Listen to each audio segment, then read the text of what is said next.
Alright, I do believe we're ready to go. Hey everybody, what's up? Welcome to the stream.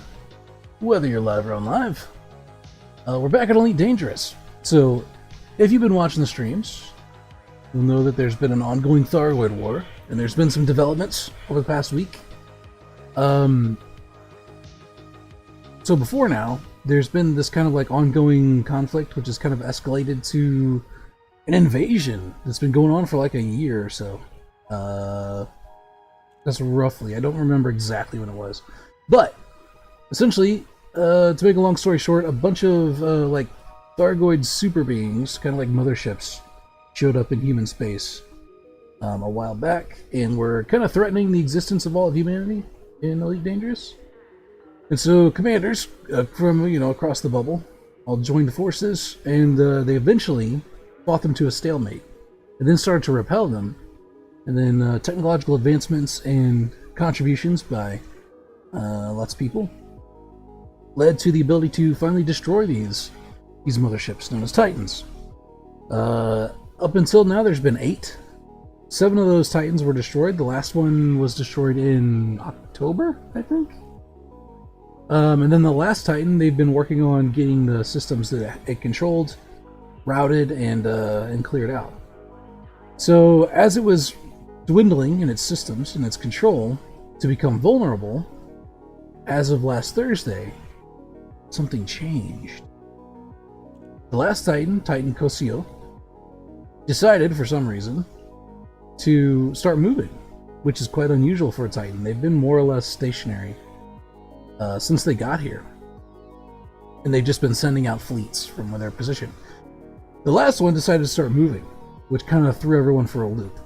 And just yesterday, I believe it was confirmed that the destination it was headed for is the Sol system, which is like the home system of humanity, right? It's where Earth is and everything. There was a Thargoid alert issued for Sol. There's currently Thargoids like poking at it. Some amount of forces. We don't know how many It doesn't seem like that many currently, but we don't know how many Thargoids are still in reserve. We don't know how many Thargoids are still around. There's some question as to where Thargoids actually come from. But as of right now, the Sol system has Thargoids poking around in it. So AX pilots from across the galaxy have like converged on Sol to help defend it. And once it was confirmed that Titan Cosio is on a direct course for Sol, it's currently still moving there. Essentially all the 23 billion inhabitants of Sol like freaked the fuck out.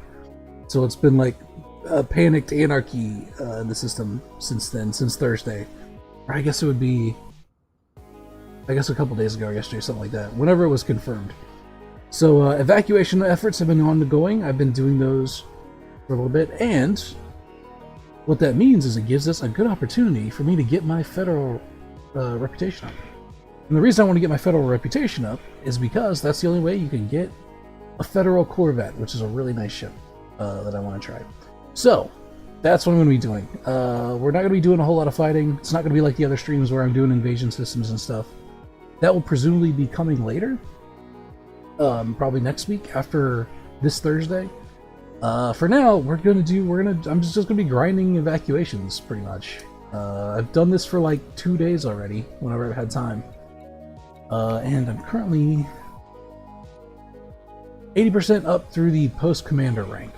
So I've got, essentially to get the rank that I need to finish out this rank, and then there'll be another rank that I'll have to go and grind through to get to 100%.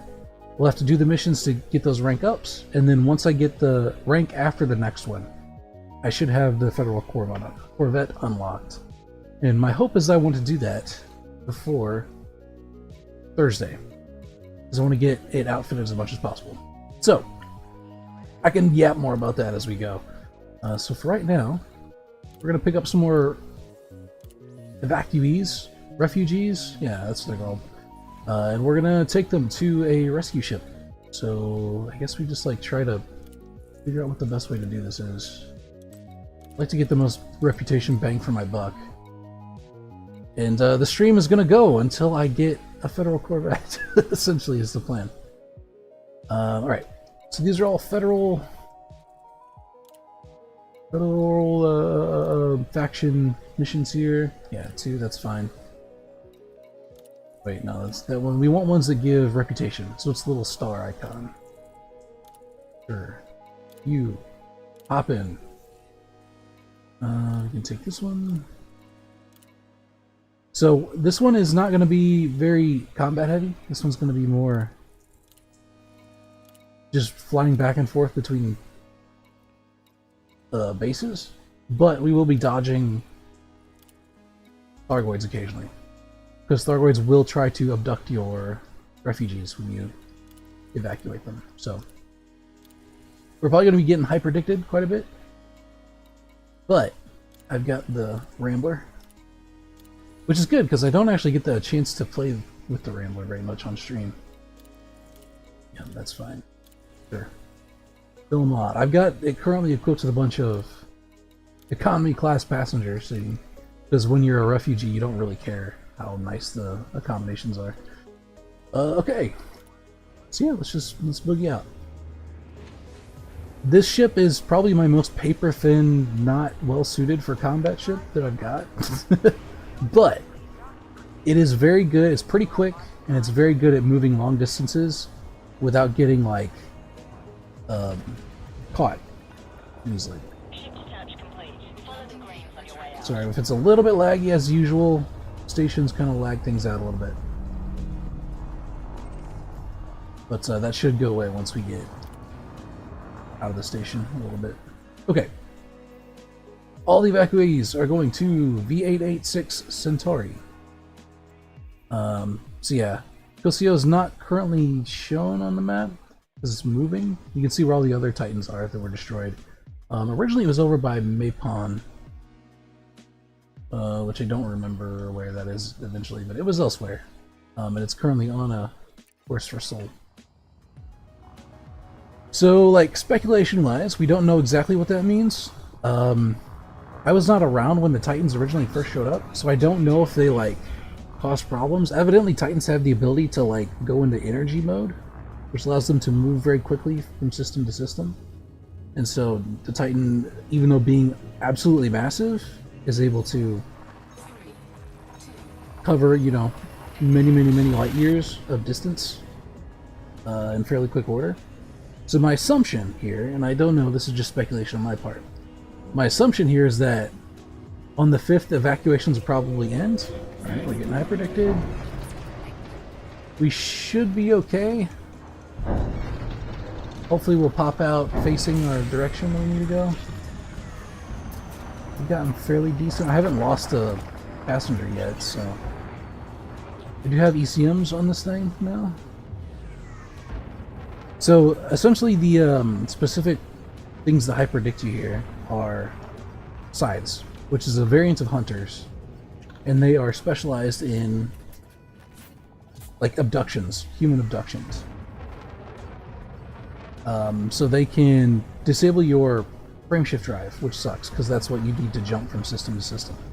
So they have a missile that if it hits you, it disables your frameshift drive, you can't move.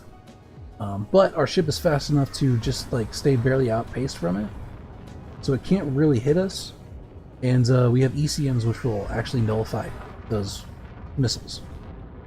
So as long as we can like get a move on toward where we're going, as soon as we jump in, the sides actually don't have much of a chance to do much with us. If we pop out in space and we're the opposite direction from the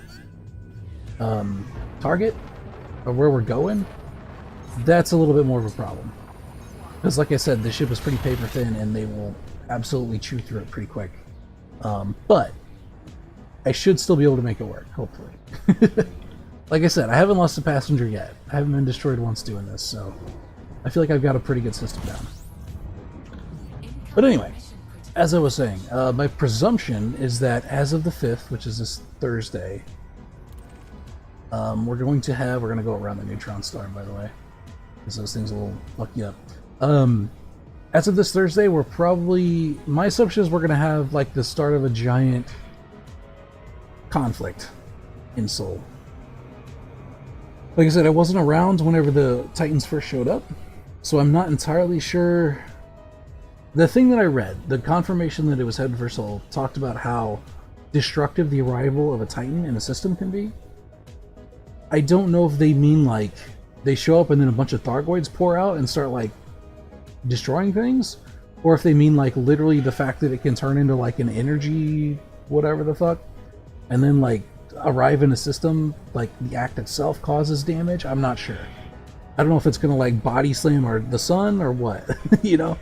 So but presumably something big is gonna happen on Thursday in regards to this once the server comes back up for maintenance, and we don't know exactly what it is yet. But that's why I want to get a Federal Corvette up, at least up and partly outfitted. Because if there's going to be a big shit fight with the last Titan in Seoul over the next month, I want a big fuck-off ship to do it with, essentially. And I've wanted a Corvette for a long time, so now's the best time to get the grind in. And doing evacuations is the kind of optimal way to do it. And hopefully I'll never have to do it again, because I've been doing it for 2 fucking days. I'm a little bit sick of it. I've never done passenger runs before. It's kind of annoying because they like yap at you, right? Like they constantly send you messages and stuff. They like complain that they're in Thargoid space and, oh no, you have to keep us safe. Oh, something just hit the hull. Oh, my husband's being abducted. Oh, you know, that kind of stuff. But yeah, it does give decent reputation. I think last time I checked I was getting like, I don't know, maybe 6%, 6 to 8% of a full rank for one run, which is pretty good. If you can get like a good run where you get lots of missions stacked up at once, it seems to go fairly quick. So I don't know if this will take too much time, but sometimes it's also like, sometimes you just don't get missions with good reputation rewards. We've got a pretty good haul on this one, right? We've got 8 missions and all of them had reputation rewards, so this one should be a pretty decent haul. We'll see how much percent it gives us. But otherwise, it should be a pretty chill stream, right? It's like most of the time we're just gonna be like flying between flying between stations, right? Between the rescue ship and Daedalus, which is a little bit boring, right? It's very chill. We're just gonna like relax. And then there's that one point where we're jumping out and we might get hyperdicted, in which case it's like all hands on deck. Get the fuck away as quick as possible. So, hopefully that'll be at least somewhat interesting. And keep it from getting too monotonous. Alright. Sweet. It better allow my request. I don't want to be stuck in here with these people for too long.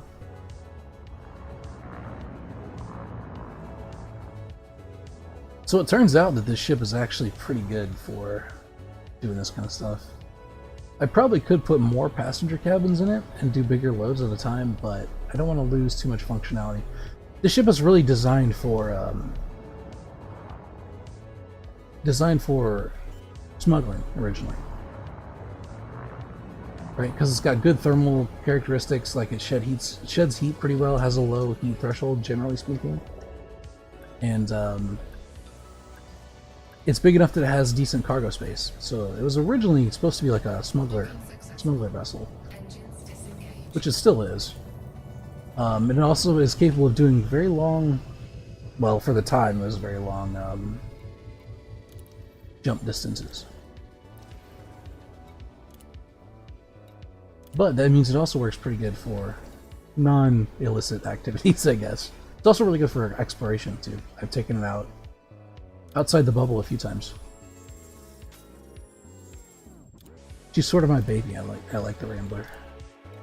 She might have to get replaced at some point.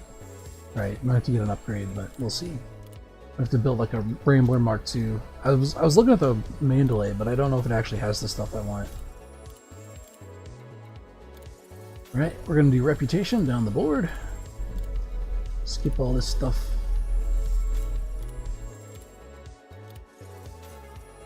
That one should give a pretty good little chunk. We'll get a bunch of rep up with these minor factions too, which is pretty nice. Okay, we are at 91%, so we got 11% for that run, which is pretty good. Alright, yeah, there's nothing you can do mission-wise here, I don't think. Another good way to build rep is to just bribe them. You can just give them money, and they'll be like, oh, thank you. We like that sort of thing. Which I've done a considerable amount of as well. Most of my rep I've gotten from just doing Thargoid fighting, right? Because before you could destroy Thargoids from invasion system terminal missions, right?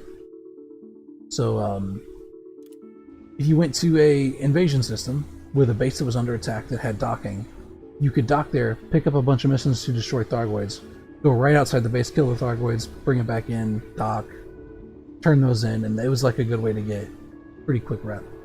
And so that's how I got most of my Federal reputation. I wasn't even necessarily grinding it per se at that point. I just managed to get a bunch because I was doing a bunch of fighting Thargoids in Federal controlled systems, Federation systems. So yeah, that helped a lot. I got half my stuff done just by doing that.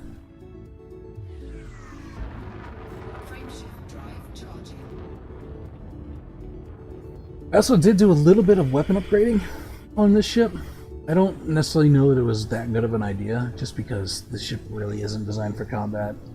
I tried testing it out on a NPC earlier and it didn't go super well. But I've got rapid fire pulse lasers, and some of them have like a scramble spectrum on them, so they'll like randomly mess with subsystems within an enemy ships, which can be kind of fun when it like causes their thrusters to go haywire and stuff. But that's more of like a defensive kind of tool than a go in and tear stuff up kind of tool. I've got other ships for that. The Rambler's really about evasion. Long distance moves and evasion. And being kind of speedy. Speedy enough.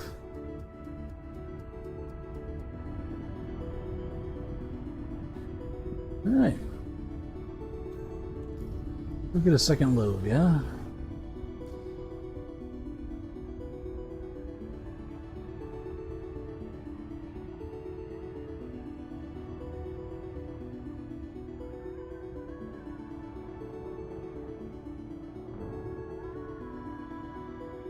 So as I said, there are Thargoids already in the Sol system, right? It's technically under alert. Which has actually been halfway cleared by now. I don't know if they'll actually clear it by the time Thursday rolls around. My guess is that this is an extra hard alert, right? I don't even know if it'll be possible to clear it. My guess is that FDev probably wants to, that's the development team, Frontier. My guess is that they'll probably want to make this into more of a sort of an epic kind of thing going on, right? It's like a way to end the Thargoid invasion with the Battle of Sol kind of thing. Like, it would just be like a good narrative kind of way to top it all off. Also, it'd be like the end of the year, right? It just seems like that's what they would do. I could be wrong. But, so there's already Thargoids in the system, they're already messing around, there's already AX ship patrols around and stuff. So there's little skirmishes and things, but there's nothing like... There's no, like, main invasion forces yet. My assumption is those will probably start on Thursday, and may go through the whole month, I don't know. This might, you know, go through all of December and, I don't know, maybe even the new year, I don't know. We'll see. But hopefully it'll be pretty cool. Romeo Yankee Charlie. Station services are prepped for your arrival. Greetings, Commander. We're not entirely sure, by the way, what the aim is of the Titan coming here. We don't know if there's like a specific target or something in the system that it's after. We don't know if they're just here to wreak as much damage as like a last middle finger to humanity, or what, right? We don't know if there's like there's a specific plan that it has. We just know that it's like focused on getting here. It's a little freaky. Warning, decrease speed immediately. No, we don't got time for that. Come on, lady, we got the evacuations to do. Don't got time to just decrease speed. The hell with safety. Who needs it? We gotta keep these people safe, you know? Landing successful. Systems offline. Alright. So hopefully we get some good rep missions here. Make sure we're doing the right one. We can pick up independence if we have like extra space or whatever, but... Right, you want to get the most reputation you can with as few passengers as possible. This is the goal here.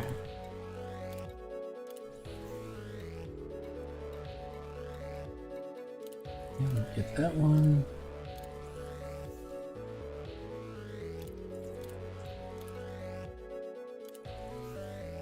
Right, we're up to 30.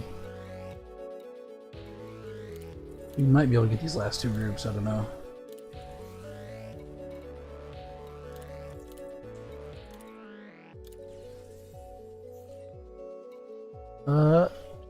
Sure, we'll take this one too. Alright, we're topped off.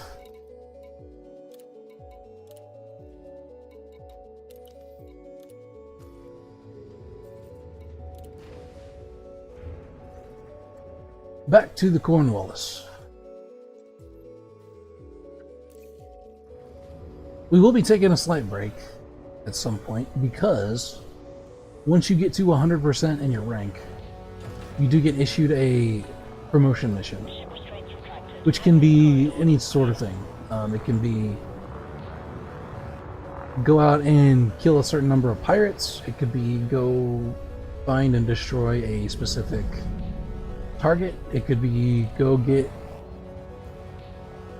X units of fucking grain and bring it back to the station. It could be all kinds of stuff, right? Like whatever whatever the mission provider needs done. And that's like, okay, if you go and do this, we'll give you a promotion. Landing gear retracted. I'm busy talking, forgot my landing gear was down. Frameshift drive How embarrassing. So we will be switching some stuff up. There might be some combat as a result of that. We'll see. If we get sent after human ships, I'll probably switch over to the Mamba, which is another ship I haven't done a whole lot of streaming with. If I'm not mistaken, I think the Mamba was the first ship that I streamed with. I think my first Elite Dangerous stream was me buying the Mamba and trying to outfit it and stuff for bounty hunting.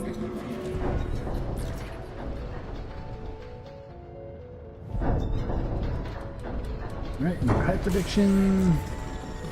Where are we facing? Boost out immediately? Quick as we can.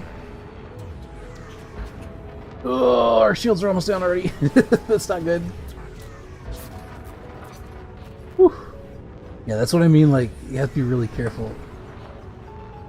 Yeah, we got the missile off us, that's good. Best defense is speed against these things. Because I will not be able to withstand Thargoid cannons in this ship for very long. And it tore down my shields quick. Actually, no, we gotta keep moving fast. Well, pips to engines, and we just like flat out let it go. Oh, getting shot. Yeah,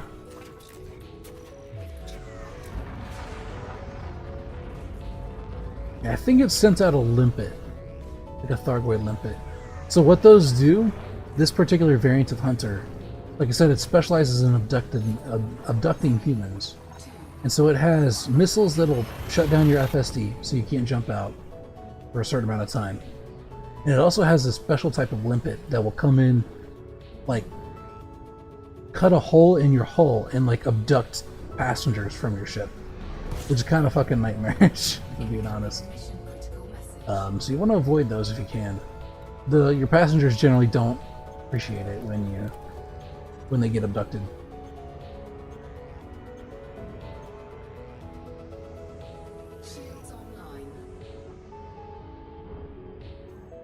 It's usually difficult to get them to pay you whenever they're in the clutches of Thargoids.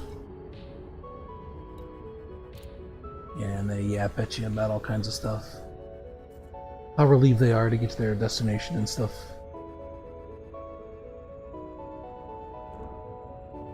Alright, come on, let's speed it up a little bit. Oh, that might have been too much. Oh, no, maybe not. I think we're good. We won't have to do a loop of shame. That's good. The fewer of those I have to do, the better. It's hard to call myself an A-star pilot whenever I'm doing so many loops of shame.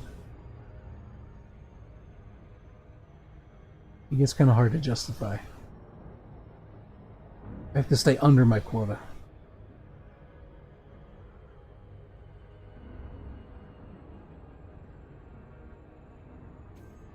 Oh, is our music still going? Yeah, it is.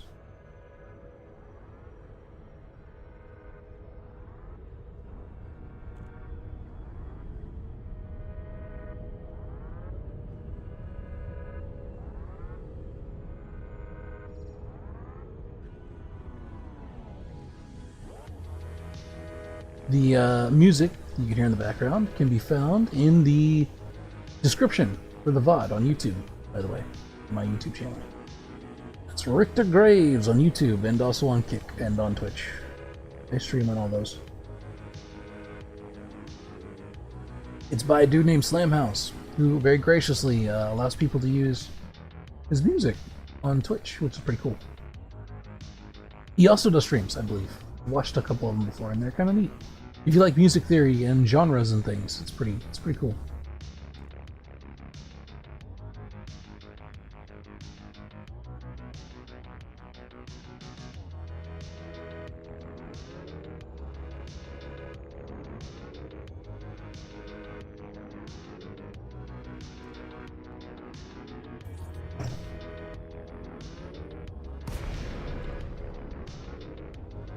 And look at those asteroids. Crazy. One of these days I'm gonna do a mining stream.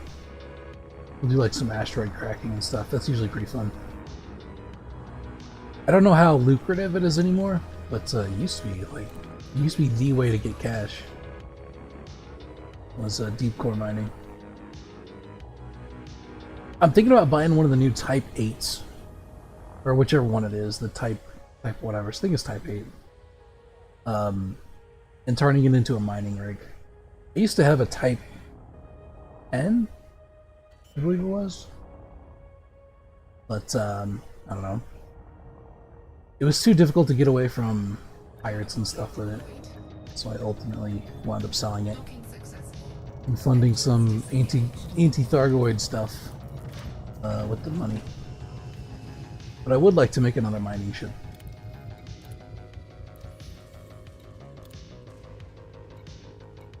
Alright. What were we at? 91? Is that what it says? Okay, we're at 93 now.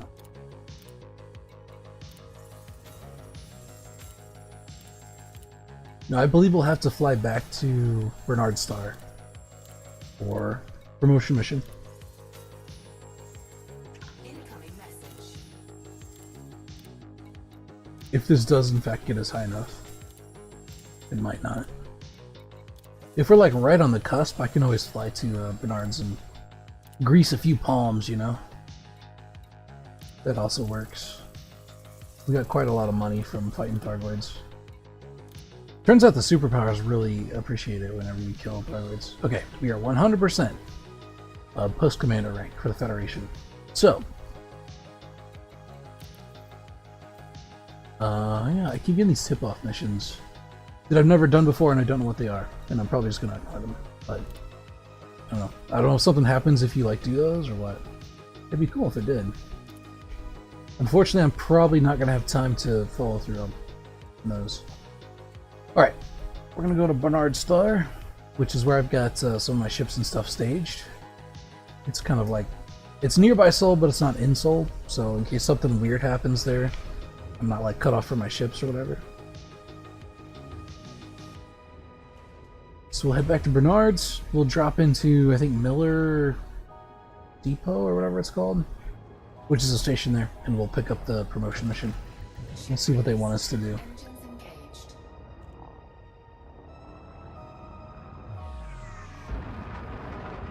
If I'm not mistaken, I think you can kind of shop around for promotion missions too. So it gets offered by stations that have a minor faction that's allied with your like major faction, the superpower. So if you go to a station for a promotion mission and it's not the type that you want, I want to say you can go to a different... You might be able to go to a different station and get a different one, although I could be wrong about that.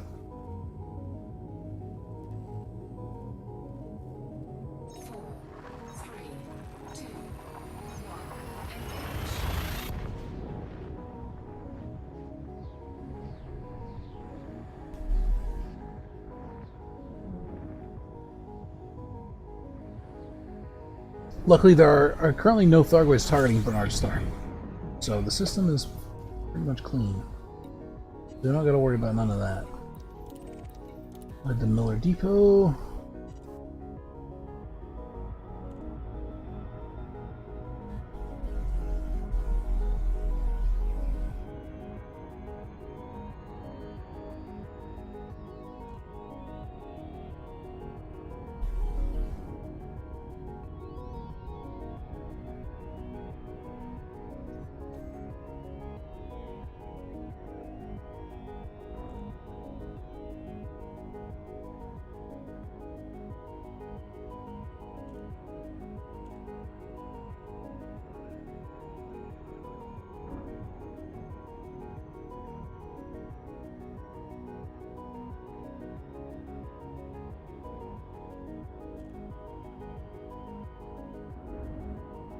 This is probably going to lag us out too, because this is like a proper, this is a proper starport.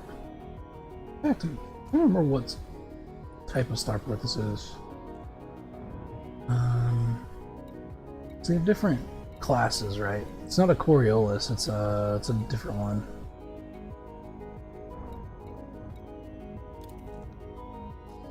I don't know what that particular type of starport is, but the Coriolis ones are the ones that look like a big box, big floating box.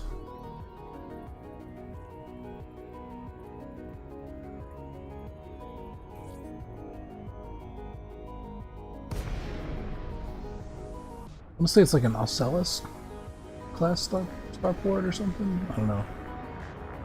It's something like that. Lincoln Romeo Yankee Charlie. We've prepared a landing pad for your arrival, Commander. Welcome to our station. I don't know if the megaship lagged or not whenever I was nearby. Cleared for landing on docking bay Hopefully not. 05. I didn't actually check while I was there.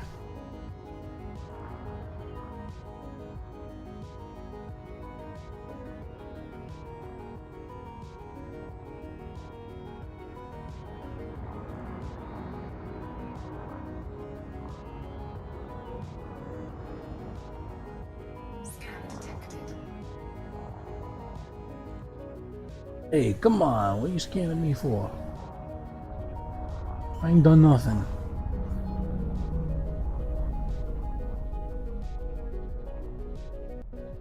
Landing gear deployed. Alright, put her down, nice and gentle. Unless you want to assert dominance over the starport, in which case you can just like flop her down. That's valid.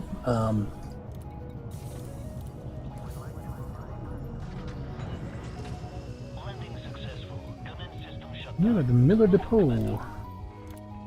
Alright, let's see what they want us to do. Hopefully one will pop up. Yeah. Okay, we need to bring 32 units of wine back to the station. We should be able to do that fairly easily. Trying to remember if there's... Alright, let's get out of this. Hold on. I'm trying to remember if there's actually an in-game...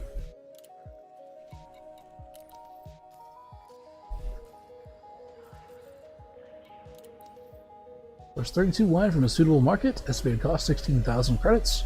Convey the good to Miller Depot. Hey, convicted tickler, how's it going? Welcome to the stream. Hold on. There's actually a tool you can check this with. We can figure out what the nearest market is that has wine.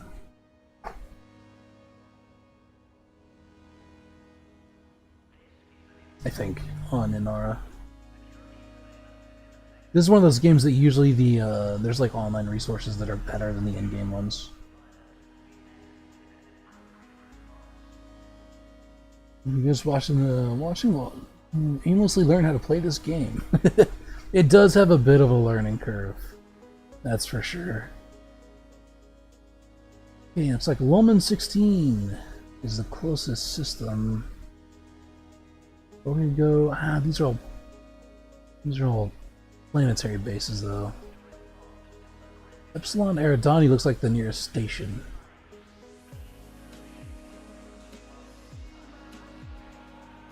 Let's see how far away that is.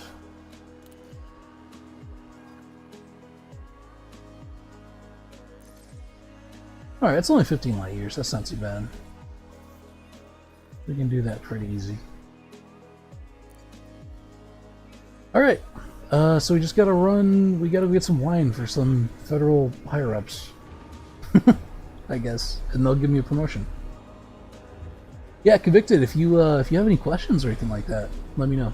I don't claim to be like an expert at this game, but I've played quite a bit of it, so I do know a thing or two.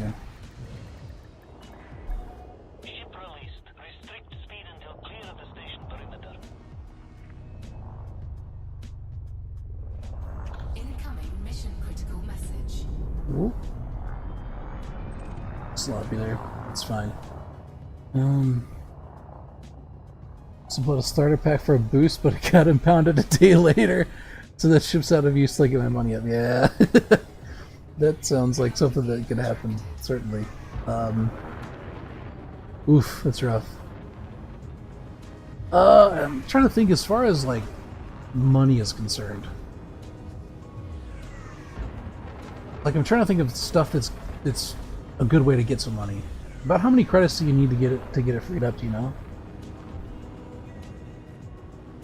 right now the best way to get money is fighting Thargoids, but that's not really something that a brand new player can do, right? Because they don't necessarily have the stuff for it, especially if the ship that you paid for is impounded. 8.7 million. Oh, okay. I'm trying to think. Frameshift drive charging. Let me look up and see what like mineral prices are, because you can get a pretty cheap mining rig going, and if you can find a good hotspot, you can get pretty decent money. But I'm trying to remember where to do that at. So that's one way to do it. That's how I originally got my initial like big bump of cash for buying chips and stuff, was doing mining. But I don't know how feasible it is anymore, right? Because things tend to come in waves in this game, where certain things will... Oh shit, I forgot which station it was. Hold on a second. Let me double check. Line. It was...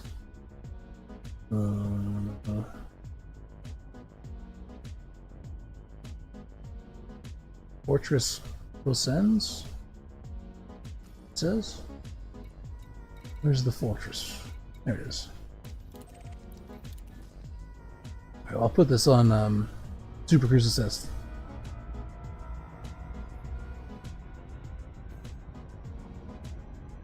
I said when I need my station, yeah. Oh yeah, the Sidewinder. Little starter Sidewinder. Alright, so one of the things you can do, which has very little initial cost, is exploration data. Like even in stations, or even in systems that are already explored, right? Because pretty much everything in the bubble's already explored.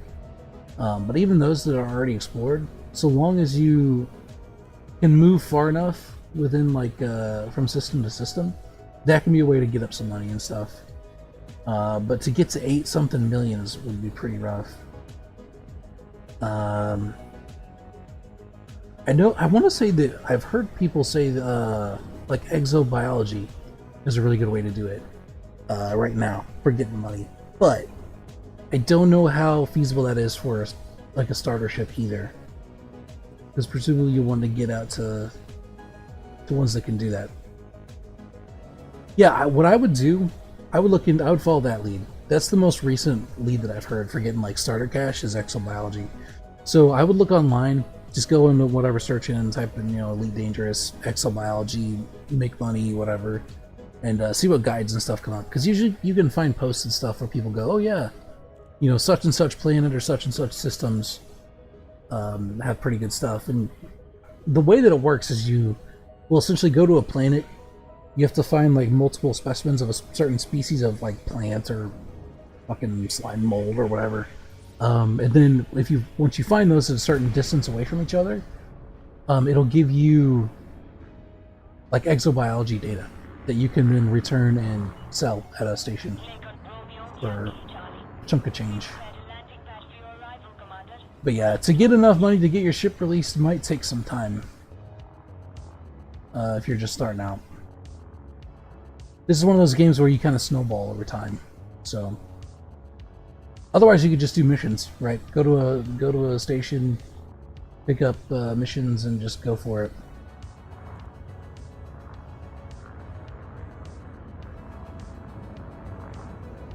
Yeah, we'll ask for docking. Unfortunately, I wish I had like better advice to give you, but it's been a long time since I've kind of been in that position. So I don't know what's good and what isn't anymore, unfortunately. But I definitely know there's ways to do it.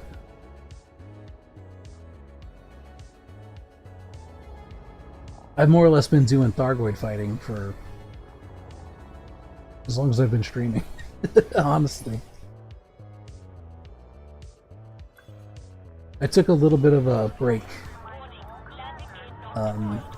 And during that time, the bunch of Thargoids showed up, the Titans showed up and stuff. And so ever since I've been back, I've more or less been fighting those. New missions in Lucky Load. Occasional 1 million contract for wing missions, so that me and my friend can help each other as they're just running around doing random stuff. Yep. That's more or less what you tend to do whenever you're first starting out. If you can afford like a... Well, I guess you don't even... If you can get the 8.6 million, you may as well just get your ship out, but... otherwise, just getting like a low-level multi-purpose ship might be a good way to go. It might expand your capabilities for doing stuff a little bit.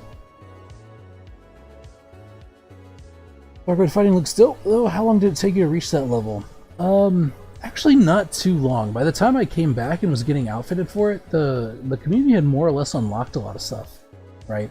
So if you go to the galaxy maps, you'll see these icons around, right? So you got the bubble here. You'll see these icons around that look like little crosses, right? So there's one here, it's like a blue-green cross. There's one in Zinka, there's one here in Centauri, right? V6 Centauri. These show that there's a rescue megaship in these systems, stationed somewhere.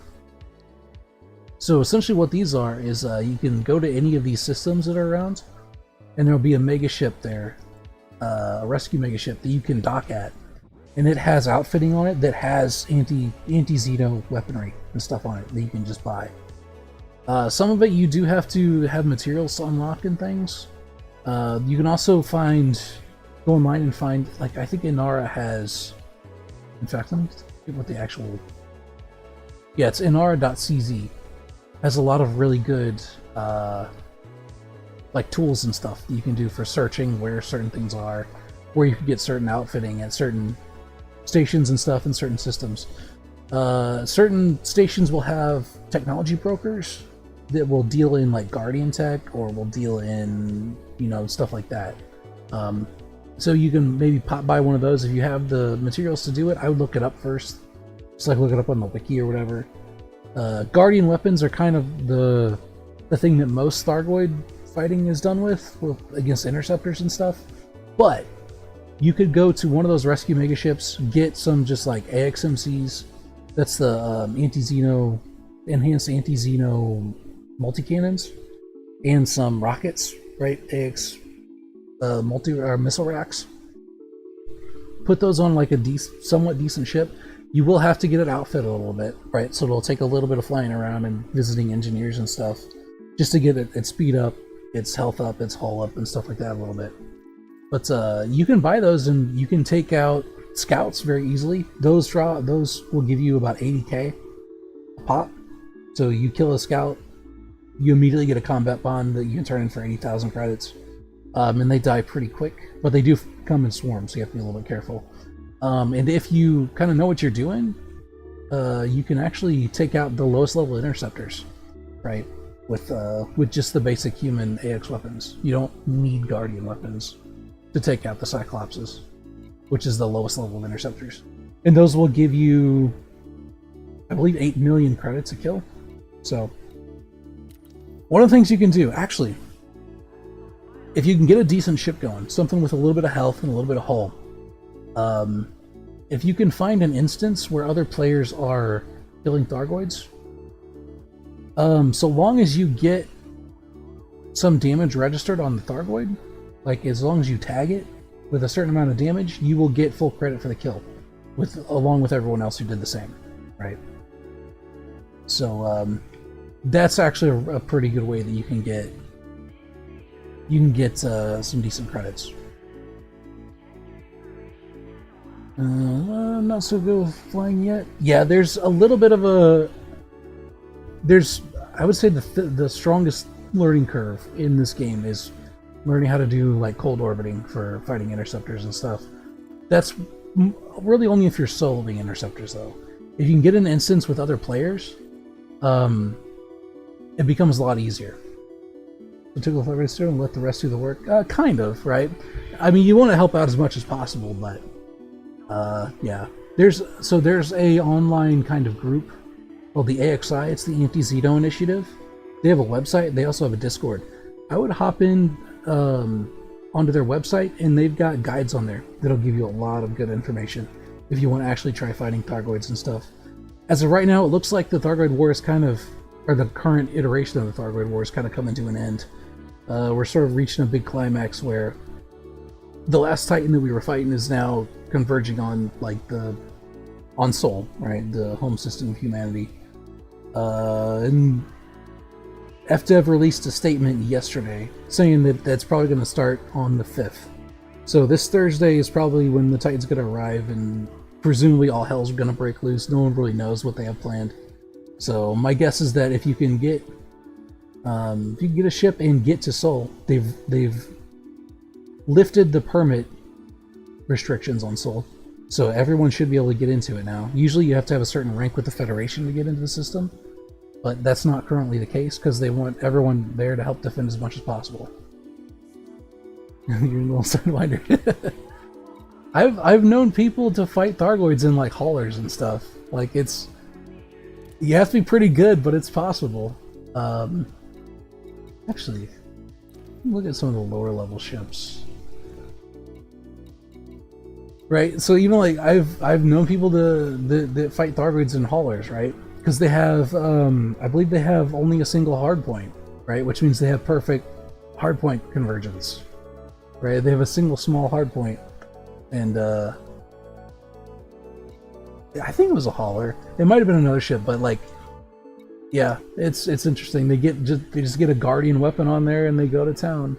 They just learn how to avoid getting shot enough to take out bigger targets and stuff. It's crazy. There's a lot of pilots out there who are a lot better than me, but I know they do crazy stuff. The hauler, I believe, is actually a pretty decent, like, I want to say it was the hauler or the Adder was my first ship that I bought beyond the first Sidewinder, and I used it just for like basic mining and stuff to get some initial cash together. But I believe those are like general, you can use them as general purpose ships when you're starting out. Hop on a hauler and go crazy. You'd probably have to get, I think you'd probably need access to Guardian weapons to do much with that. But I want to say, hold on, let me check my outfitting. Do I have any AXMCs in storage? This is my exploration ship, my exploration and smuggling ship, so it doesn't have any anti-Thargoid stuff on it. I want to say the smallest hardpoint for AXMCs are, those are the multi-cannons, those are like the general purpose machine guns for fighting Thargoids. I want to say they're class 2s at the smallest. Yeah, I don't have any in storage right now. Oh, there they are, actually. Yeah. I think 2Es are the smallest ones you can get, so maybe it wasn't a hauler. I don't know, I might be misremembering. But, this is what you're looking for. If you go to one of those mega ships. So these, the enhanced AX multi-cannons, I don't believe you have to unlock these or anything. You can just go in and you can buy them as they are. It might cost you a little bit of money, but you can put them on there right away. And then the missile racks are the other things. If you want to do interceptor combat, you'll need both of those, right? If you want to fight Cyclopses, which is the first class of interceptors, you'll need those. You'll need a Xenoscanner, so an enhanced Xenoscanner to be able to actually read and target the hearts and stuff. I'm trying to think of the other things you probably want. If you're looking at cold orbit, you'll probably want to get some heat sinks and stuff. Like I said, go check out the AXI website. That'll give you all the information you need. It's a lot to cover, just trying to explain it by talking. The actual resources they have available is something that I would definitely recommend. But if you do go into one of those instances where they're fighting Thargoids, even if you're just killing scouts,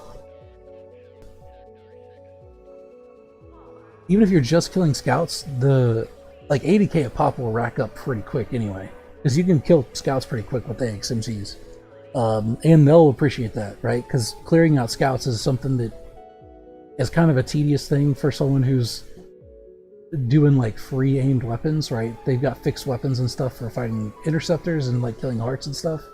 Someone coming in with gimbaled AXMCs and just like clearing out scout swarms that are pestering everyone is usually welcome.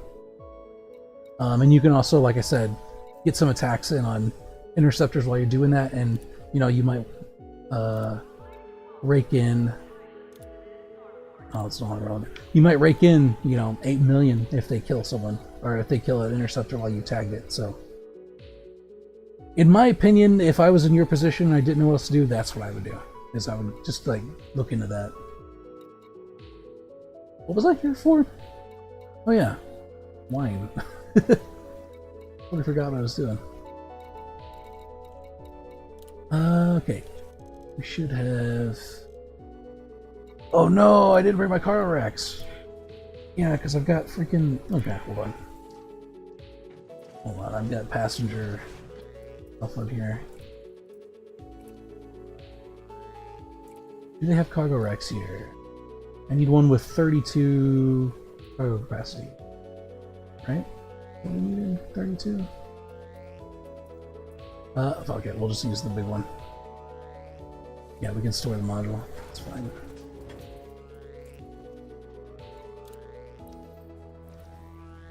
Oh yeah, no problem. If you have any questions or whatever, feel free to ask away. I don't have a problem with that. Like I said, I wish I could help more. I wish I had like information that was more relevant to someone in your position at this point. But whenever I was in your position, they had like the void opal rush and stuff going on. So I kind of bypassed a lot of the issues with getting money whenever I was at that point, because there was, you know, other ways to do it, but those are not so relevant anymore, right? There's no longer like massively valuable commodities from that. I assume there probably is still valuable commodities from mining. I just don't know what it is or how to get them at this point. I haven't done it for so long.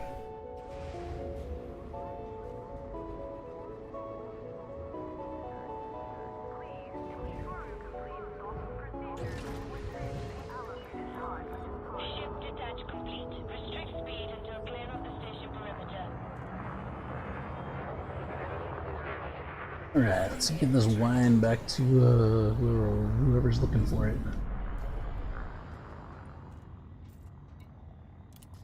This is one of the easier promotion missions I think I've done.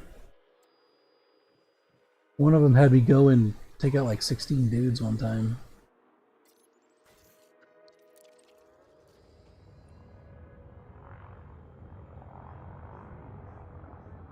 Frameshift drive charging.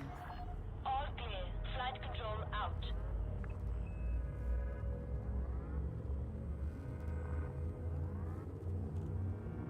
There's the last 16 days? No, this was one of the promotion missions. So the way that ranks for like superpowers work, so you've got the big factions, which is like the Federation and the Empire and stuff like that. The way they work is that you do missions and stuff for the minor factions within a system that are allied with that big faction, right? So as you do work for them, it gives you like faction for the big stuff. And then once you max out your current rank with the superpower will give you a specific mission. That's actually what I'm doing right now. And once you do that mission, it'll... Whoop. Hold on. Someone's trying to pirate my wine here. Once you get your rank maxed out, the superpower will give you a mission, and then once you do that mission, you'll get the next rank with that superpower. So what I'm doing now is I'm trying to get my Federation rank up to be able to get a certain ship. It's one of the larger ships in the game. So the reason I'm getting this wine is because it's my mission to get a promotion. I bring 32 units of wine back to Miller Depot.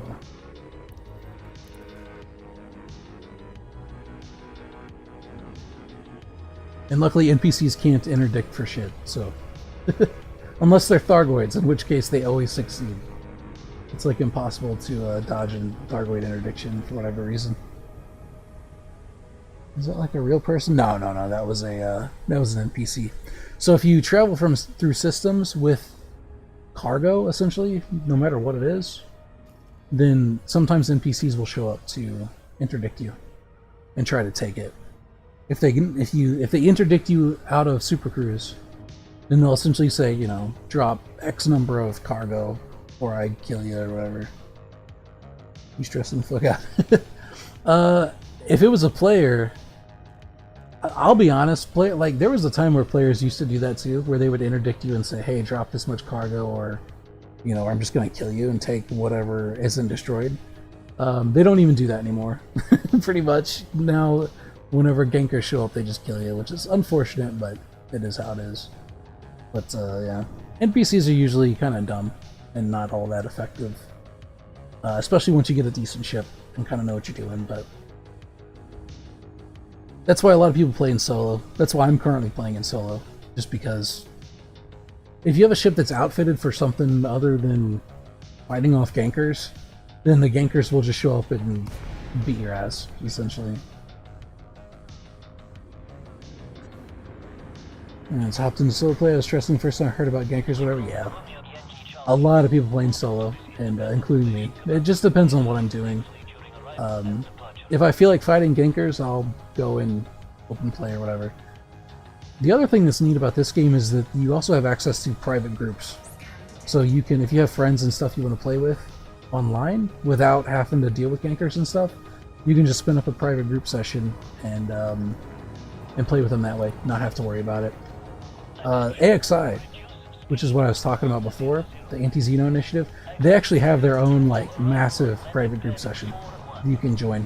It's free to join for people who essentially want to fight Thargoids without ganking. They have certain rules and stuff in there, but it's all pretty common sense stuff. And that's usually what I use whenever I do multiplayer for fighting Thargoids and things. Oh my god, flight controls yapping at me.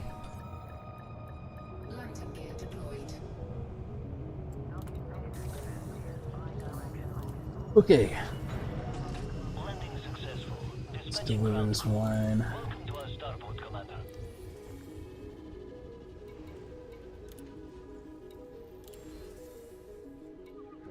Deliver. Ooh, explosives. That sounds fun. I guess I'll just take the cash. Incoming message. Hey, we're now a post captain. We've been promoted from post commander to post captain. So the next tier up, the next rank, I believe, is the one that gives us the Federal Corvette, which is the ship I'm looking for. But I now need to get my passenger cabins back. How would it take 7 minutes? I could fly back there and pick it up, which would probably be faster. Yeah, I guess I'll just do that. Way. Yeah, gankers are pretty rough in this game, right? Because they can outfit a ship that's specifically designed for that. Like, for instance, if you're out there to fight Thargoids, and you've got AX weapons, right? We'll assume that you don't have Guardian weapons or whatever. And you've got weapons that are designed for taking down interceptors and stuff, and someone comes in with their, like, souped up ship for taking out other human ships, like, it becomes a bit of a problem. You know? So there's no shame in playing in solo. Most people do it from time to time, just because they don't want to deal with it. And at some point it becomes kind of necessary. Right, it was down here. Whenever I first started playing, I was like, playing solo, that's not immersive. Why would I ever do that? Turns out there's pretty good reason. Did we not lock that in?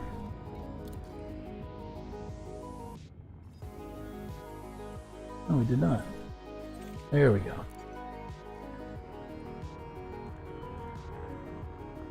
Frameshift drive charging. Don't want to deal with gankers, especially right now that I got. Yep. Yeah, especially if you're starting out new.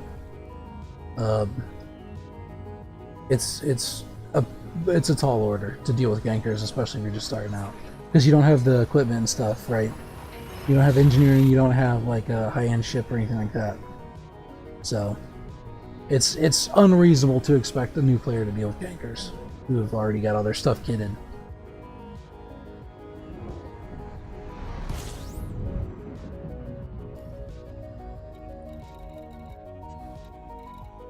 Let's see, it was something Fortress, yeah, there it is. We'll just drop in, we'll get our passenger cabins, then we'll head back to Daedalus in the Sol system and do some more passenger runs. I was actually kind of surprised at how fast those last two runs covered rank. We did like 20% of that rank in 2 runs, which was pretty nice. Surprisingly fast.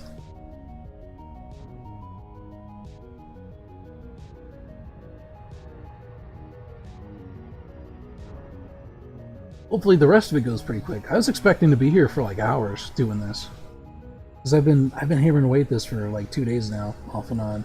Just whenever I have time, I'd come and sit down and do passenger runs, and sometimes you get pretty crummy rank progress. Just depends on what missions you get and stuff, you know.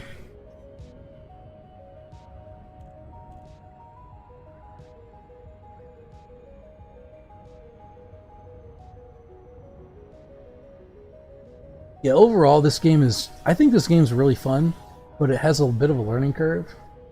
And, there's some areas that they could definitely use some polish, right? This is one of those games that I think just doesn't get... I don't want to say it doesn't get attention, because obviously the devs are like...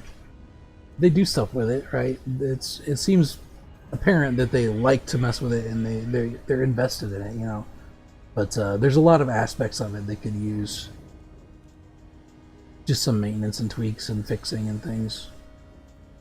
Like sometimes the AI bugs out, or you know, you get little buggy things like that sometimes. They're a little weird. The server stability can be a little iffy when stuff's going on and all that. A pretty good game besides me getting fined, yeah. And you can get fines for some weird stuff too in this game. What did you do to get fined, if you don't mind me asking? Lake on Romeo Yankee Charlie. We've prepared a landing pad for your arrival, Commander. Welcome to our station. What's really brutal is when you get into like invasion systems, or like you're fighting Thargoids, or even bounty hunting or whatever, and you get like a stray shot that hits a friendly ship or an innocent ship, right? A non-hostile ship. And then you get like a little fine or whatever. And then you wind up dying in combat, and then the game like spawns you 20 light years over in another system. You know, because like you accidentally had a stray shot hit the wrong ship or whatever. For NPCs, that does happen. It happens in like AX instances and stuff too, with other players who don't turn their RCAM off. They like go in there, they leave their report crimes on, and then, you know, stray shots happen, and then whenever a player gets gibbed by a interceptor or whatever, they can't get back to the fight fast because they get like thrown halfway across the freaking galaxy and wind up in a penal colony, you know. Landing gear deployed.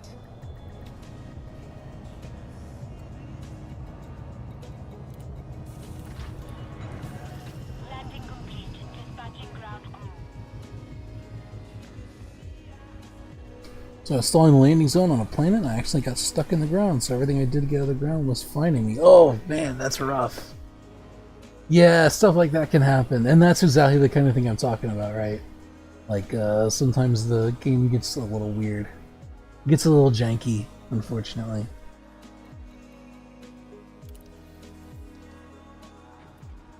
Yeah, I recall being stuck on a landing pad once, which is not cool. And this game really punishes you for loitering. Like they don't fuck around when it comes to loitering, man. It's like lethal if you stay there for too long.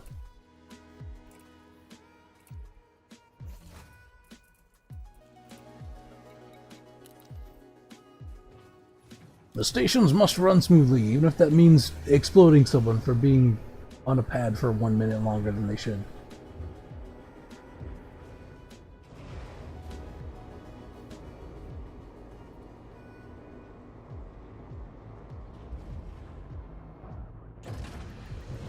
Landing gear retracted. Ship detach complete. Departure authorized. Okay, now we can head back to Seoul.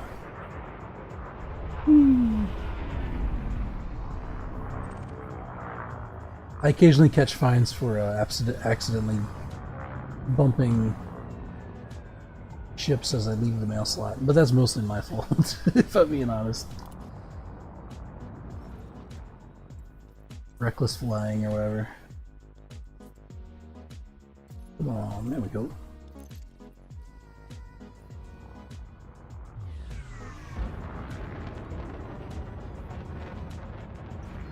Frameshift drive charging. So we learn from that? Yep. That's the big thing, is like, this is one of those games that it's not so janky that it's like unplayable or whatever.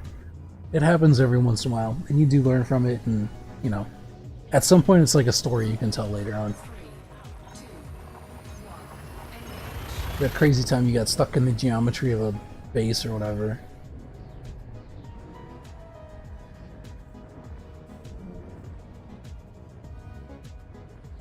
There's also a lot of things in this game that I think are actually like interesting.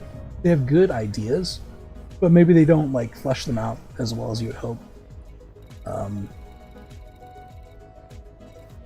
For instance, let's get out of our way to Deadlist first. For instance, I've been doing these passenger runs, right? Because you got the refugees, people fleeing Seoul, because the Titan's coming, right? And they don't know what's going to happen when it gets there. So you've got 23 billion people in Seoul currently trying to leave the system as much as possible.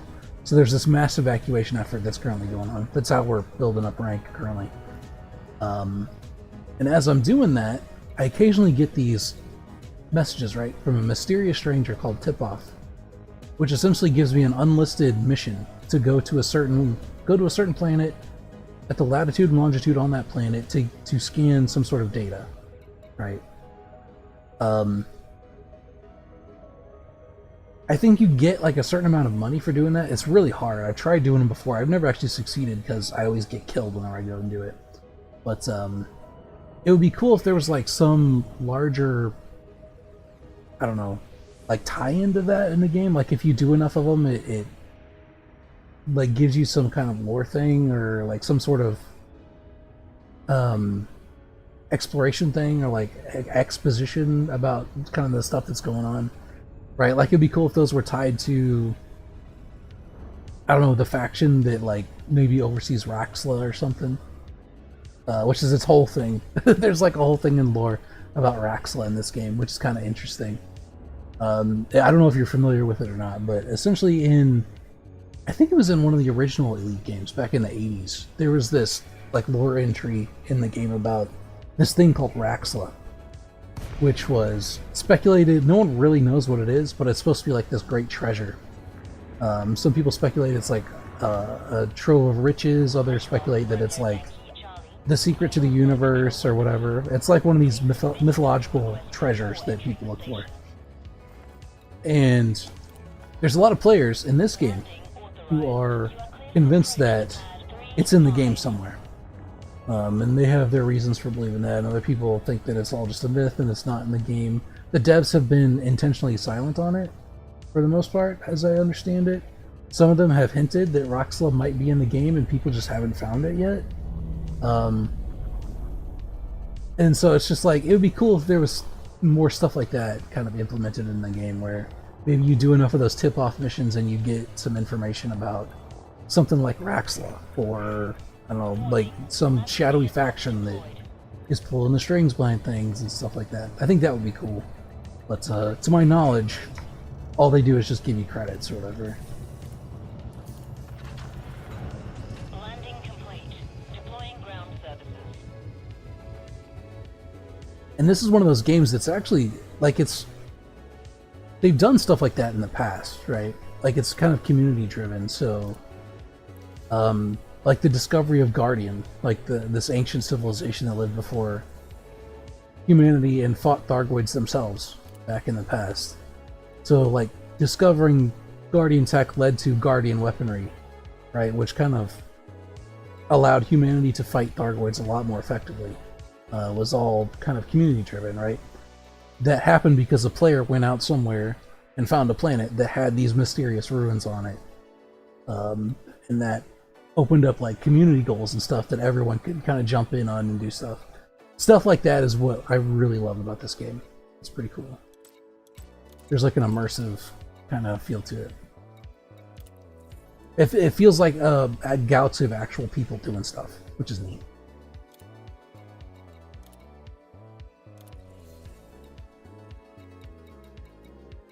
Alright, we got 1, 2, 3. I guess we can just take one of these.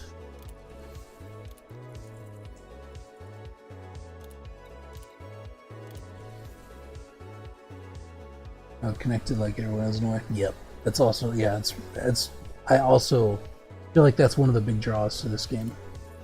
It's very cool.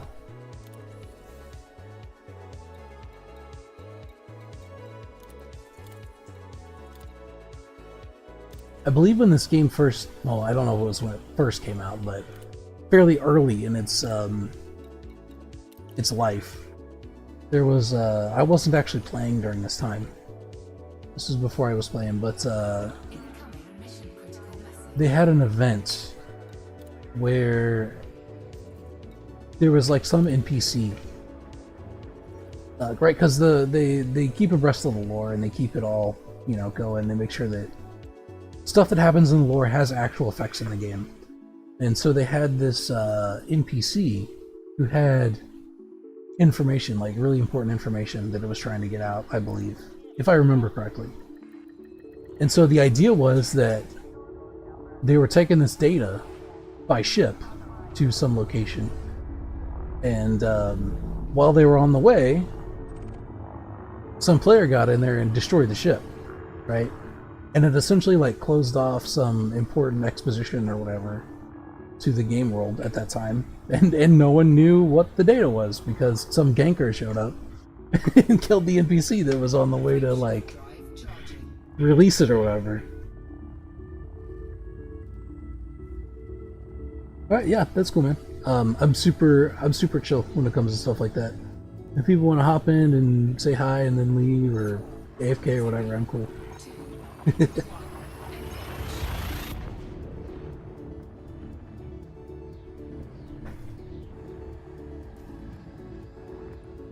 But man, it's hard to find games like Elite, honestly. It kind of reminds me a lot of older MMOs that would have events and stuff like that. I don't know of a whole lot of games that do stuff like this anymore.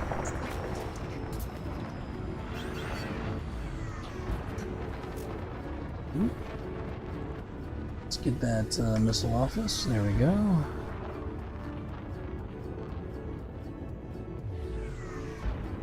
Alright, that could have gone worse.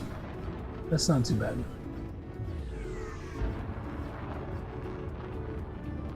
Having done this for 2 days now, I think that probably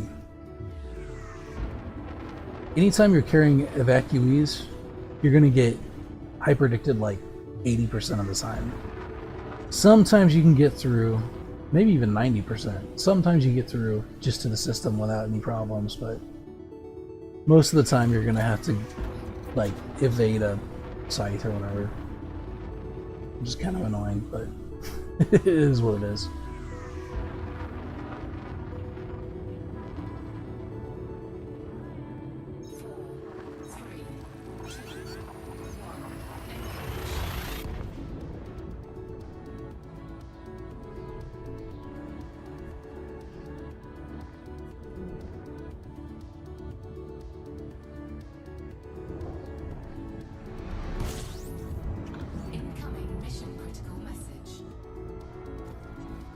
Alright, what are they yapping about now? Yeah, they're just talking about how happy they are to be out of Thargoid space or whatever. Blah blah blah, you know. Same old, same old. This is why I prefer regular cargo over passengers. Because regular cargo doesn't talk as much. They don't yap so much.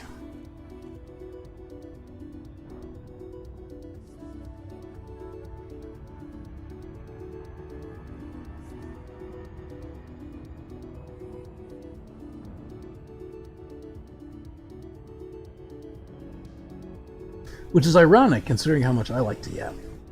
You know, you'd think I'd be against it, but before it.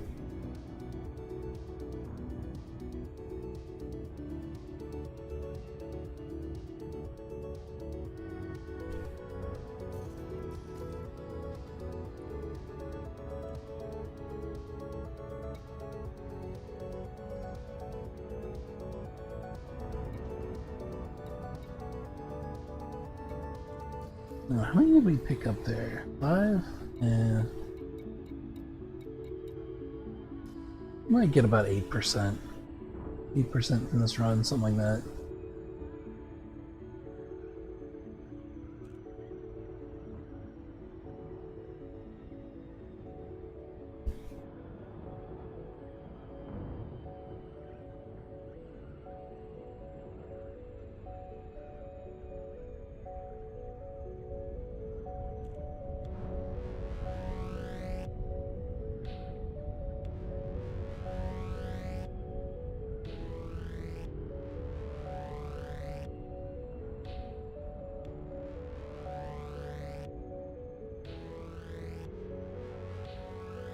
Man, we're getting kind of close to this planet.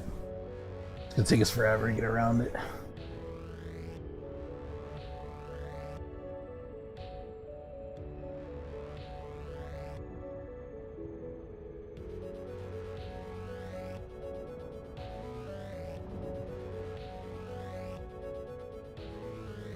So I guess there is like rotational like progress on planets and stuff, because I wasn't having this issue before.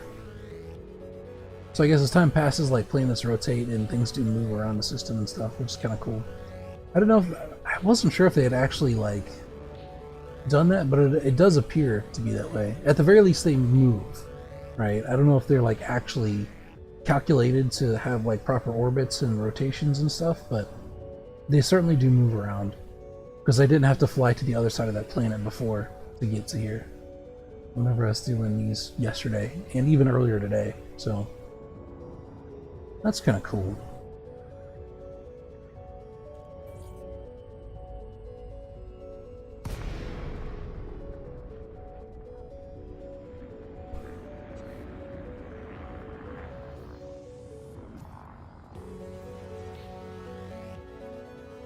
Docking request granted.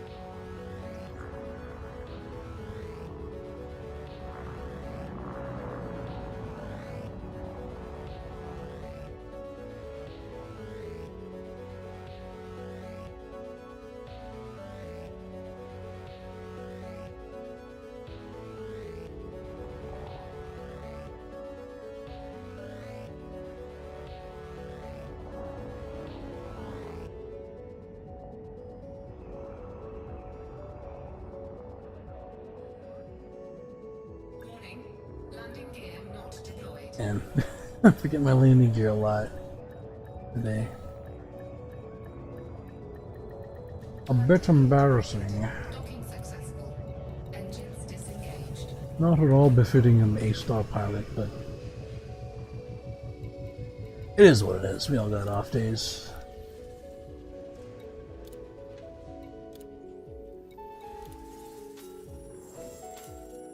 Alright, give me that rip. 3%.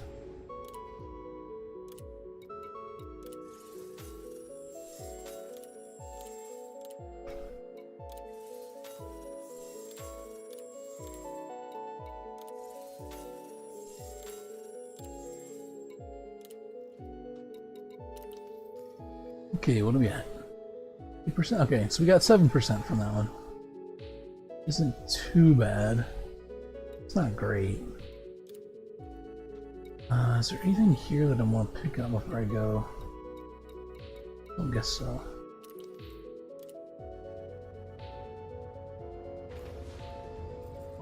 Alright. Back to the grind. And we'll essentially just making that, we'll keep doing this route until we get back to 100%. Landing gear retracted. Ship released. Engines engaged. I'll also have, once I actually get to the proper rank, I'll also have to look into where I can actually go to find a shipyard that has Corvettes. If I'm not mistaken, I want to say the Corvette, I don't think that's the largest ship, but I think it is it's one of the largest ships in the game. And I believe, pound for pound, it has the most firepower in the game. I want to say it has the largest and biggest hardpoints on it. Or the largest and most numerous hardpoints on it. So you can just like absolutely stack it with guns. Big guns and go to town. Which, if there's going to be a big shit fight in Seoul with Thargoids, then that sounds like the kind of thing that I would want in my life.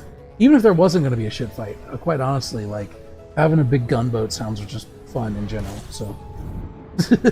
And I wanted a Corvette for a long time, so I figured it's the time to do it now. This might be the best opportunity to actually use it for something once I got it.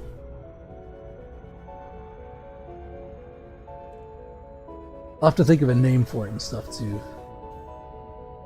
So my goal is to get the Corvette in this stream, right? Probably get the Corvette and then end the stream or whatever. And then before the next stream, I'm going to try to outfit it as much as possible. So, unless people just want to watch me sit around and tow this giant ship all over the galaxy, right? 50 minutes at a time or whatever, to get it to proper engineers and stuff. I might do some like just basic outfitting on it or something, but I don't know, we'll see.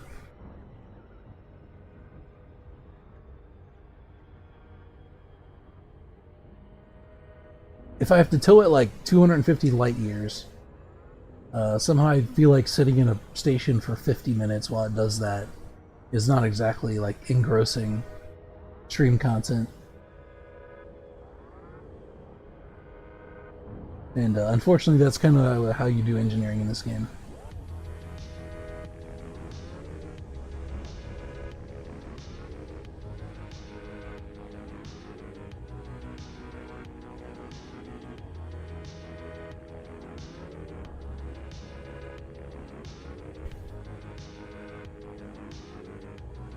I'm still trying to think of how I want to build it too.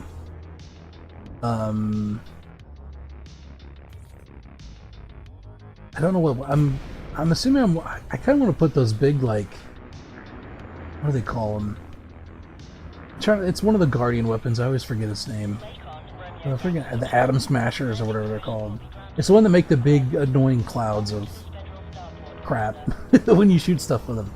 I'm thinking about just like loading a bunch of those on a Corvette and seeing how it does.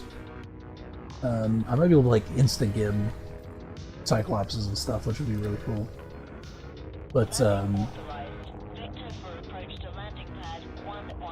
my guess is that a Corvette's probably too big to reasonably cold orbit.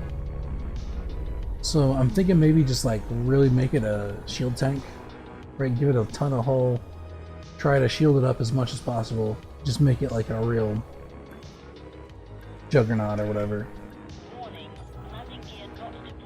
But I haven't decided yet. We'll see. Come on. There we go.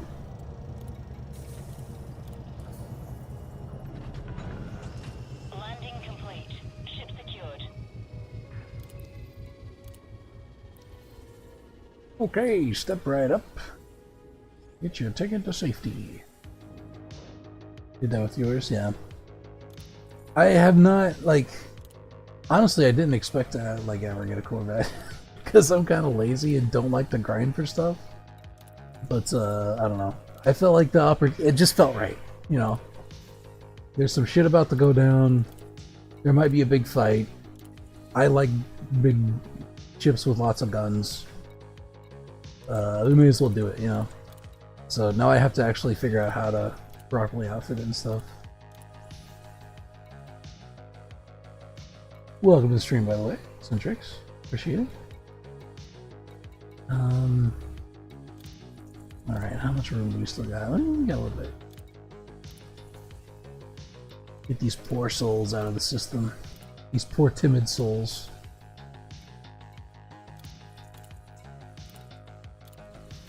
Scared of murder flowers. Sure, why not? We'll bring them along too.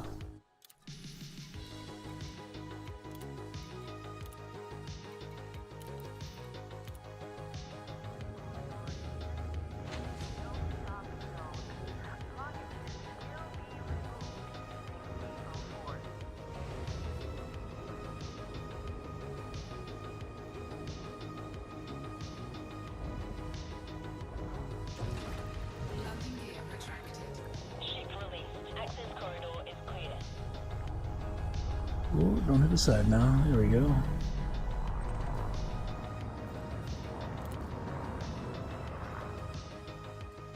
Well, of course. I kind of wish there was like a one-touch way to do this. Be like, hey, I hit this hotkey and it goes to my marked, my like bookmarked system or whatever. Frameshift drive charging. I'm thinking firepower though, that might be my fault for not having started the engineering stuff yet. Possibly. It also kind of depends on what you're putting on it, I assume. You are clear to resume. I'm not entirely sure because all of my ships are medium or smaller, so I'm not super well versed in like outfit theory for large ships. I had a Type 10 at one point, but it was not designed for combat. It was a mining ship. Incoming mission critical message. So that's really the extent of my experience with large ships in this game. And we didn't get hyperdicted. That's kind of nice. We can just go about our business.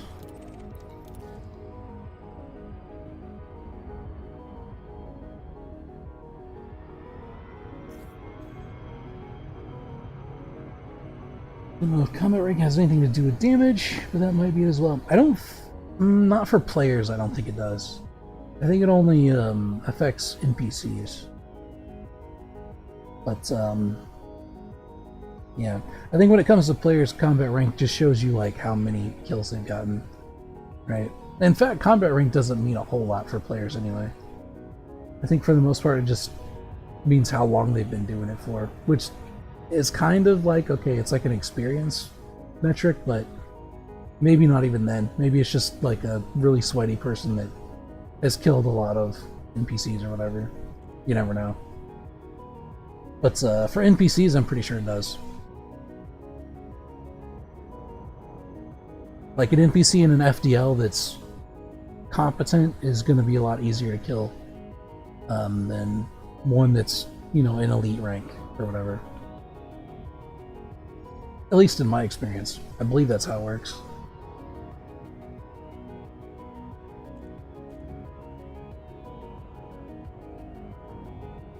Interestingly enough, I believe all Thargoids count as elites.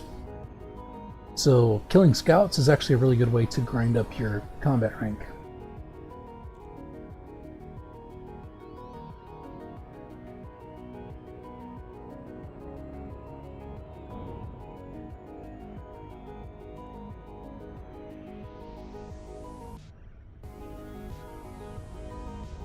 There's some low rank NPCs that just won't die.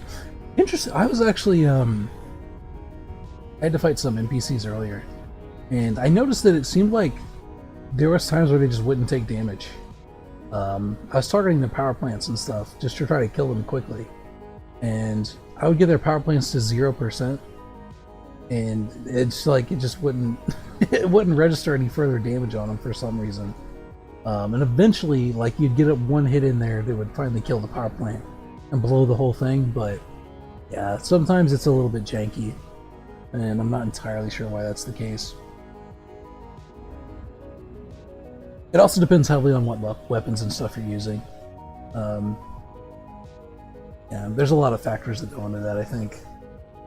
I want to say that I seem to recall reading something about how hardpoint size determines how well they penetrate the like innate armor of certain ships or something like that, right? Because ships have a certain like hull hardness rating, I'm pretty sure, and so you want larger hardpoints for harder ships or something like that. I don't know. I could be completely misremembering that, but I seem to recall that was the case.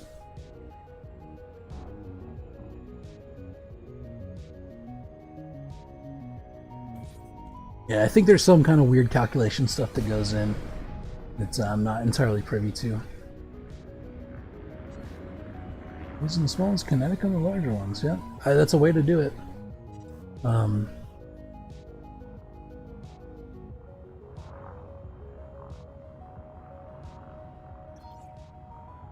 My bounty hunting ship, I've got a Mamba that I use for bounty hunting. It's kind of like an experiment. I don't know if I like it yet or not. Where it's all energy. I just use beam lasers and like particle accelerator or whatever it is, and it's all got, what is it, thermal conduit on it. So the idea is, because the Mamba tends to overheat anyway, right? It's got not so great thermal characteristics, and the fact that it doesn't shed heat super well, and it runs hot. And it has a low thermal threshold. And what thermal conduit does is that for like a certain percentage that your ship is overheated, over 100%, it adds a certain amount of damage to that weapon. So the idea is I've got this Mamba that overheats really easily, but the more overheated it is, the more damage it does with its energy weapons. So I don't know, it's fun to use, but it feels kind of like real, because the longer you're in a fight and the longer you're overheated, the more damage you're doing and cranking out, but also the more damage you're doing to yourself through heat damage and stuff. So it's kind of like a gambit sort of thing of how long you want to stay engaged. It's fun. I don't know how well it actually works, but it is fun. It is fun to use. It's got 2 class 3 beam lasers on it and like a accelerator thing, and all of them have thermal conduit.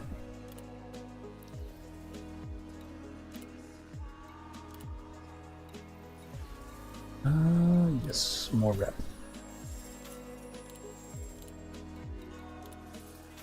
Like I was saying earlier in the stream, I believe it was the first Elite stream that I did.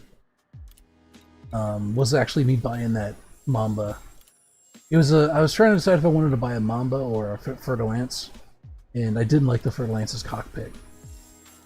Even though I think it's technically a more sound ship for fighting.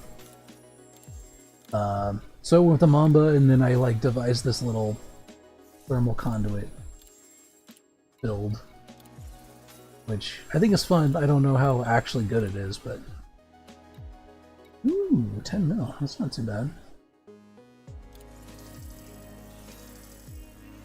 Trying the Python Mark II though. Enjoyed a lot so far. I've been meaning to try some of those. Like I said before, whenever I started playing, I want to say it was the Void Opal rush was kind of going on. So I was in a position where I got quite a bit of money right off the bat. So I wound up skipping a few classes of ships, right? I wound up skipping a lot of the smaller ships, like the Pythons and the crates and stuff like that. I only just got a crate for Titan bombing, which I've been outfitting. And the only reason I bought the crate was because I got some body kits for it from fighting other Titans, so as a reward.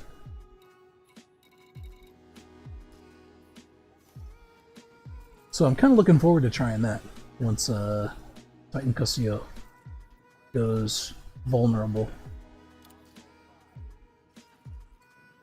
Assuming that we're actually going to be bombing it. I presume that's how we'll kill it, but the way that it's kind of throwing a curveball in everyone's face, I don't know. Maybe something else will happen. Who knows? I don't know what Frontier has planned. Alright, 17%. So the Python Mark II, is that the one they released not too long ago?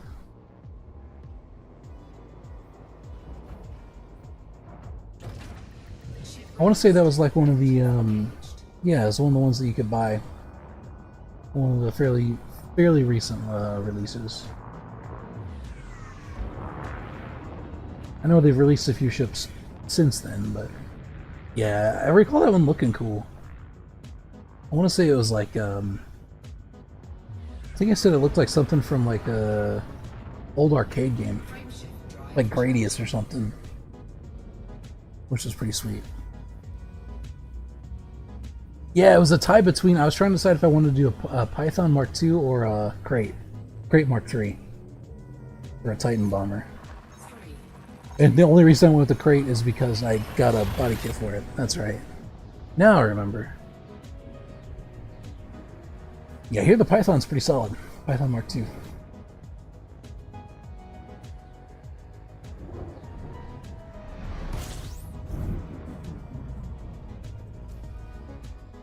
I've been trying not to get too many ships until I get a fleet carrier.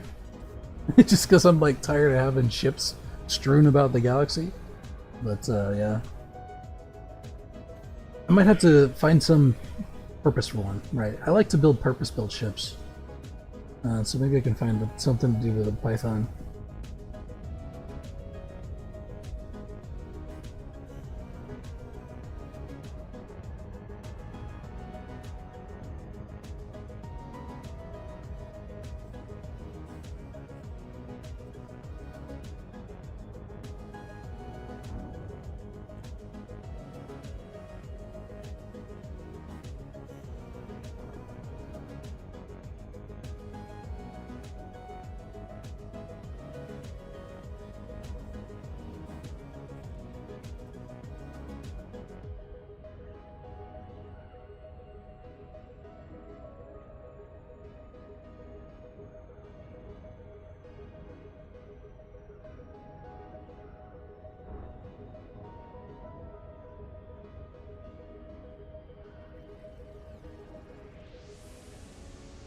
Oh no, not a dolphin.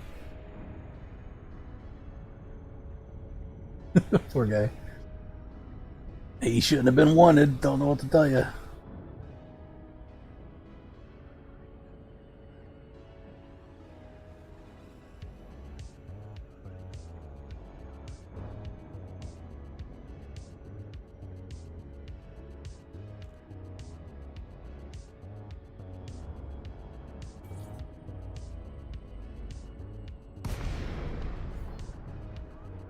He probably got like one of his fins stuck on a landing pad or something and got fined for loitering or something like that. Like something really innocent in, in an Oculus. Or yeah. And enjoy your visit, Commander. Landing authorized. Proceed to landing pad 3-5.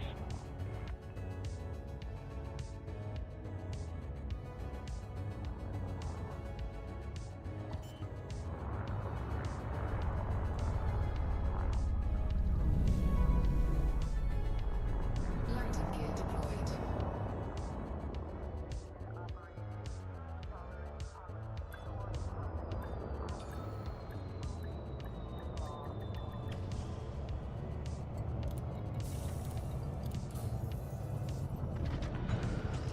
Landing complete.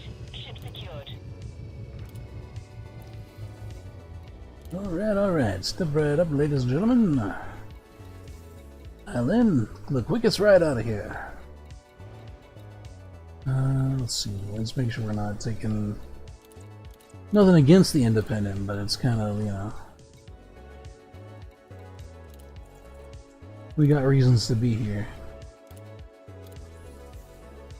So, unfortunately, the federal ones get priority, I should say.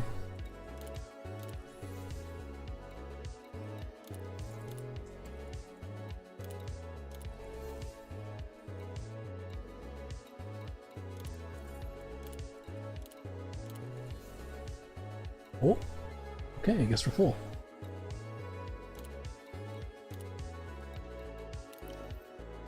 Dang, how much did that last one have?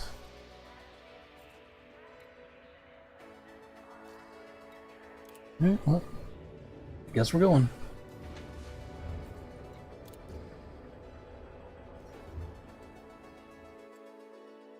I think system security has kind of like been a little lax since everyone's freaking the fuck out about the Titan coming to Seoul. Because I've not been scanned once for illegal Ship released. Follow the passengers. layout. At this point, I kind of just ignore it.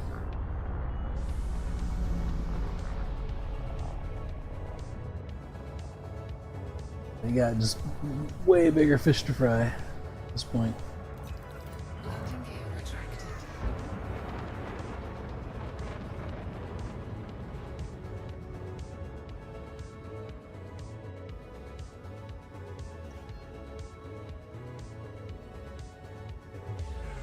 Frameshift drive charging.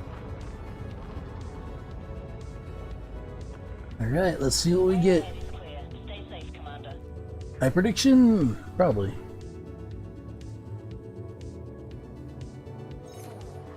Sometimes you get multiple sides on these too, which is a little scary. This ship is kind of paper thin. So once you get two sides on you, if you pop in, you're facing the wrong direction, they could feasibly kill me pretty quick.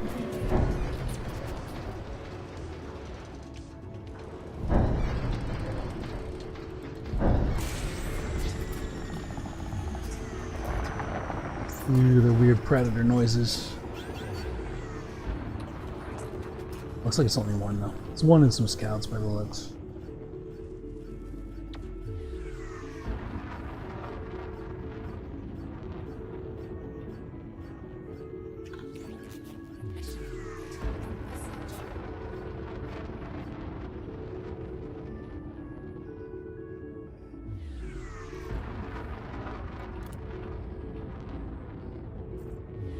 Passengers are yapping at me. Frameshift drive charging.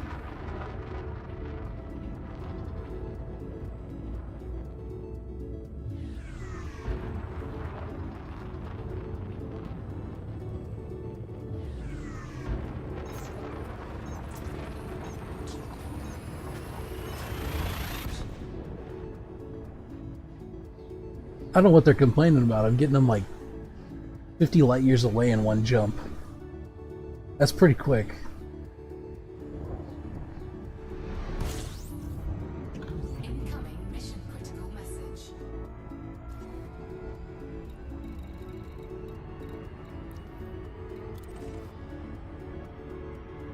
Warning.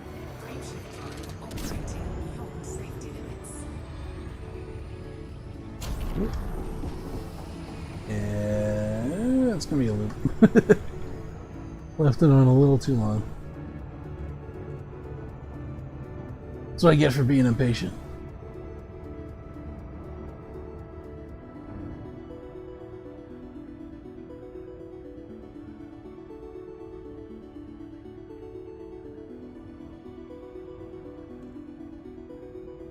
Hey, at least we're on the right side of the planet now, though. You don't gotta worry about flying around it.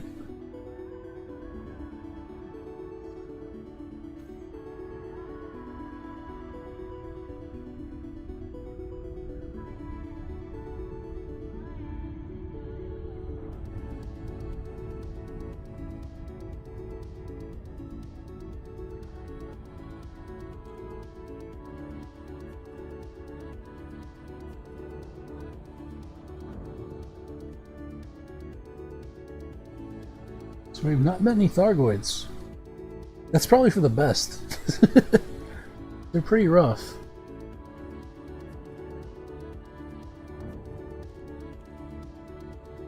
I think at this point the only Thargoids in the bubble are messing around in Seoul. Like, I think all the other systems have been cleared out. All the other Titans have been destroyed at this point. Maybe there's still Thargoids like poking around the debris fields or something, but like I think the only alert currently is in Seoul.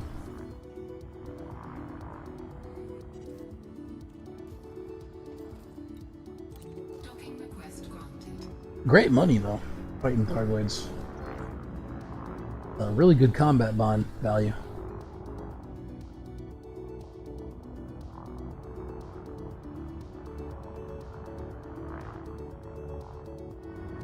Alright, where's the landing pad? There it is.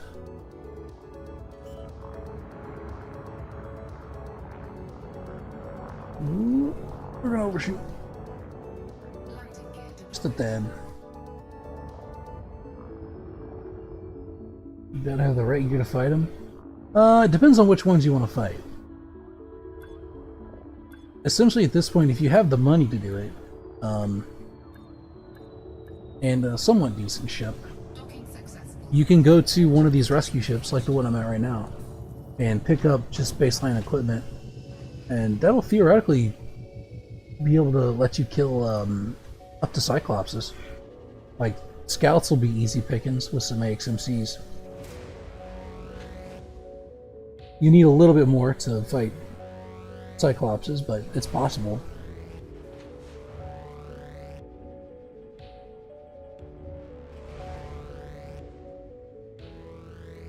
Although I don't know any like good, because there's not any invasions or anything going on right now, so I don't know of any good spots to go and hunt them, but my guess is that'll probably change Thursday. I could be wrong about that, but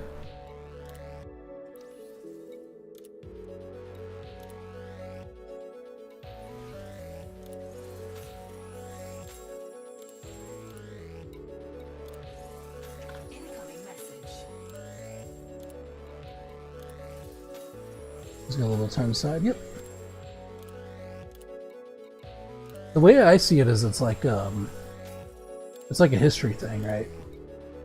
Because Elite's a persistent world, and the way that things play out in game will change kind of what Frontier decides to do with the lore and the history of how things play out, you know, obviously.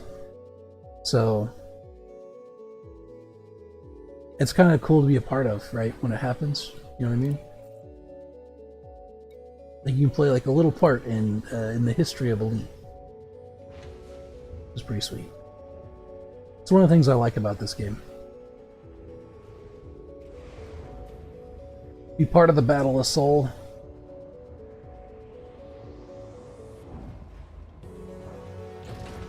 Ship released. Engines engaged. As I understand it, the permit lock has been released too, so you don't even need Federation rank to go to Soul and fight him.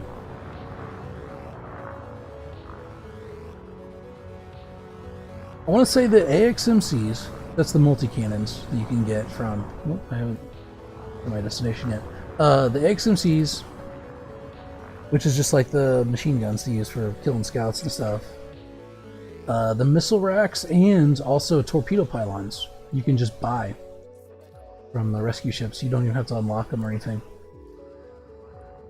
So technically speaking, you could even do Titan bombing in just like a basically engineered ship if you have the engineers and stuff unlocked. Maybe even non-engineered ships. I've never done it before. I feel like you'd be a little too slow. I don't think you'd have the speed to do what you need to do.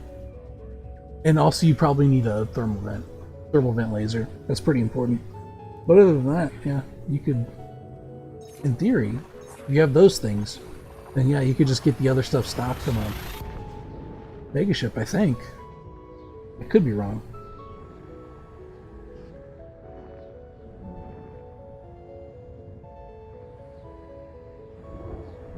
I actually don't see a whole lot of giant, expensive ships in AX instances, like Thargoid fighting. I see a lot of crates and pythons and stuff. Sometimes anacondas.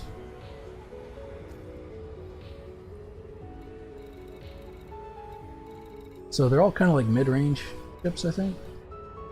My interceptor fighter is a Challenger, which I like. Although I think statistically the Chieftain is probably better suited to it. And I think that's the meta ship for fighting Thargoids. Interceptors anyway. Which is pretty cheap itself. And you also don't have to unlock anything with that.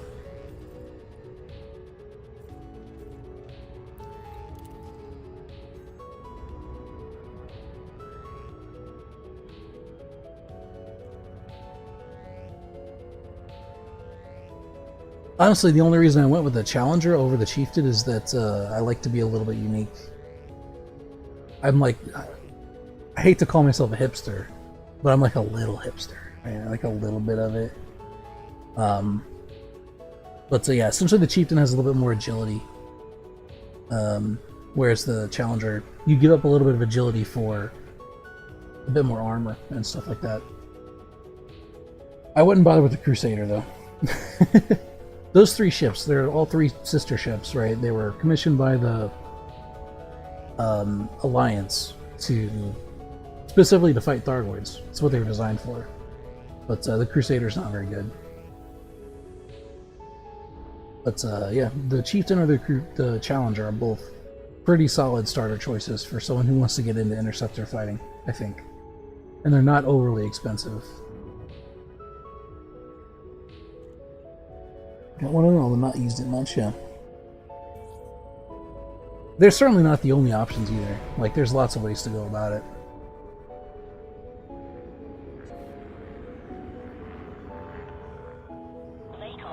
I don't claim to be like an expert interceptor fighter.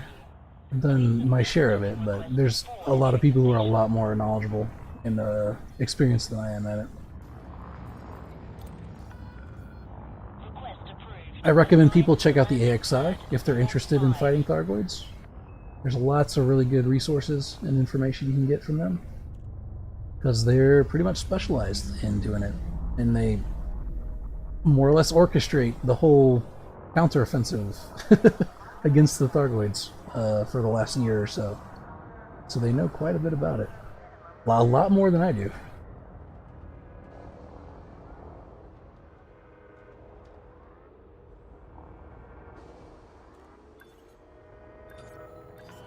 That's my landing gear down again.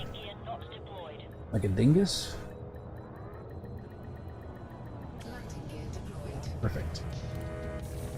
Well, not perfect, but, you know, close enough for jazz.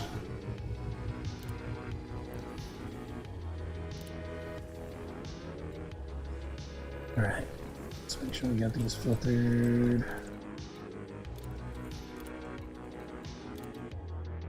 13, jeez. Filling up my cabins quick.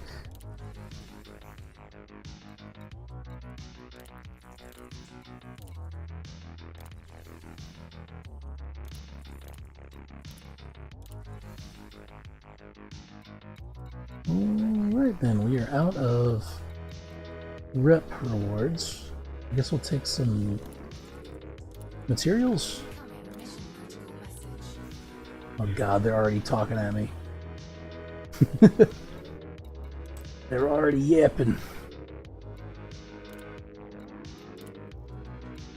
What do I like this pipeline is a 0 rebuy, so I can get as reckless as I want with it. Oh yeah, so that's one of the ones that you purchased, right? Nice.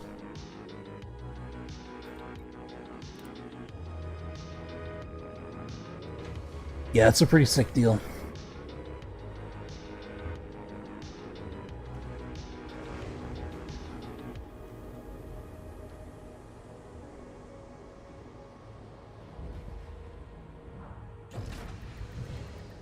Landing gear Ship retracted. restraints retracted. Follow the greens on your way out. Ooh. One a little high there.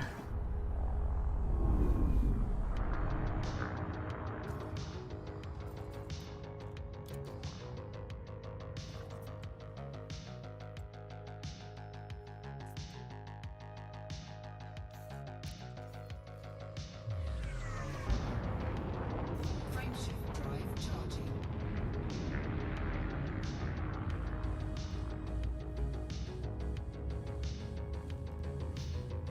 Yeah, if I knock out this next rank and get the Corvette, if I still have time or I still want to play some more, what I might do is I might just go to the the rescue ship and see if I can just like throw together a feasible like starter anti-Thargoid ship, like an AX ship, Incoming mission critical message. just to see kind of like how much it would cost and stuff. Because I actually see a lot of players like new players or people who are just not super familiar with Thargoid stuff ask about that, right? They know kind of what Thargoids are, and they've heard about them and stuff, but they don't know exactly what they need to start with. That might be something worth doing. Right, just something that people can get in and kill some scouts and maybe some cyclopses and stuff. What's it gonna cost if I replace some of the parts? But got nothing to replace them, so huh. Nice. I guess that makes sense. It would be pretty crummy if you bought a ship with money and then then you lost it because you couldn't afford rebuy.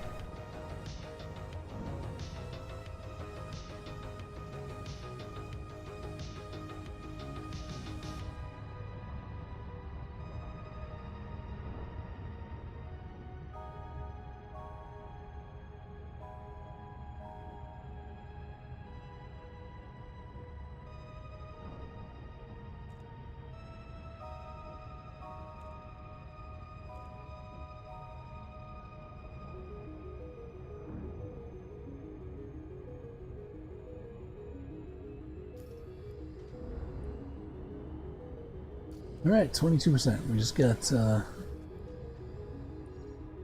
not too much longer to go.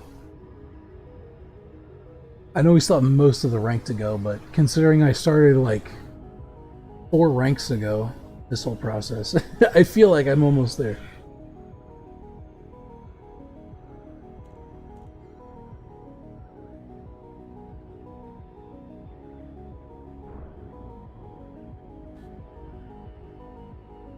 Alright, I'll give it a good wide berth.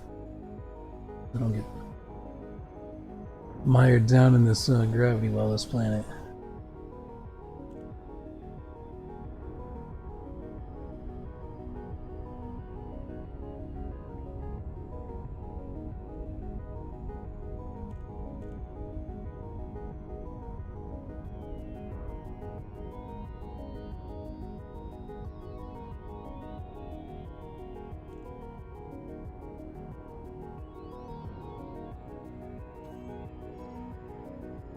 There's like nothing worse than trying to get into a instance, like drop in into an instance on the other side of a planet like this, where you're flying close to the planet, like before you get there, and it takes you like an additional 3 minutes to fly the last like fraction of a light second or whatever. So annoying.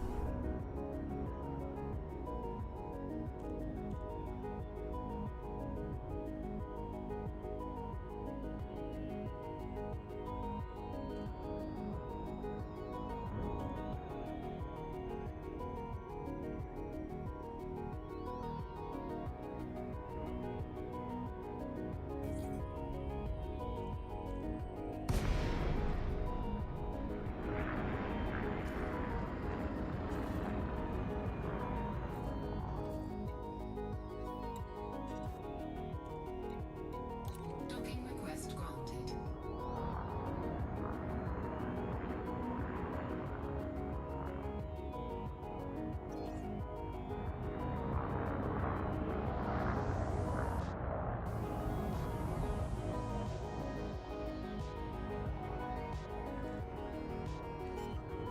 I remember this time.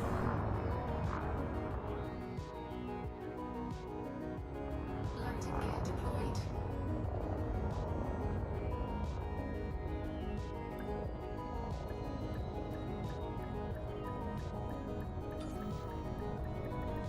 Docking successful. Engines disengaged.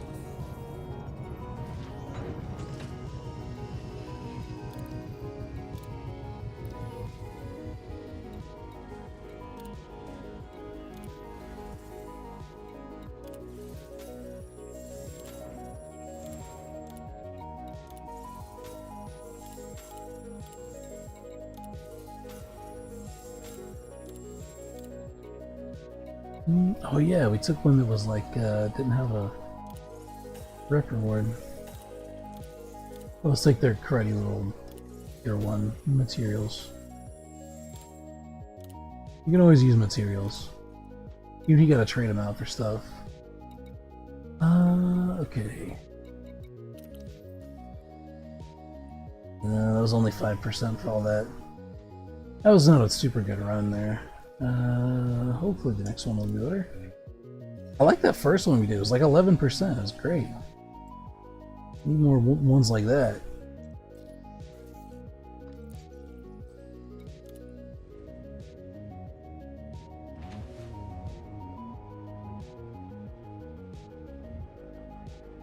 Yeah, I'm really excited to see what comes about Thursday. Because I've been following the Thargoid War stuff for a little while. Like all the events that's been transpiring around it and stuff. Landing gear retracted. I'm curious to see what happens when Kosio actually gets to Seoul.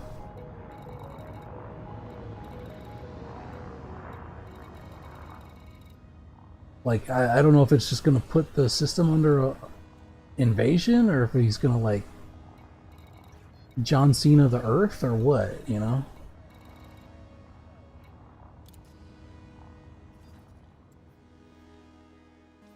Okay, yeah, we should be good. Frameshift drive charging. He's gonna, like, come and do the freaking alien people's elbow? I don't know. Will be exciting, yeah.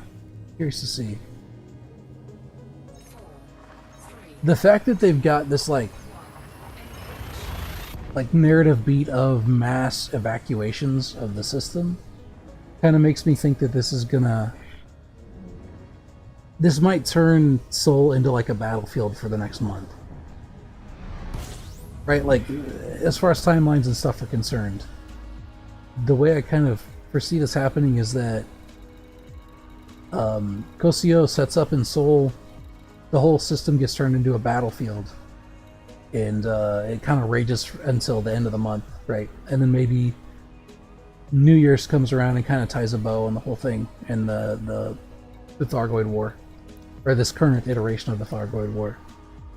And then after that, with the New Year, we actually get into other story beats or whatever. I heard someone actually speculating that the reason they released Colonization is that the plan is that the result of whatever's going to happen is might actually leave Seoul uninhabitable. And so the whole idea is that humanity is not going to have a choice but to expand out from the bubble. It might, like, kind of fuck up the core systems. I don't know if that's true or not, but maybe. It'll be interesting to see what happens.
Romeo Yankee Charlie. Landing permission will be granted upon request. Welcome to this Federal Starport, Commander. Landing permission granted. Assigned to landing pad 3-3.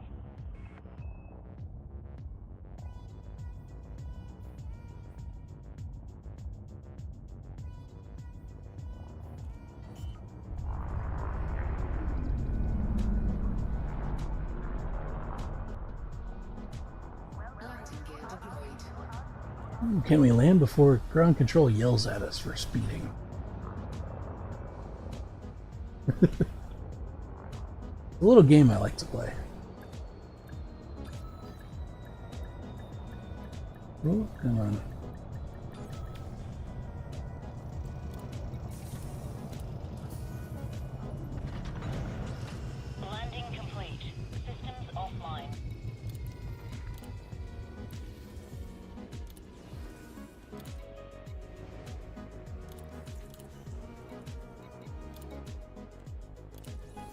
5. That's not too bad. The problem is some of these you get like 14 passengers and they don't even give you that much reputation.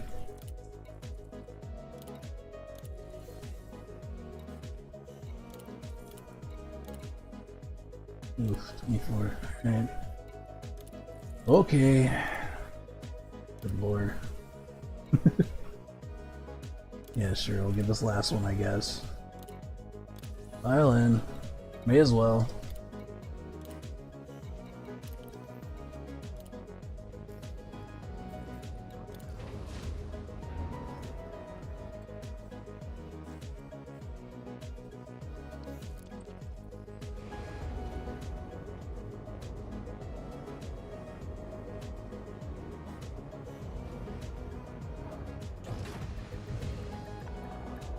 Ship released. Clear for departure.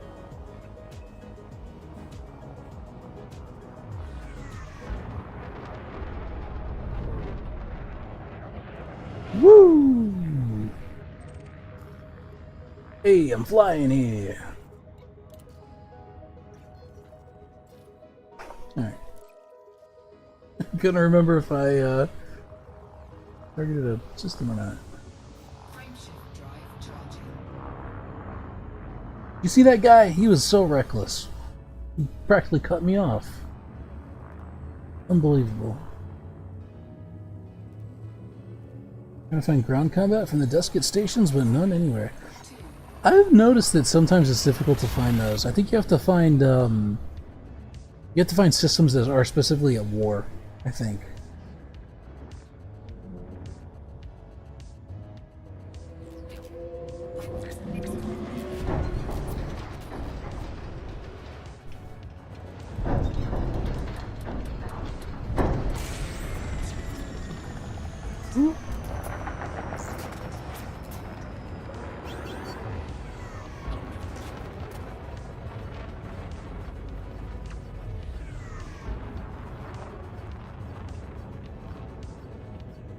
Alright. We should be able to outpace this scythe. Not too much of a problem now. If I can avoid the initial barrage of fire without losing too much health, and kind of outpace them. They really can't keep up with me in the Rambler.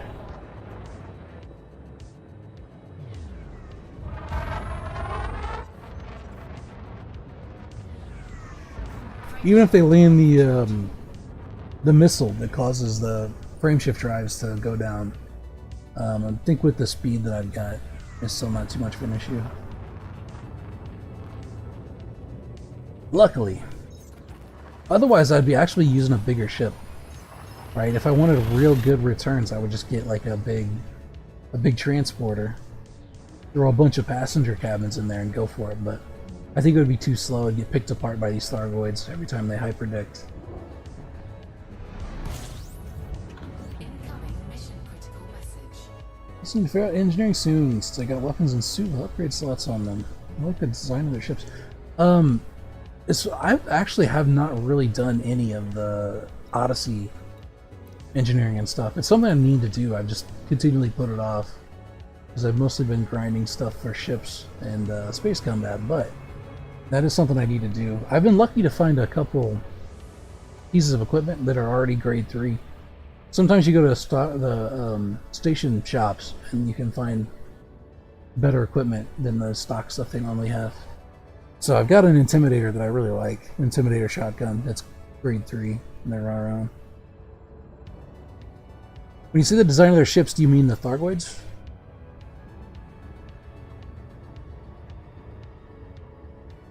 Or someone else's ships? Yeah, for me, the engineering is like... engineering the ground combat stuff, I don't know. I feel like it's... you have to do a lot of running around and like finding materials and things and bases and whatever. Yeah, the Thargoid ships are weird.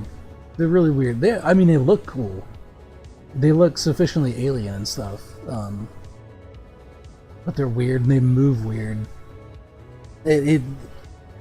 Fighting against Thargoids, dogfighting Thargoids is like... it feels sufficiently different than dogfighting human ships, right? Because they just don't move like you expect them to. They move completely different. They've got really strong like lateral thrust, and so they can move in ways that you just don't, that they shouldn't be able to, I guess is the way to put it. They're very awkward to fight, which is why so many AX pilots use gimbaled weapons against them. Unless they're using like Guardian weapons or whatever, then it's usually fixed, but if they're running like AXMCs and stuff, gimbal's the way to go, in my opinion. A grade 2 Executioner and a grade 2 Oppressor and a grade 3 suit. Nice. The Executioner is the sniper rifle, right?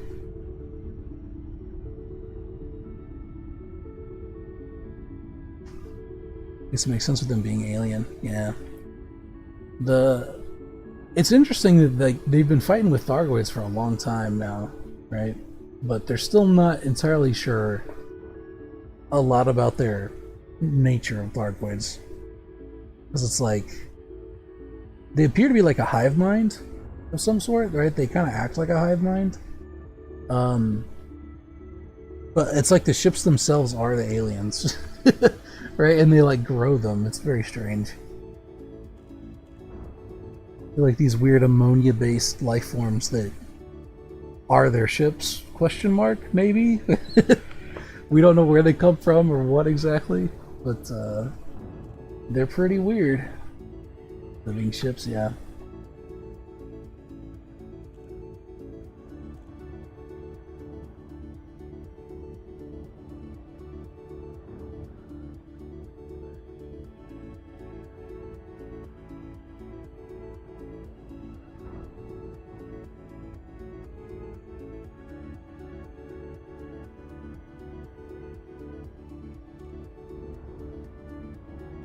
As of right now, I think they don't even know. There's like not even any official confirmation of where exactly they come from, right? We know that they have like spire sites that they build, right? They seed like I think they start as like barnacle patches, right? Thargoid barnacles is what they used to be, and then over time they like grow like almost like plants, even though they're more like insectoid, into the giant spire sites to become like central hubs for Thargoid activity. But like the actual origin point of Thargoids, they don't know where they come from. I think there's some speculation they're actually like native to witch space or some kind of thing. I don't know. It's very strange. I think the only thing that's been confirmed is that they're really old. They're like the oldest beings known in the galaxy.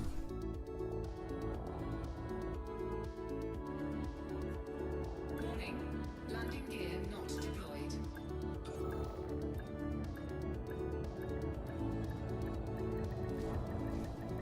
Landing gear deployed. Docking successful. I think there was a book that was written with the help of the devs, from what I understand, that tried to go in and explain some of the like backstory for the Thargoids, but I don't know if it was actually like accepted as canon or not. Incoming message. There's lots of questions. Essentially, there's more questions than answers at this point. All we know is they're really pissed off. They're really pissed off and they like to abduct humans. That's all we know. And they can do some weird shit.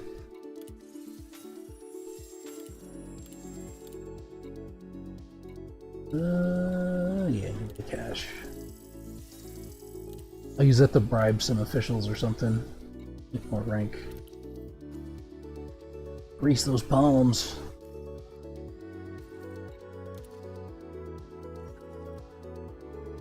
Being Brox from Spore just less human-like ships, yeah.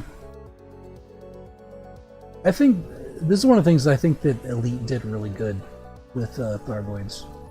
The design. They made them like sufficiently alien. I think that a lot of people's, when they think of aliens, they think of like Star Wars, or an even better example is Star Trek, where it's like, we found a new species of alien, and it's like a human with a weird forehead. You know what I mean? And that's just all the different aliens that are alien from humans are all just like humanoids with weird foreheads.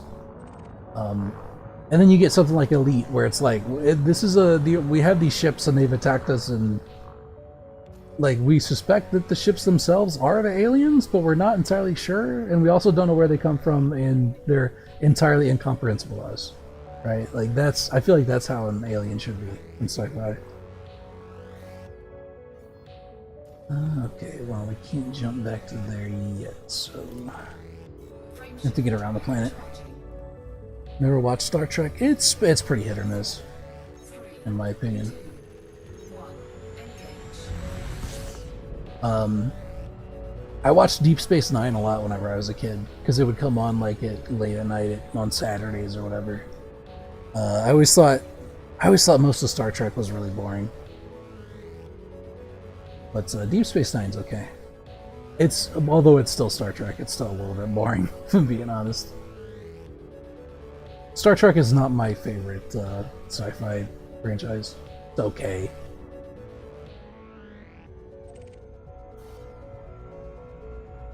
warning. Frameshift drive operating. I'll just zip out around this planet. Frameshift drive charging. You're like Stargate Atlantis? Stargate was actually not bad. Stargate was a lot more my speed. Although I haven't seen a whole lot of it. But from what I saw of it, is a lot more interesting. They have proper guns in Stargate, which I respect. 2, 1,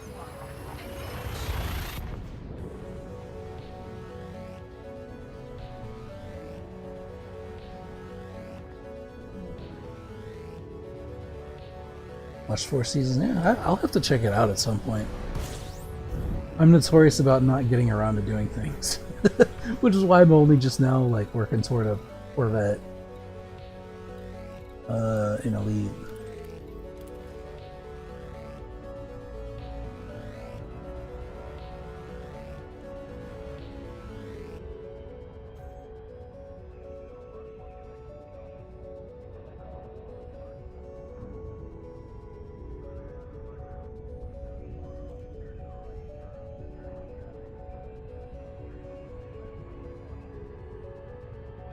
Ah, I gotcha.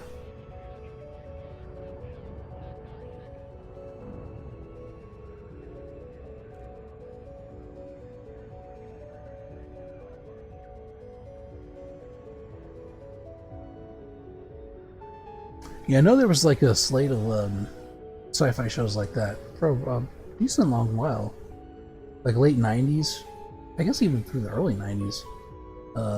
All the way through the 90s and the early, 2000s. You had Stargate, you had Star Trek, you had the later Star Treks, I mean, obviously not the early ones, but the later Star Treks, and you had like Babylon 5 and all those kind of shows. Most of which I didn't see very much of. But even up into like Firefly and stuff.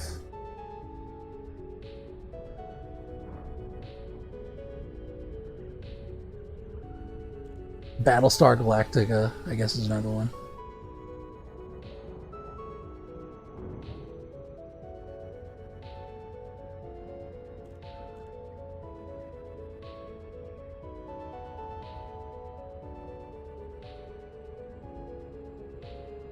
Dallas is the name of Battleship in Stargate.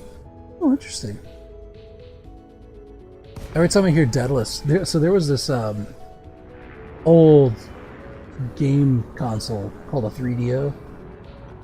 Lakon, Romeo Yankee, Charlie. And one of my distant family members had a 3DO, and there was a game for it called the Daedalus Encounter. So every time I hear Daedalus, I think of the Daedalus Encounter.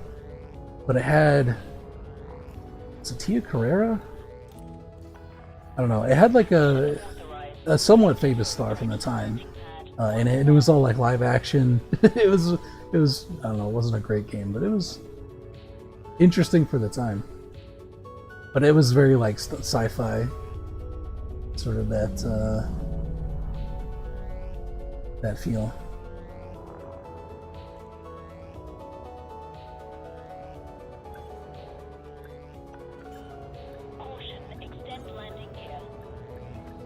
It was one of these old games that was like all live action. The cutscenes were all live action, and then like you had to interact with stuff in the game.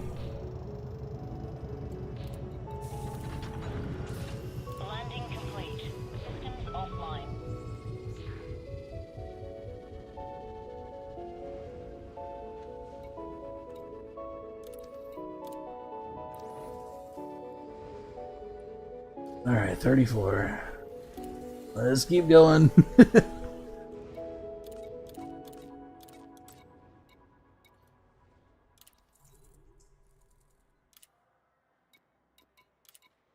Ooh, okay, that's a good one. Right, you get a 3 pip rep reward for only 2 passengers is pretty good. It's efficient, I presume.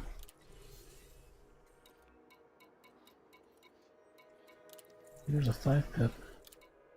Oh lord. That's 12 passengers, I guess?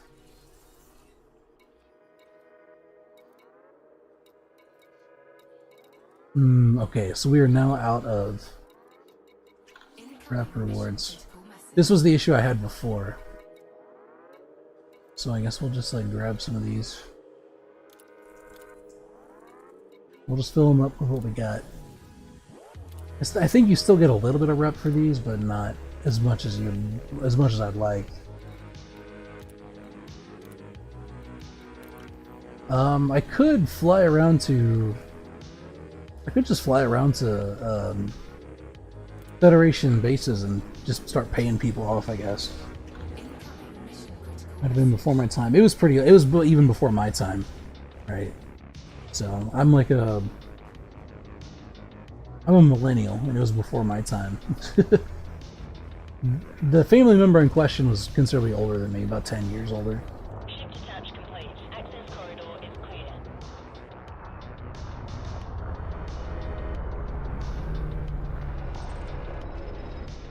Landing gear retracted.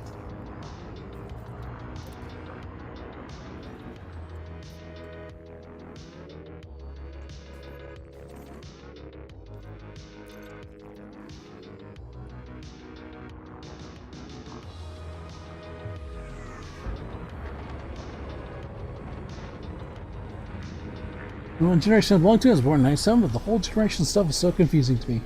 I think that the definitions are a little bit squishy, right? It kind of depends on who you ask. I suspect someone born in 97 is probably Gen Z, but I don't know that for sure. I was born in the late 80s, so I think I'm like right in the middle of the millennial generation.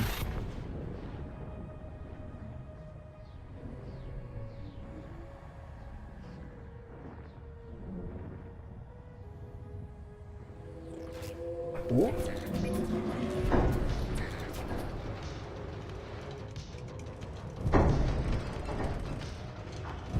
Got another high prediction.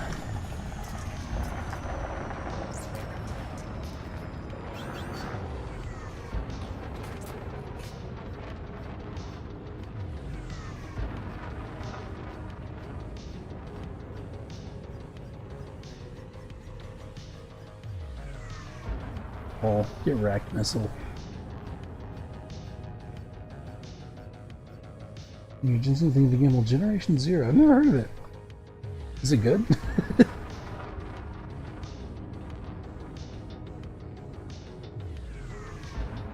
That might be after my time, I don't know. Frameshift drive charging.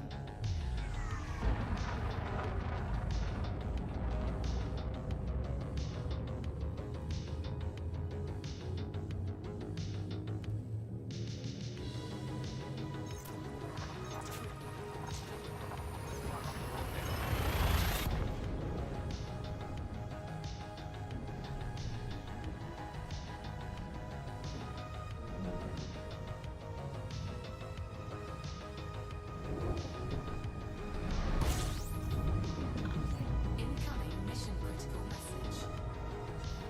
The cool thing about neutron stars in this game, I'm pretty sure it's a neutron star, is you can actually use them to boost your frameshift jump range. It's a little pro tip. It works pretty well if you don't die in the process. Tried doing it a few times and messed it up, yeah. It's a little scary to try to do it. A lot of fun. It's like action survival game. It takes place in 1989 in Sweden, where you fight robots that are taking over. So that's pretty big as well. Interesting. I'll have to check that out. It sounds cool.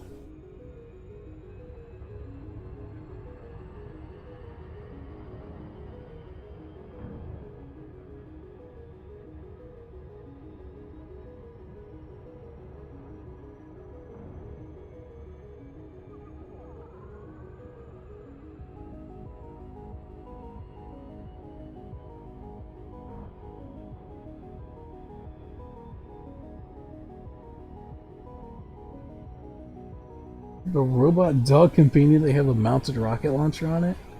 I mean, that sounds like a perfect selling point for a game to me. It sounds rad.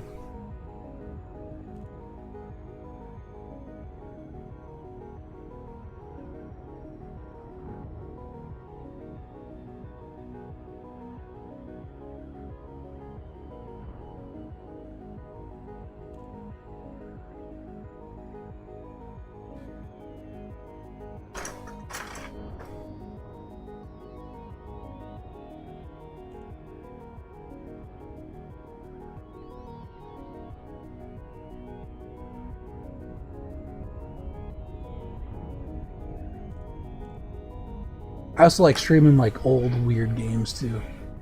So anytime I hear about stuff like that, I'm like, interesting. Decent option for playstyles too? Yeah. I'm gonna check that out. It sounds cool.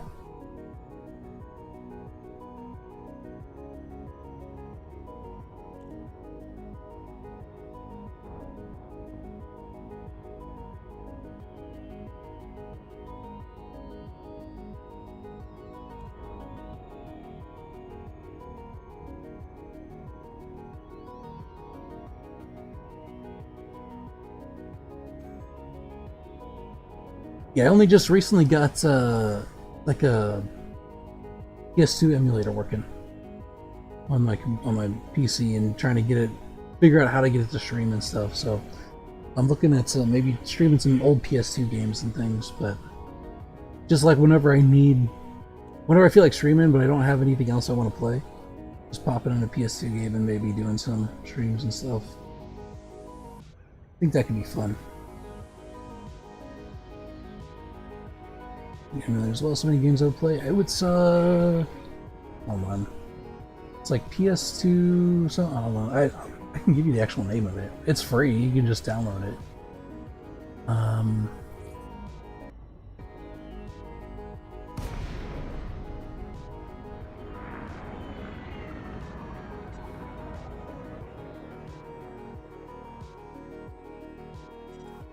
It's like PSX something. PS2 something. Hold on.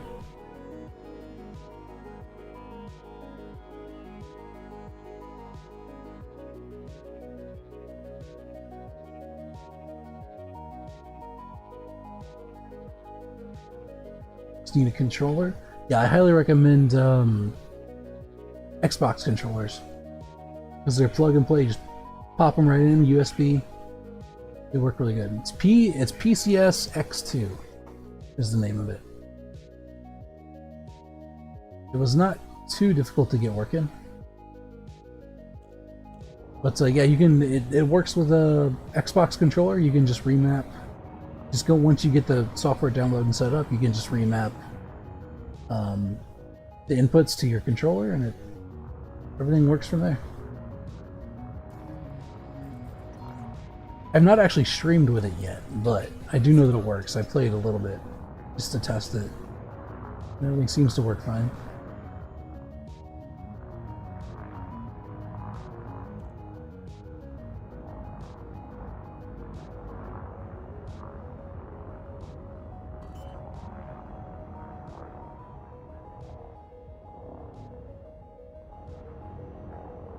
Landing gear deployed. Docking successful. Engines disengaged.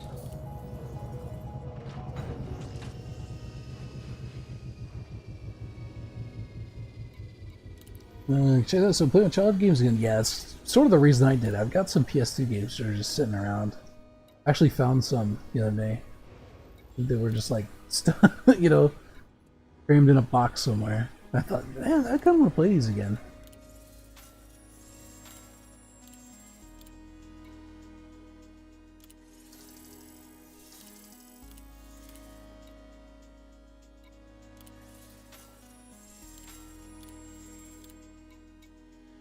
One of the games I still have a hard copy of is Red Faction, which at this point is a pretty old game, but at the time, Red Faction was like crazy, because it was like one of the first games that allowed you to have destructible environments. which was like unheard of up until that point. Having first-person shooters that you could like blow through walls and stuff. So like if you didn't have a key to a door or something, you could feasibly just like blow the wall out next to it, and that was like insane. that like melted people's brains at the time.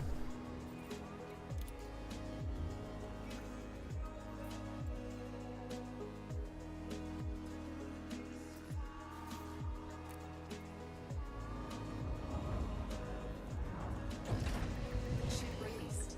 Engines engaged. Oh yeah, we gotta like hop out a little bit. That's right.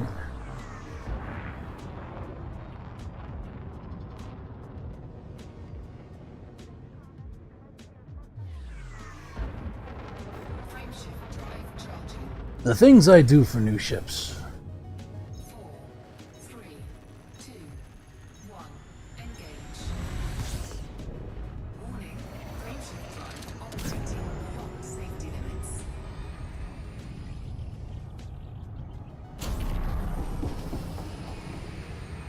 Oh, there we go. Frameshift drive charging.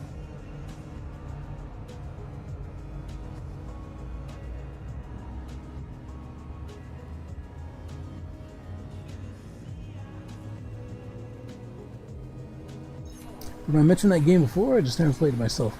I'm pretty sure there was a few different Red Faction games. I think there was there was like a Red Faction 1, I think there was Red Faction 2, and then later on they had like a sequel. It was like more offset from the other games, called Red Faction Guerrilla. But yeah, Red Faction was like really kind of revolutionary for its time. But it kind of follows that same. It feels very Half-Life-y. If you've ever played Half-Life, the original, it has a very similar feel to that, but it's got like destructible environments and stuff, which was nuts.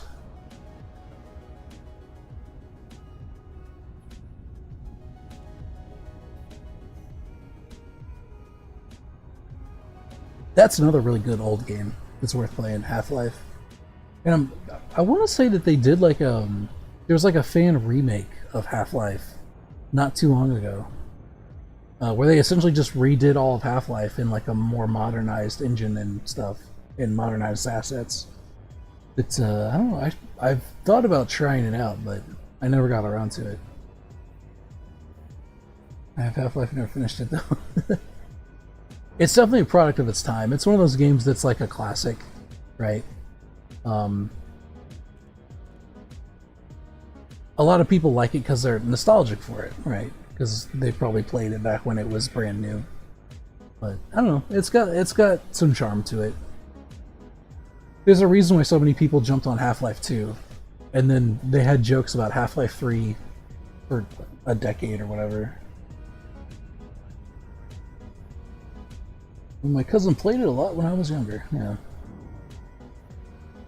I'm trying to remember when it came out. I want to say it was like late 90s. The first Half-Life. They had Half-Life and then a couple like I don't want to call them expansions, but they were like, you know, they were like little side stories. They were they're like little additions to the game that you think of them like DLCs almost. Like DLCs before DLCs were a thing. Because they were like little side stories that happened during the same events as the main game. That was it was Opposing Force, and I think Blue Shift it was called. But yeah, Half-Life was really popular at the time. If Half-Life like wasn't a thing, then we wouldn't have Valve or Steam today. Which is kind of nuts to think about. Which means we also wouldn't have any of the other like cloud-based gaming platforms that everyone seems to have now. Because they all more or less just try to get it on Steam's business model. Headcrabs gave me nightmares as a kid. Yeah, there's a lot of weird stuff in in Half-Life. Although they really kicked it up a notch in Half-Life 2. Like they put a whole area in Half-Life 2 that was like specifically horror. Because Half-Life 1 was supposed to be like, Landing gear it deployed. was like a sci-fi kind of horror survival thing, right? Because there's like aliens everywhere. You know, we had the Resonance Cascade, and then there's aliens everywhere and stuff. So it's like you're a guy who's just trying to like survive or whatever, which is kind of freaky enough as it is. And then Half-Life 2, they decided just out of the blue to put a whole like actual proper like horror themed area in that game that actually almost feels like it doesn't fit very well into it. It's so weird, but also played Black Mesa, but I got stuck with the puzzles there. Actually, that might be what I was thinking of, is Black Mesa. That might be the remake that I was thinking of. That sounds familiar.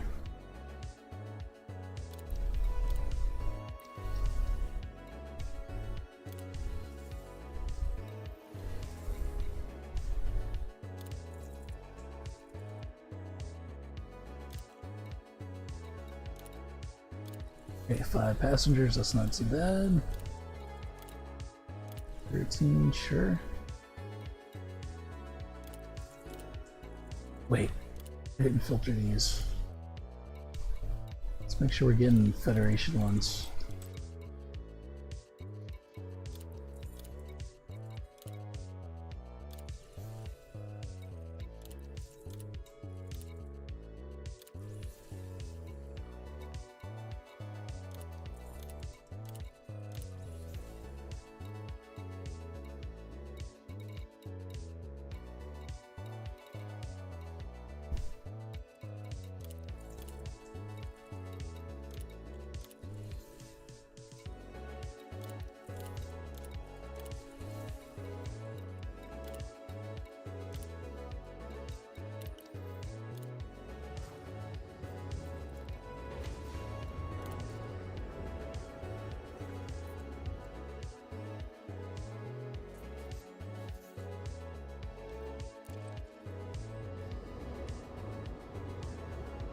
Just trying to figure out the oppressor is an SMG or an AR. Ship released. Access corridor is clear. I think once you get into like sci-fi fake guns, I don't know if there is like a very good distinction between those two, honestly. Squeeze on through here. Landing gear retracted.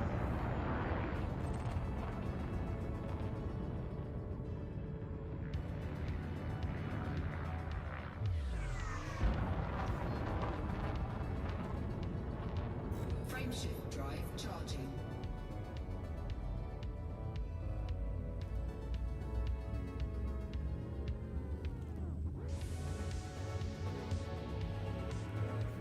You are clear to resume navigation. 3, Like, I'm sure there's probably like a technical definition between the two, but I'm not entirely sure what it would be. It probably comes down to like barrel length or gun length or something. Like an SMG has to be under a certain whatever. I don't know.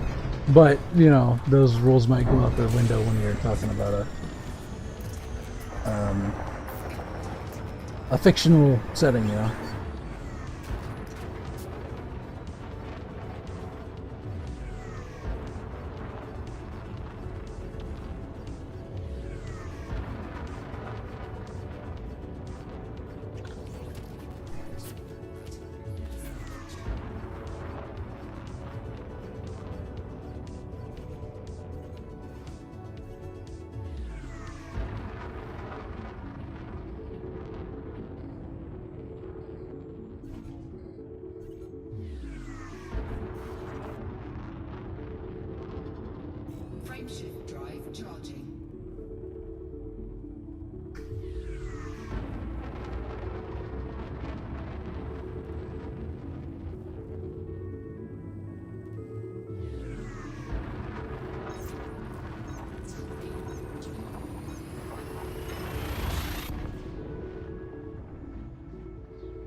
There it is. On Super Cruise. Because I'm lazy.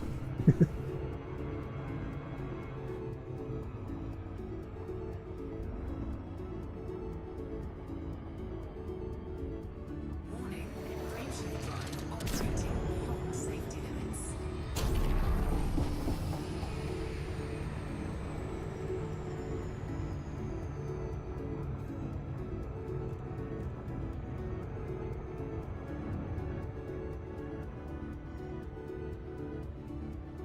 Oh yeah, I forgot we gotta go around.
Grand scheme of life, yeah, I think it's really fun. For me, there's something about just like the way that everything handles. The I guess the flight models or whatever you'd call it, the engine, that actually just handles how everything, like the feel of how everything flies in this game. I really like it. It's so fun to zoom around, and even just like, even without the combat and stuff, just being able to maneuver around objects and stuff, I think is really satisfying. They did a really good job with it. Docking request granted. The scale of it also is really impressive. The scale and how they've like actually calculated stuff. So like if you go to Seoul, this is crazy to me. If you go to Seoul, when this game originally released, it didn't have a full spectrum scan. So like the honking you can do to actually like find signal sources in a system, that wasn't in the game at the start. It became like standard for all ships later on. And at that time, the as I understand it, they had points of interest in the Sol system for actual real-life probes, right? So you had New Horizons, which was a probe they sent to study Pluto. And they had Voyager, right? And these other, that was the one that had like the plate on it, and like a recording with a bunch of different languages saying, hello or whatever, just in case it ran into aliens or whatever out there. So, back in the 1900s, they released all these probes. Well, players at that point actually like calculated where the probes would be after, like, they took the in-game year and date, and they used that to, in like the trajectories, somehow they figure out the trajectories of these things when they release them, and they use that to calculate how far out the probes would be from in the Sol system after 1,000 years or however long this is in the future. And when they went there, they actually found the probes. So like, from what I understand, the developers of this actually actually tapped like physicists, like astrophysicists and stuff, to plan out the models of the solar system and everything, right? Even down to like the generation of where planets should be and things. It's absolutely crazy. It's insane how much effort and like thought went into planning everything out, which I find incredibly impressive. But yeah, if you go to Sol, you can use your full spectrum scan and you'll find these points of interest called ancient probes that are like the New Horizons probe and stuff that are just out there in in deep space. 500,000 light seconds out from the star or whatever. It's crazy. Alright, what are we at now? 45%, we're getting there.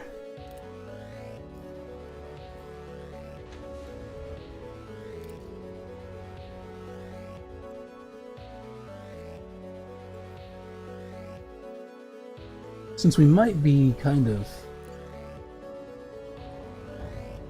exhausting some of our reward missions there, I might swing by Bernard's Star and just hit some of the stations there and look for donation missions.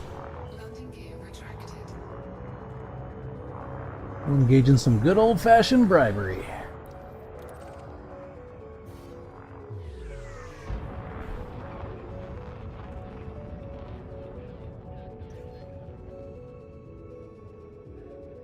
Yeah, I think it's really cool that they implemented stuff like that, where you can like actually go visit the Voyager probe and stuff, still floating around. One of the things I didn't know about this game until recently is that the lore of this game, because I had never played the old Elite games back in the 80s or whatever, but in the lore of this game, they actually made generational ships, right, as like the initial forays into expanding out into space. As you would. So the idea is that they made these big ships that could support multiple generations of people, right? And so they were like sustainable on the ship, and they could travel out, and people, generations would just live and die on the ship until it actually found where it was going to.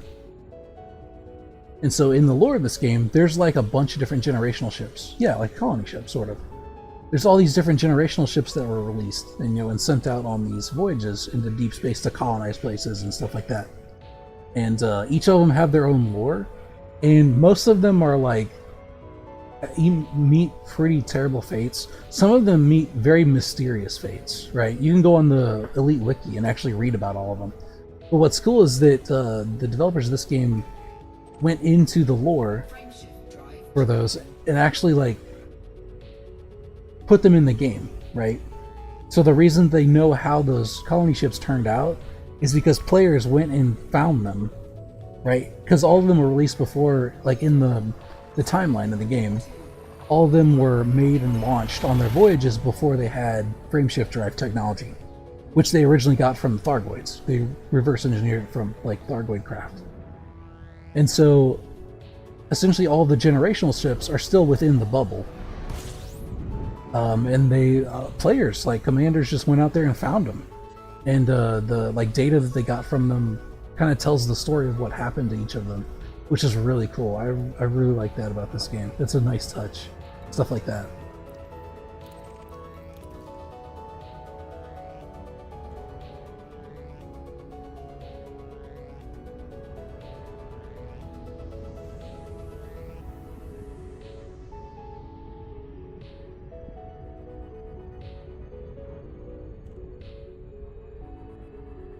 There was one, the weirdest one I thought that I read. I wish I could remember the name of it, which one it was. But evidently one of the colony ships wound up going past this planet. Like the way that all the people inside died. If I'm remembering this correctly, it like went past this planet, and then the people that were there left like reports of hearing whispers. Like, I don't know if it was like through the systems within the ship itself or whatever, as they were passing this planet, and it essentially drove everyone insane, and they all killed each other. And then later on, the ship was found, everyone was dead, and the people who went out actually looking for it and found it were also reporting weird things, like hearing weird whispers and stuff. When they came in proximity to this like planet or something like that. It was something like that, and it's really weird, it's really creepy. And to this day, no one knows what's causing it or whatever.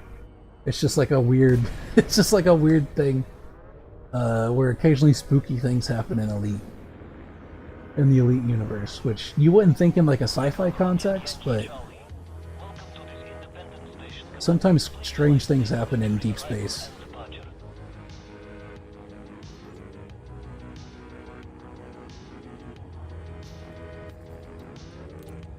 I feel like I'm not like properly telling it. I feel like I'm misremembering something about it, but it's definitely something like that. Very creepy.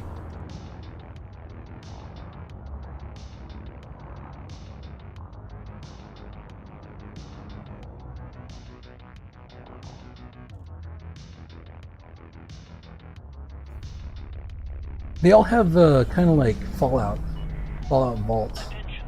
Reduce kind of speed vibes. to 100. Landing gear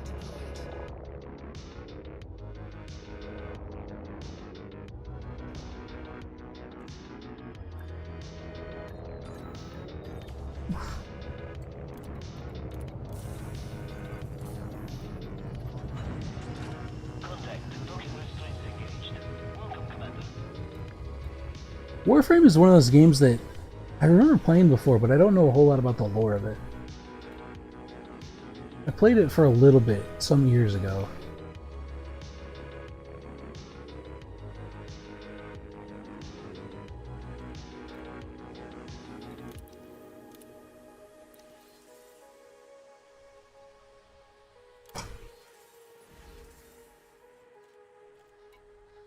Okay, let's see what we can do here. Wait, are they not accepting any support missions? Come on, who wants money? Everyone wants money, right? There we go. That's what I thought. These don't give good, like great rep returns, but they're easy if you got cash. If you got the cash for it, you can just like turn it in, and it's, you know, just trading money for a rep.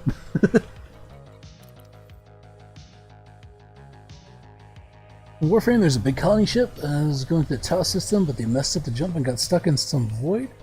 I think it was, and then they began hearing whispers, saying things during just riding against each other. Ah, that's crazy. Yeah, that sounds very similar to the kind of thing that happened there. I don't think they went into a void in this one. I think it was just like something affected them from somewhere in proximity, like in this area of space. And to this day, no one knows why, or what happened, or what's causing it.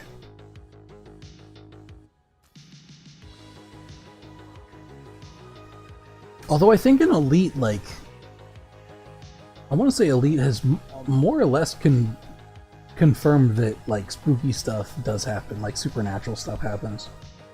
Like, just back in October, they had a Halloween event that involved what appears to be a ghost, like a ghost space pirate thing, which was interesting.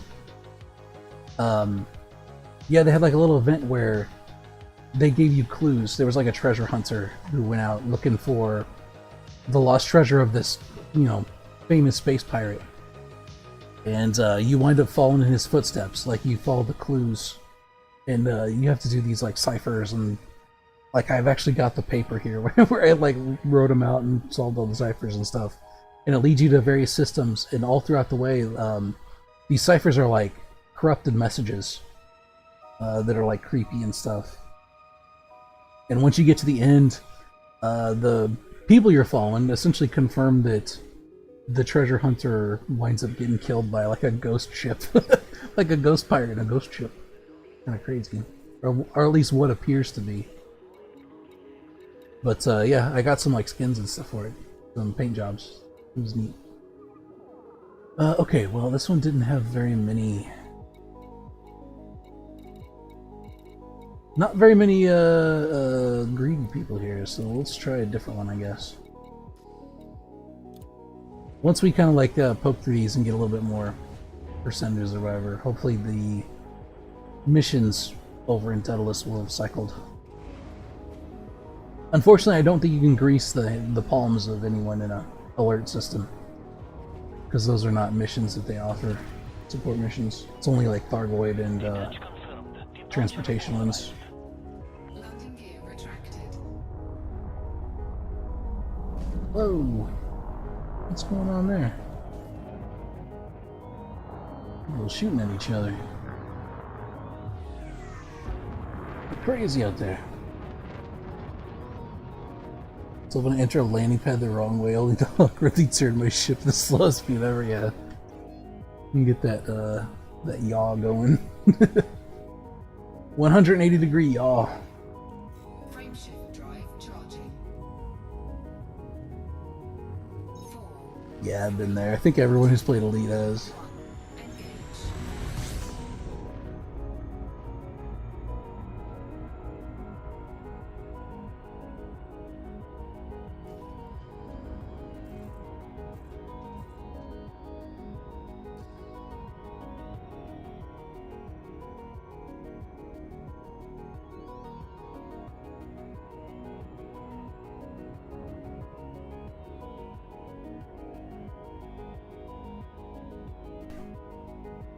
Yeah, that's one of the downsides to having so many buttons on my Thrustmaster Otis map to stuff, is that I don't remember what all of them do.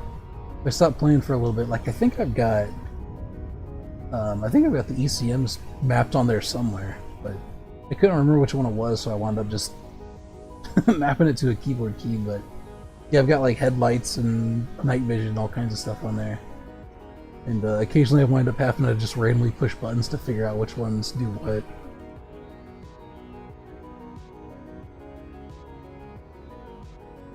Hey, Finze, how's it going? Welcome to the stream.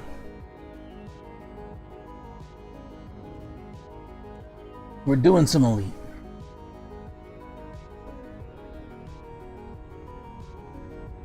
Being a conscientious, industrious star pilot for the evening, which is to say a little bit boring, but we're doing the grind.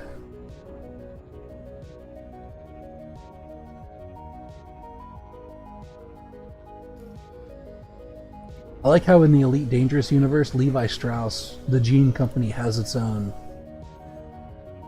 outpost in space.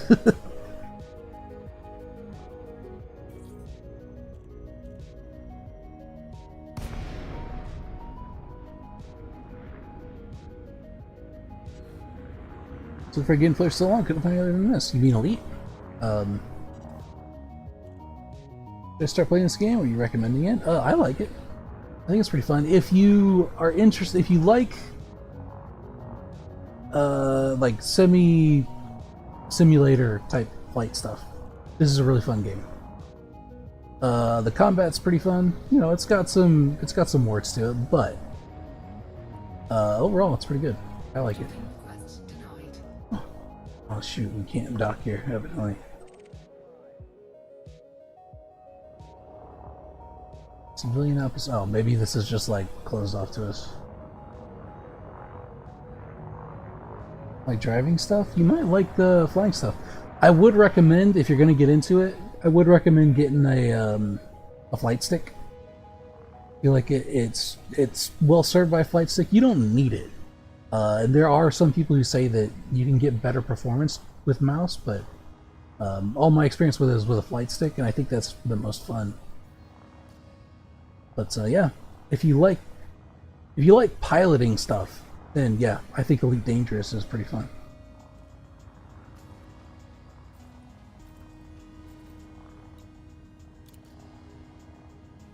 Plus, we were just talking about how there's some like kind of cool lore stuff that happens in this game because it's very community oriented. So like stuff develops in the in-game world according to the things that the community does. Right? They have community goals occasionally and all that stuff. There is a learning curve to it, I will say. It takes a little bit of practice to figure out how everything works and getting used to how everything feels to fly and stuff.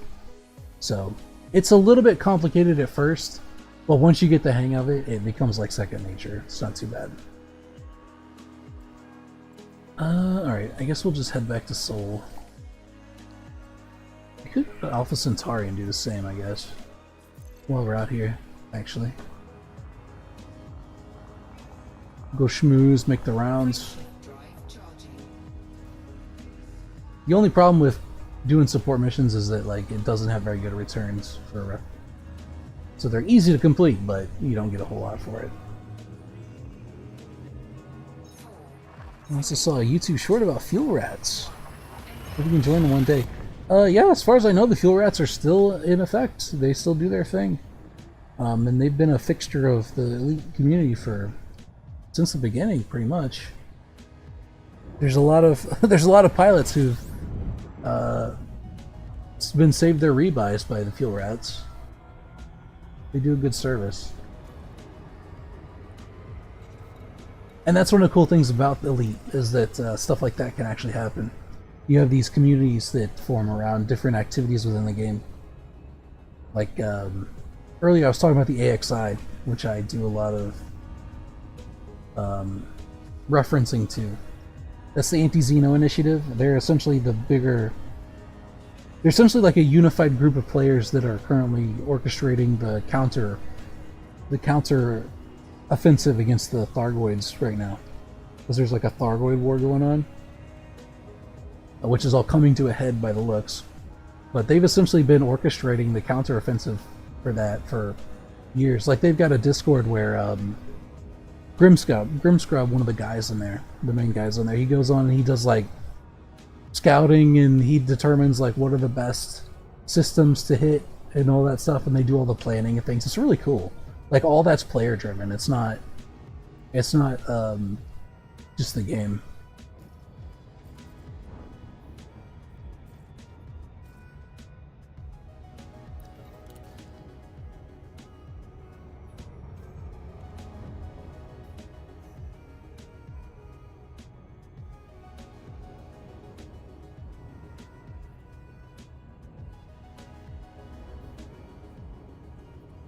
There's also quite a lot of things you can do in this game, which is pretty nice.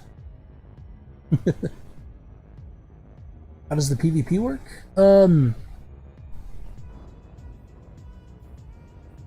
More or less the same way that any of the combat works. There isn't like someone come and destroy my ship while I'm chilling or farming. If you're in open play, they can. Yeah. But there are other modes you can play in. So there's a solo mode, where you're essentially in the same universe. Everything you do still has its effect in the universe and stuff like that. You're just not in the same instances as any other players. So you're free to go and do your stuff that you want. Alternatively, there's also what are called private group sessions, where you can create your own sessions with essentially vetted players. So you can like whitelist players to join that. So you're only playing with players that you know or whatever. And some of the groups like the AXI that I mentioned, the Anti-Xeno initiative, they actually have their own private group session where they will actively kick out gankers who come in. If they come in, or Mobius, yeah, that's another one. So certain groups of players will have their own private sessions that have their own rules and stuff that they can blacklist or whitelist players for. So, yes, the answer to your question is you can get ganked if you're in open play. If you don't want to get ganked or have any risk of it, you can play in solo, or if you just want to play with friends or whatever, you also have a private group session that you can do, sort of option. So they give you lots of options to kind of play around however you like.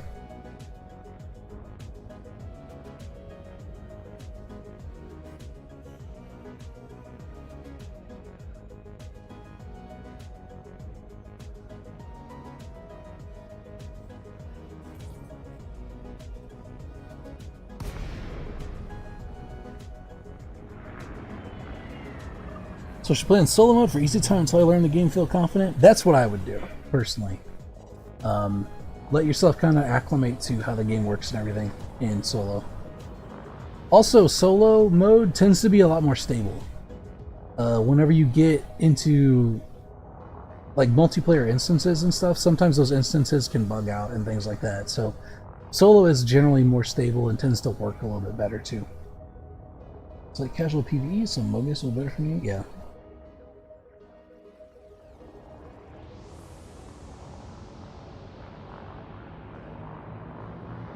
And there's all kinds of cool stuff, like PvP isn't necessarily a focus of the game, right? There's all kinds of cool things you can do.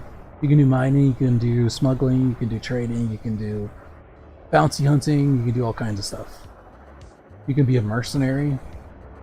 You can help fight the Thargoids if you want. All that stuff. It's pretty cool. Alright, I need to dock. What? Oh, I think all the pads are taken up.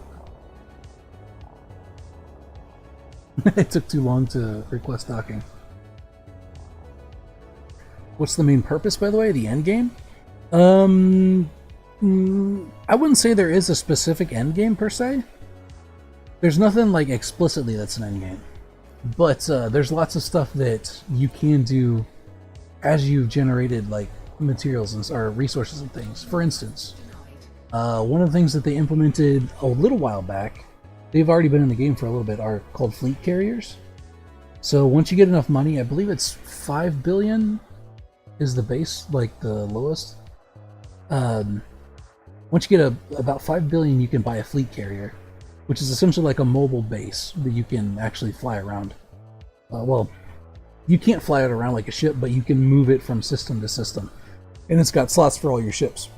So you can store all your ships in it, and you can jump it, I think, up to 500 light years at a time. So you can like actually have a mobile base that moves around the Milky Way, which is pretty cool. So that's one of the things that you can kind of aspire to have, is a fleet carrier. And other players can, you can set it so other players can use it. They can dock there, they can use the facilities. You can actually get money, like having a market on it and stuff. One of the things that they just announced recently is colonization.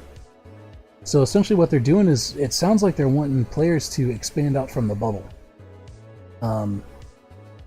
So like, they're essentially making it so players can have their own like player-made installations and stuff on planets and actually colonize currently unpopulated systems and stuff, which is going to be interesting. I don't know how it's going to play out, but we're going to find out. Another system they have is called Power Play. So if I pull up the galaxy map here, and I don't know if you've like looked at the galaxy map on Elite, right? Because it sounds like you're just kind of getting interested in the game. This game is massive. Like, it's huge. It's essentially modeled the entire Milky Way galaxy, right? So currently, I'm in the bubble, which is like human space. So you see all these little icons. This is essentially, generally speaking, where human space is, where all the systems are where humans have established themselves. So each of these little dots is a system. For instance, we are currently in, was it Alpha Centauri? Yeah. So I'm currently in Alpha Centauri right now, which is this system here. There's Sol, that's like the human origin system. That's where Earth and stuff is. So Alpha Centauri is this. So this is all in the current system I'm in right now, Alpha Centauri. So you got multiple planets, you got stars, you got bases, and things like that. So each of these dots in the galaxy map, like for instance this one, or this one, let me zoom out where it's, you can see a little bit better. All these dots are each of a system, like Alpha Centauri. So they each have like stars, some of them have very little in it, others have like a lot of stuff in it, some of them have like dozens of planetary bodies and stuff in them. So each of these are a system that you can go to, right? Each of these little dots. Which is, you know, essentially where humans have spread out to in the game. And then if we zoom out from there, you've got this region, which is the Inner Orion Spur.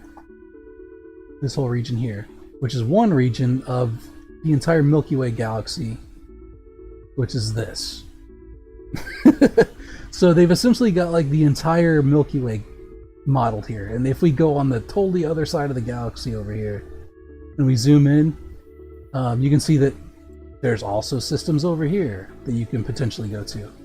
These are all unpopulated here because humans haven't really gotten to them yet to colonize them, but the game is very, very big. It's massive. Frontier released a statement not too long ago saying that of all the stuff in the game, only about, I think they said it was 0.06% of the game had been discovered after, you know, however many years it's been out. So there's still a lot of stuff to look into, a lot of stuff to mess around with and explore too. Oh yeah, this is what I was going to say. So that's one thing to note, is that the game is massive. But You were talking about endgame stuff. There is another mode called Power Play. And essentially this is like... hold on, let me see if I can get it pulled up. I want to see if I can get the... Okay, here we go. So this is a mode called Power Play, and this is something they just revamped. Essentially, if you want, you have all these different powers. So there's these figures, right? And they're all vying for taking essentially territory, you could think of it, right? So they want to take over systems. So what you can do is if you just wanted something to do in the end game, you can actually pledge to one of these powers and then help them actually take systems from other powers. And by doing that, you earn favors and you can get rewards and things, right? There's certain like special weapons that are locked behind certain powers and things like that. So there's a lot to do in Elite Dangerous. You don't have to do any of them, which is why I say there's not like a specific explicit end game, but there's lots of stuff that you can do in it, which is pretty fun. If you just want to, like, if you want to do Power Play, you can do Power Play. If you just want to like trade, you can do that. Okay, this station still doesn't want me to go in, so I'm just gonna mosey. I'll head back to Seoul and we'll take a look at the missions. See if they've cycled out. Hey, no problem. Yeah, if you have any questions or whatever, feel free to ask. Pretty chill. Whenever streaming, you want to just pop in, say hi, or ask a question or whatever, I'm cool with it. I appreciate you hopping in. Frameshift drive charging. Keep watching for now, I gotta try to learn. Yeah, that's cool. Whatever you want to do, man. As of right now, I'm currently grinding a superpower rank. So there's 3 main superpowers in the game. You've got the Federation, which is like, you can kind of think of it as like an amalgamation of old Earth governments. So this game takes place like 1,000 years in the future. It's set in like 3300 something. I think it's 3310 currently. It does move in real time, so for every real life year, it's 1 year in game, and it's always the current date. So the in-game date right now would be December 3rd, 3310, or 4th of December, 3310, right? And there's 3 superpowers in the game. One of them is the Federation, which is the one I'm currently grinding, and it's like an amalgamation of all the old Earth governments, and they kind of work the same way, and they mostly control the area around Earth. They're stationed on Mars, I believe, is where they're primarily set. Then you have the Alliance, which is like a kind of loose conglomeration of independent stars that kind of form together to protect their own interests. And then lastly, you have the Empire, which is, they're all humans, by the way, right? They've all like spread out amongst the bubble, and they all just kind of control their own regions. The Empire is a little bit like more old school. It's kind of, I mean, think of it as like a Roman Empire sort of deal, but it's in space. It's like, I guess, the best way I can describe it. And they have their own little quirks and stuff. But as you gain ranks with them, so you build your reputation with them by doing missions for minor factions that are associated with them. And as you build up ranks, you unlock rewards, essentially. Like certain systems you can only get to through permits by getting ranks with the superpowers. For instance, the only way to get into Seoul is by Federation rank, I'm pretty sure. And also things like ships. So currently, right now, I'm trying to get the Federal Corvette, which is locked behind a rank. In fact, it's the next rank. I'm just like a little bit short. So I'm at 46% now, where it says, under Federation says rank post captain. I need to get up 1 more rank, and once I do that, I should be able to buy a Federal Corvette, which is like the big heavy hitter for the Federation. So, yeah, that's what I'm doing right now. That's why I'm kind of shuttling refugees currently. Lakon, Romeo Yankee, Charlie. The Federation welcomes you. Follow station protocols and enjoy your visit, Commander. Yeah, so right now I'm just kind of going back and forth between Seoul and On pad 08. a rescue ship. Carrying refugees there. Because every time I do that, it raises my rank a little bit.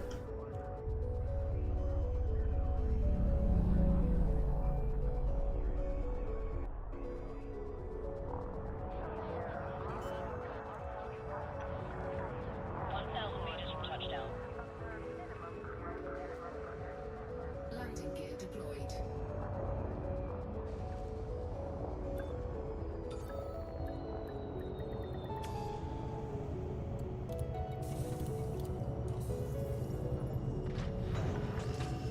Contact. Deploying ground services.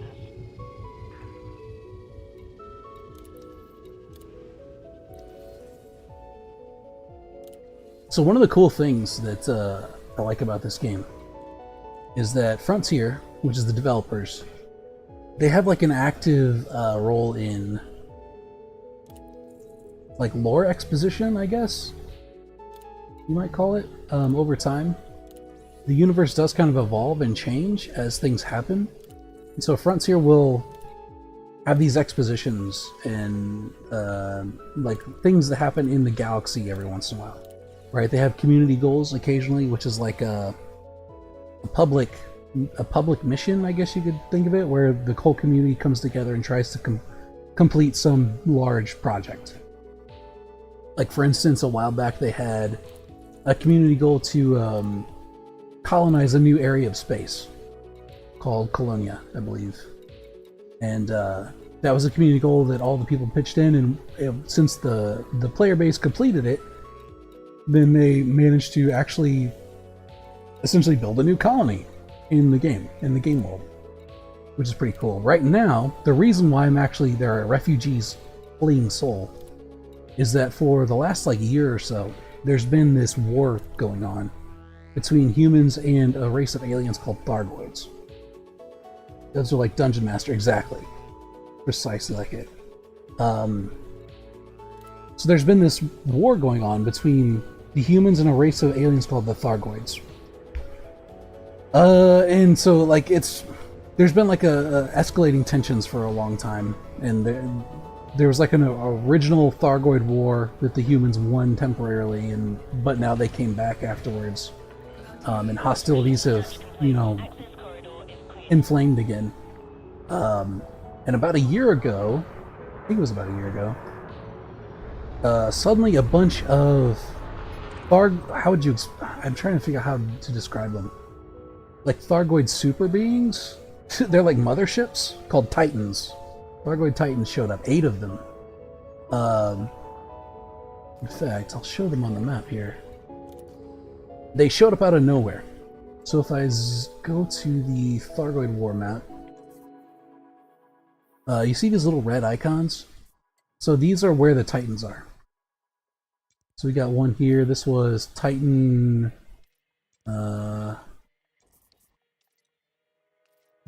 I'm not sure which one it was. But essentially, these Titans showed up. There was 8 of them in total, and they like essentially launched an all-out offensive against the bubble, right? So you can see here, now these are all debris fields because the Titans have been destroyed. But originally, the Titans were like really encroaching on human space, and it was like an existential, like extinction level threat that was going on. And so the Thargoids were coming in and they were just wrecking house and stuff. And so the community had to come together and form these anti-Xeno, these anti-Thargoid. Wait, what? Oh, hold on, I think I got the wrong thing there. Clicked here. They had to form these like groups to fight off the Thargoids with like really experimental anti-Thargoid weapons and stuff, right? And it was a really hard slog at first. And eventually they fought them to a standstill. And then with like new technological developments, right? They discovered Guardians, right? The fact that there was like some player somewhere stumbled on a planet somewhere where they had these ancient ruins that weren't human and they weren't Thargoid. And while they were there, they discovered new technologies. And so there was like community goals about getting these new technologies and bringing them back to stations, and because those community goals were completed, that unlocked new weapons for players to have access to, which were better against the Thargoids, right? And so it went from this like existential threat to kind of fighting them to a standstill, to eventually developing weapons that could harm and destroy Titans. And so eventually, like, there was a system where a Titan would come in and it would control a certain number of systems around it, and then over the period of weeks, players would come in, liberate those systems, kick the Thargoids out, and that would leave the Titan undefended and vulnerable. And at that point, they could use those new weapons to go in and bomb the Titan, and like as a whole community effort. And it's like a really cool thing that's been going on for a year. So they've destroyed 7 of the 8 Titans, and then as of Thursday, so these are actually Thargoids that are hyper-addicting me right now. But as of Thursday, the last Titan, which was losing its control over the systems, and it was about to become vulnerable for bombing, it started moving, which is unusual for the other Titans. And then over the last course of the last week, it's been moving across through the core systems into the bubble. And yesterday it was just confirmed that its target was Sol, which is like the home system for humanity. And so what's happening right now is whenever that happened, the 23 billion something inhabitants of Sol like freaked out. And so now everyone's trying to flee Sol because no one knows what's going to happen whenever the Titan gets there, which will probably happen Thursday after maintenance. So whenever it comes up from maintenance, presumably the Titan will arrive in Sol, and then what happens from there, no one knows. Like, we don't know if they're going to pull some crazy rabbit out of their hat, or like, or if they're just going to launch a big invasion, or what. We don't know what's going to happen. But that's why there are refugees trying to flee Sol right now. Is because people are trying to get out before whatever is about to happen happens. So if you're just joining the game now, if you're just getting into Elite, you're kind of like getting in at the last, like, climactic, presumably the climactic battle at the end of the current Thargoid War. Whatever's going to happen from that, we won't know until Thursday, I guess. So it's an interesting game. It's definitely worth it, in my opinion. It's very engaging if you're willing to engage with it. It's got some jank to it. It's got some warts. Things don't always go perfectly. Sometimes there's server stability issues. Sometimes instances are buggy or whatever. But the overall, like, presentation and the aspects of it like that, I think are well worth it. Since I was gone for so long, I just pretend my commander slept through it. I was in the same boat. Like, I wasn't there whenever the Titans first showed up. Like, I've only got credit for 3 Titan kills on this guy, and I can only do 4. Like, for the people who have been around since the initial invasion, so the way that it works is the rewards for Titans is that for every Titan you get a significant amount of contribution for to help kill, then you get rewards for it. So like if you helped with the first Titan, you get a decal, which shows that you helped kill 1 Titan, and then there's like certain ship kits and stuff like that that comes with it. So you get rewards for helping do that. And then for each Titan you do, you get more rewards. So like, for instance, I only came in and managed to help after the 4th Titan. So like, I can only get 4 of the tier. I can only get up to tier 4 rewards for doing it. Whereas someone who's been in from the beginning, they'll get all tier 8 rewards. They'll get all the decals and stuff like that. So they're also really good about rewarding you. You also get arcs for helping kill Titans, which is pretty cool too. That's the premium currency. So they're really generous with a lot of that stuff. It's pretty cool. You also get arcs just for playing the game too. You get up to 400 a week, which is pretty nice.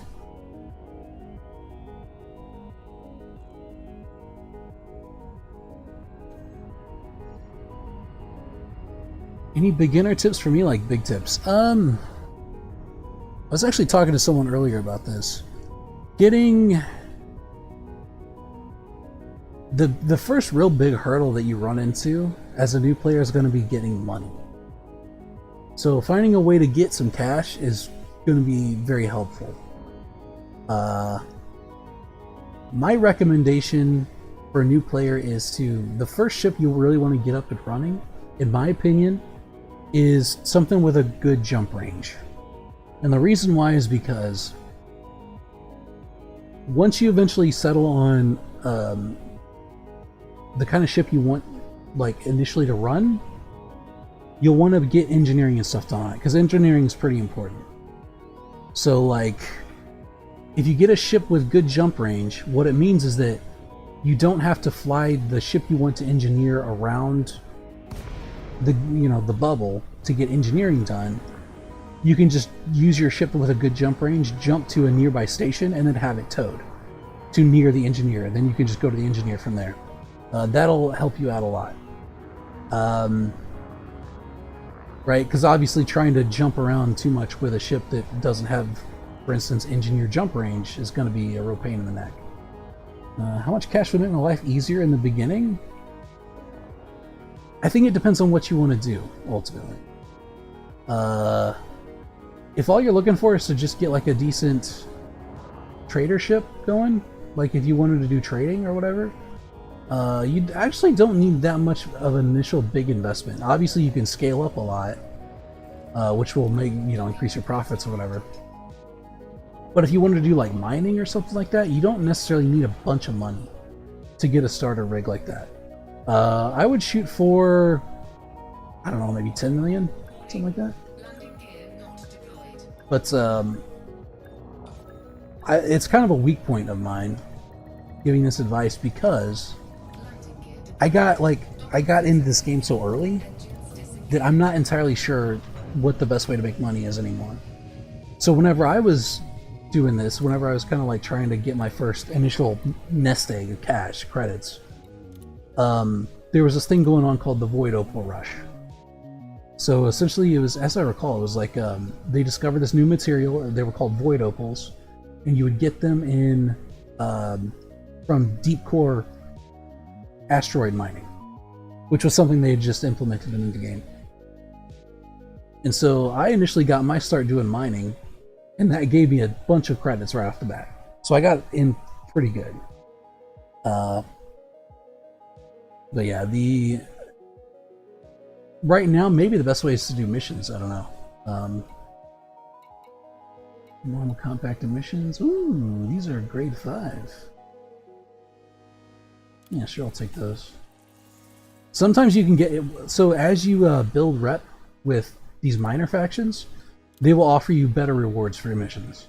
That's why some of these are giving me like millions of credits, because I have my reputation maxed with them. So if you're trying to get credits with missions, it actually pays to stay in a similar area and just grind up the rep. Once you get max rep, you can actually get some pretty good rewards for doing stuff. Been sent to rescue the Python Mark 1 I bought. Nice.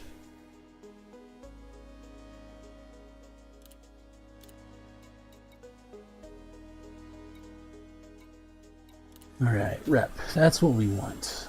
That's the main reason we're here.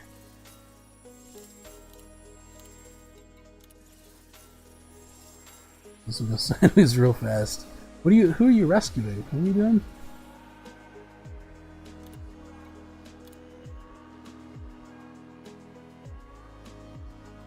And so, gotcha. Yeah, if you want to shuttle refugees, you'll want to have something that can move pretty quick. Because you want to be able to outrun the hunter whenever they hyper addict you. I'd also get an ECM if I were you. That way you can use it on their little frameshift drive disruptor missile thing. X Python kit. That might work. If it's an AX, if it's like designed as an AX ship, then it might be. It's probably fast enough. The speed's pretty important for those. Alright, I need to get back to Seoul. This ship is not explicitly an AX ship. In fact, it's a pretty terrible combat ship in general. But it's very quick. This ship was originally designed for smuggling, actually. Frameshift drive charging. Smuggling and exploration. So it's got a good jump range and it's fairly quick. And I can like go silent running, dump heat sinks and all kinds of stuff like that. ECMs. It's good at evading trouble. 350 normal speed. I'd like to have around about 500 boost. Right. So about 500 at its fastest boost, or better, for AX stuff. That seems to be right around where you can outrun damage from hunters and interceptors and stuff, in my experience.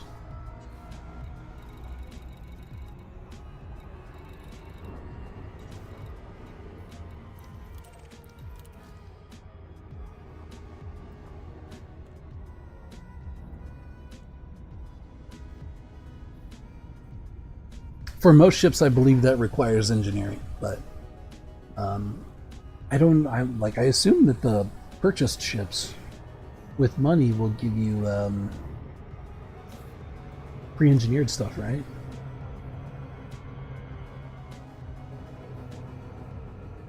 I've never actually bought one of the ship kits, so I don't know. If it's designed for AX, I would presume it's got, like, right out of the box, I presume it's got engineering, appropriate engineering.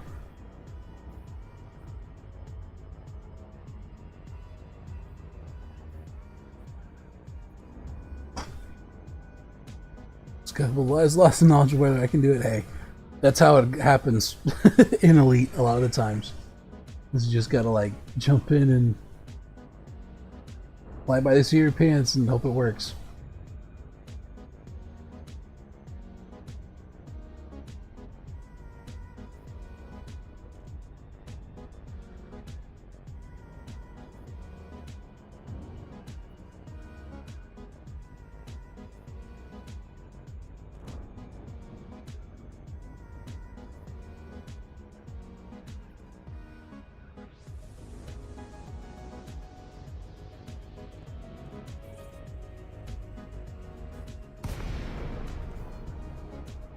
Alright, I'm gonna touch down here.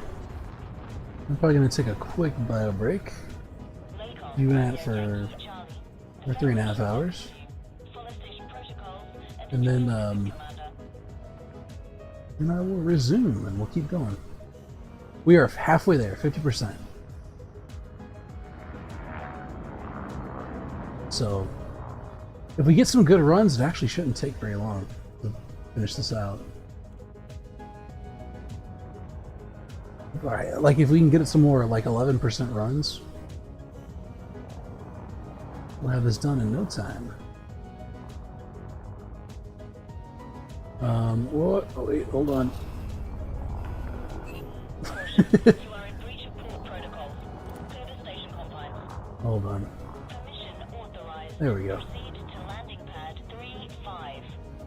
They really hate it when you forget to request docking. They don't like that at all.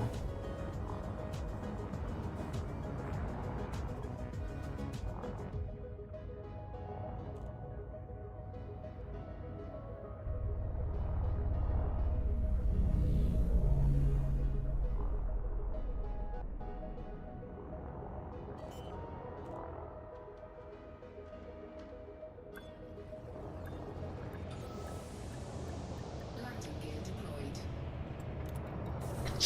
Okay, we're down. Give me a second to read chat. Ship secured. Yeah, welcome to Twitch.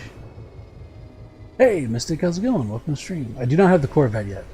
I'm half a rank off, so it shouldn't be too much longer. Unfortunately, stations like really lagged out the stream for some reason. It's pretty smooth on my computer, but for whatever reason OBS likes to have frame rate issues in stations. I don't know what causes that. So, sorry about that. You know, start getting better at myself? Yeah. Alright, I'm gonna take a quick bio break. I'll be right back. And we'll go ahead and grind the rest of this out. Alright, give me like a few minutes.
Alright, we're back.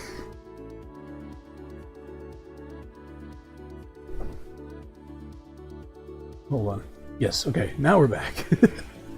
Alright, let's get this done. What do we got? Give me some good missions here.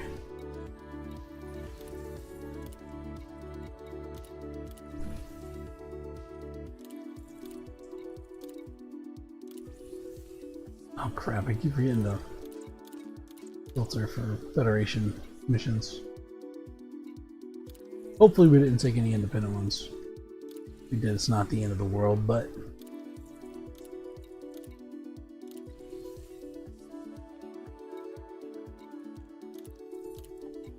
Incoming mission critical message. Is it computer? Is it really critical? Or are they just saying they want to leave now? Or are they just yapping at me? Yeah, he's okay. Yeah, there's yap.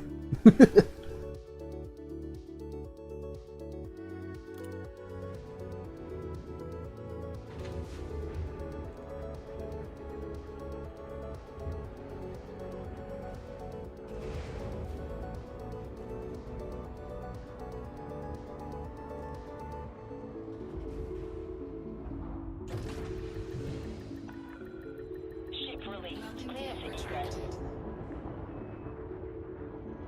I find the secret to surviving those hyperdictions is one, having a fairly quick ship, and two,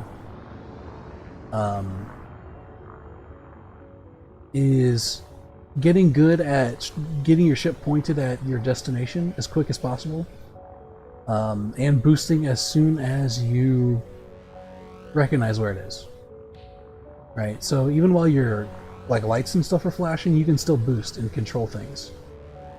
So you'll want, like, while you're looking at the console and it's flashing and stuff, you'll want to be looking at that little reticule. It shows where your target destination is and trying to get yourself steered toward it as best as you can.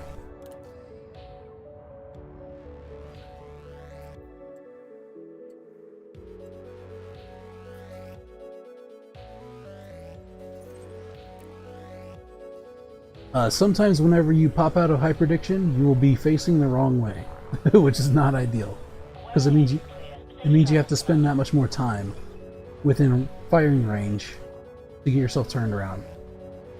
Unfortunately, there's nothing to be done about that. You just got to try to get yourself pointed in the right direction and boosting as quick as possible.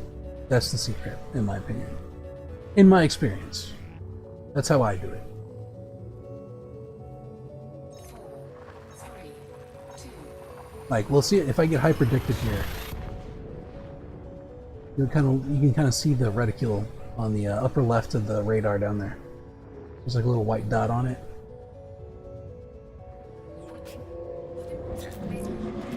So once I pop out, everything will be flashing, and I'll be looking at that reticule to see if I can get it lined up as quick as possible while it's flashing. So I'm already boosting.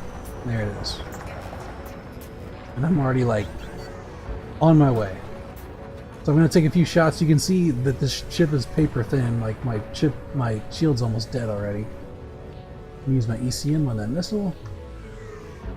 And now that I'm going 500, I should be able to outrange or outpace that hunter, so that it's not getting shots on me. And essentially, that's how I do it. That's my method. There may be other ways to do it. I don't know, but it works for me. Frameshift drive charging.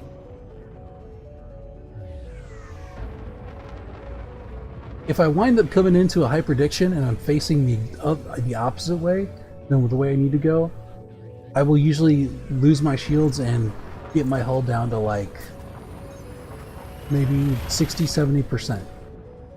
And the reason why is because even though I can like outpace the hunter if I'm already faced away from it and boosting, if I have to take that extra, I don't know, 3-4 seconds or so to turn around, that hunter can actually keep pace with me pretty well for a good distance and do damage the entire time. So that's why it's like the worst case scenario. To be facing the exact wrong direction. But like I said, unfortunately there's not a whole lot you can do about it. It seems to be random.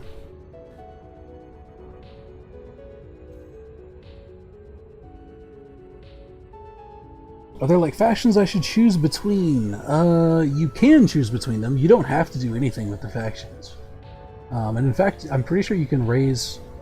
It depends on what you're talking about. If you mean the power play stuff, you have to you can only be pledged to one at a time, I believe. Although you still get to keep your rewards once you leave, I believe. Like if you get like a special gun or something from those, you get to keep those even if you leave even if you unpledge. I'm pretty sure. For superpowers, you can max all of them out at the same time. You can get max rank on all of them. I'm reading some guides and stuff, and Federation ships are more useful, and Imperial ones are not that good. There's some Imperial ships that are not that good. They look cool. The Imperial, that's like the main selling point of the Imperial ships, is that they look interesting. But yeah, I don't know. I'm not a huge fan of the Imperial ships myself. The Imperial Eagle is kind of cool, but most people don't use Eagles for a reason. They're kind of like little. They're kind of like tissue paper. Thought they were factions. They are, but they're not necessarily like mutually exclusive, I guess is the way to say it. You can raise your rank in all of them at the same time. For like the superpowers, right? The factions, the big factions. Empire, Federation, Alliance. In fact, I don't even think the Alliance has locked rewards. So did something weird. All of a sudden, Super Cruise went a lot faster and burnt all my fuel. Oh, did you hit shift? So if you bought that, you probably have a Super Cruise overdrive on that ship. Yeah, so if you're in Super Cruise and you hit shift, then you can. It's like a boost you could do in Super Cruise. That's something they released not too long ago, and it's built into some FSDs, the newer FSDs. It essentially allows you to cover longer distances inside of a system at the cost of a lot more fuel.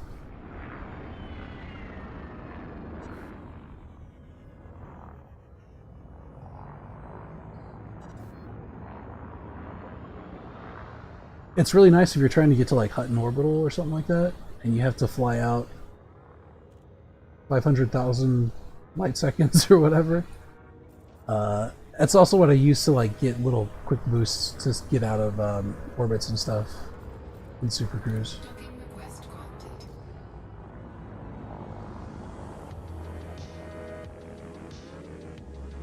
Spam data quest, you have 100 credits, and then buy a ship called Adder and do trading. Yeah, I mean, I assume that's a way you can do it. The guides probably know better than I do. Some spam data quests. Yeah. Let's see. Where's my landing pad?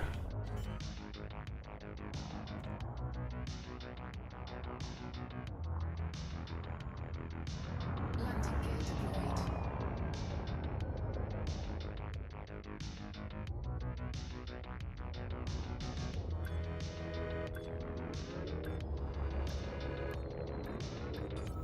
So there's multiple kinds of trading in this game. Docking successful. You can do regular trading, which is just like buying commodities in bulk. Buying low, sell high, you know, that sort of thing. There's also like specialty trading, I guess you'd call it. So there's certain like special commodities that are like rare goods that will they essentially increase in value the further away from their origin system you go.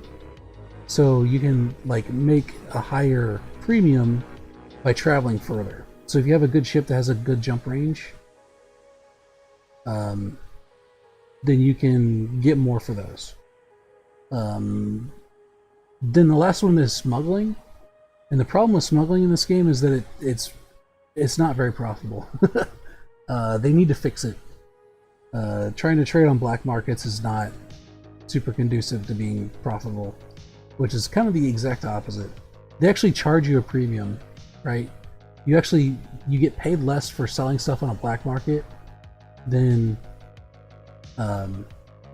you get paid less, not more, which doesn't make a whole lot of sense logically, right? Because the idea is that you're bringing in a good that is highly controlled, therefore it has low supply, therefore you should be charging a premium for it, but for whatever reason this game decides to do the exact opposite.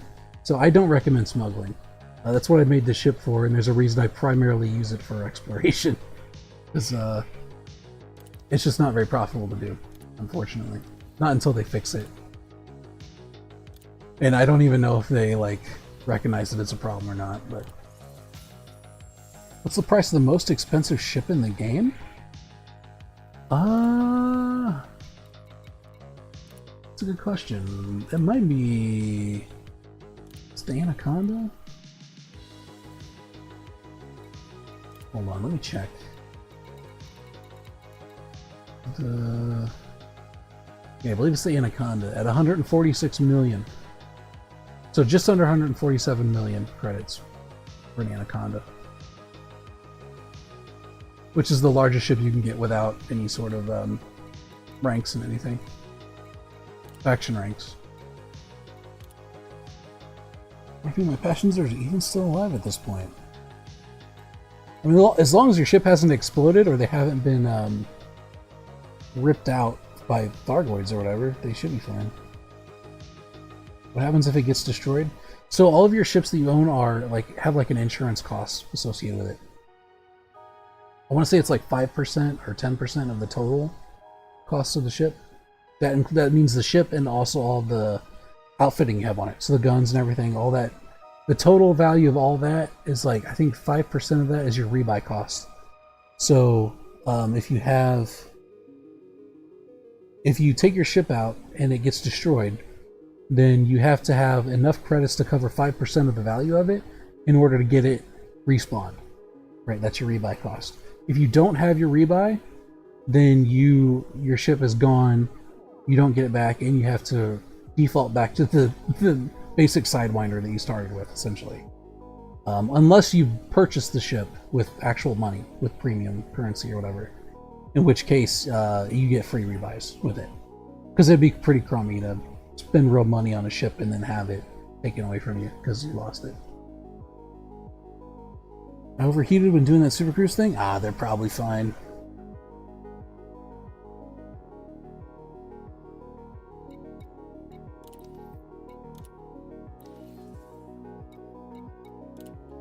Right, let's see what we got. Reputation.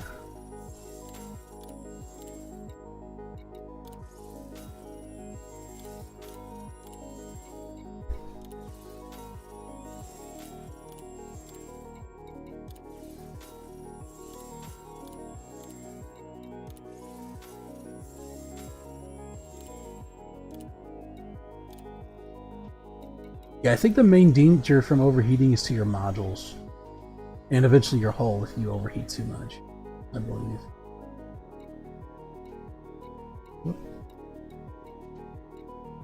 Alright, we're at 55%.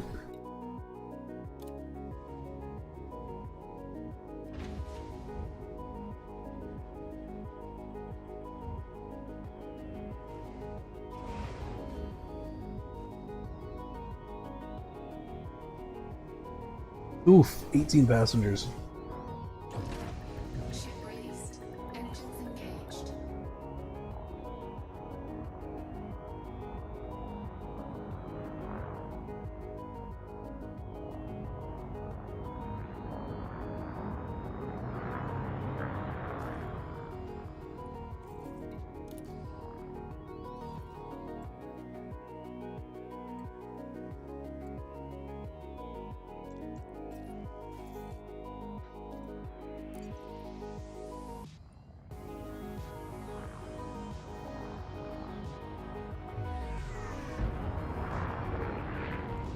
Thank God Soul's not behind the planet anymore. Frameshift drive charging.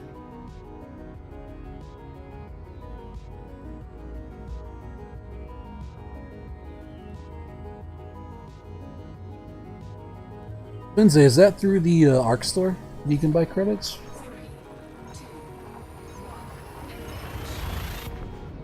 I would assume it would have to be. Because you can't trade credits in this game.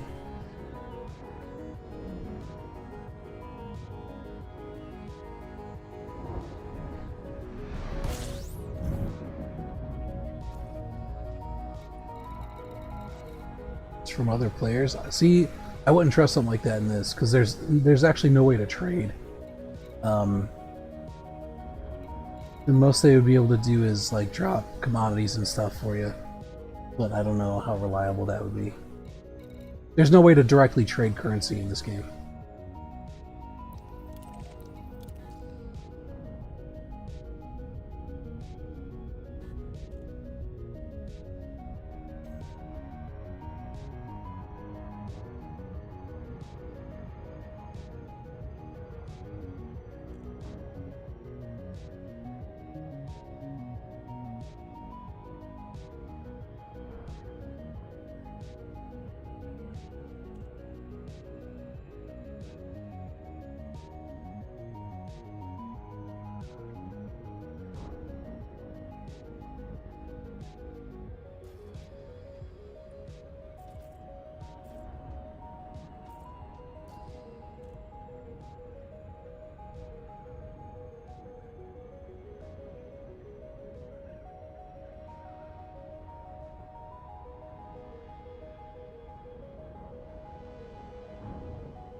Romeo Yankee Charlie. Station services are prepped for your arrival. Greetings, Commander. Landing authorized. Vector for approach to landing pad 05. Ooh, we're shotting a little bit there.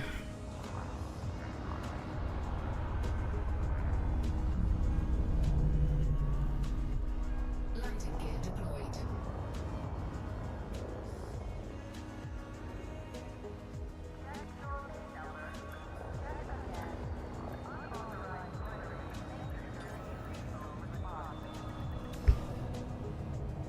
How's the optimization and stuff in general in game? Touchdown. Ship secured. My computer's from... I built this computer in 2015. Well, I didn't build it. It was built in 2015. I customized it. I didn't build it. But it handles it well enough. Sometimes I get some hitching in certain areas, but for the most part it's okay. So it depends on exactly how potato your PC is. Unfortunately, the stream, what you see on stream is not a very good representation of what I actually see on my screen, like I mentioned before, but it's okay, it's not too bad. It really depends on where you're at also in the game. Like if you're in the middle of a really busy station, you might have some frame rate issues or whatever. As I understand, the game is a bit CPU intensive, so if you have a decent CPU, that's probably pretty important. I seem to recall someone saying that the like physics is all based on CPU. So having a good CPU is probably important, or at least a decent one. But remember, this game came out in 2014, 2015, so it's not like a new game or anything like that. Oh, hold on. Can I filter those? I did not.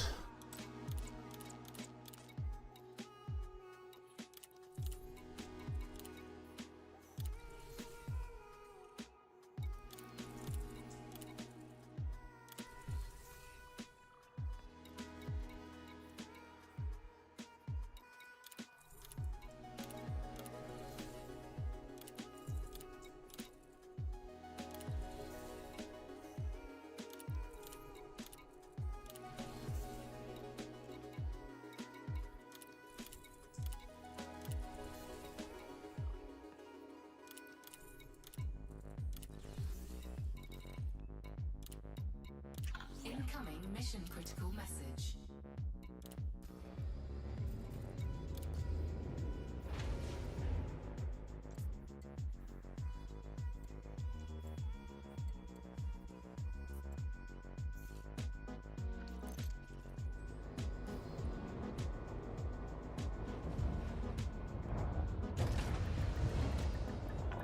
CPU is your PC's weakest point.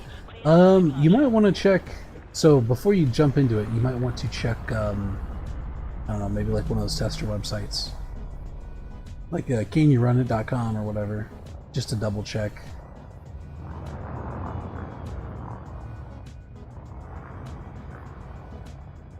Landing gear retracted. White Dwarf Star.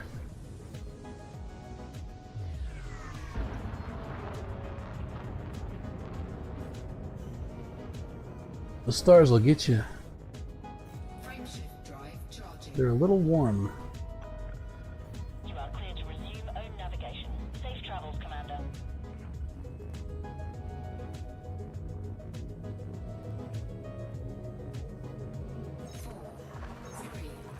I feel like they actually made stars more forgiving at some point. Because I seem to recall before, whenever you would fly, when you'd fly close enough to a star, that it would actually drop you out of Super Cruise. Like you would continue to bake at the level that you were whenever you dropped in. Whereas now I feel like whenever you drop out, you don't actually have the same issue.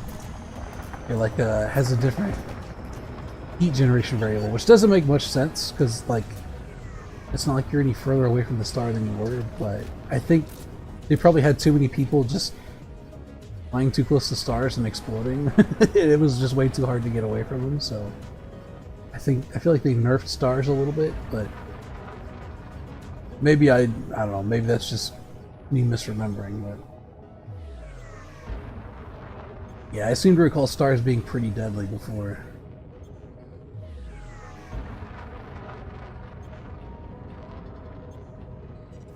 Frameshift drive charging.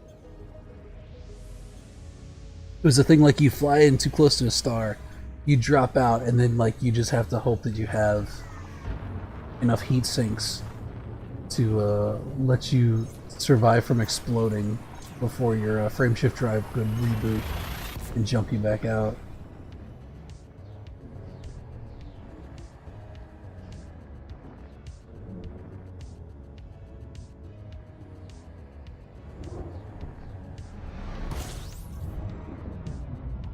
Incoming mission critical message. That is consequently why I always give this star right here a really wide berth. Because neutron stars are especially bad, as I recall. You gotta respect them.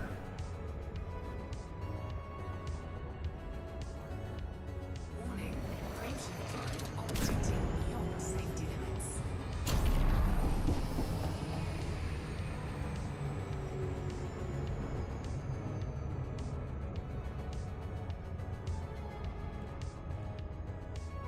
Can you walk around in the ship? No, you cannot. They don't have ship interiors in this game. You can walk around in stations, and you can walk around on planet surfaces and stuff, but they don't have internals in the ships.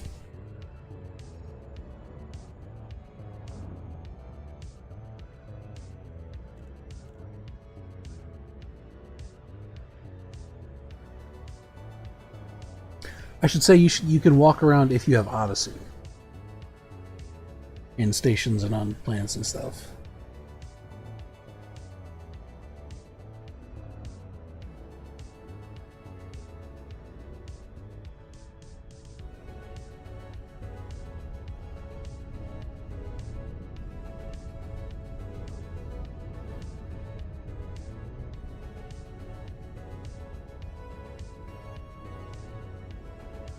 I think another thing that trips up a lot of new players to Elite is the concept of gravity wells in Super Cruise.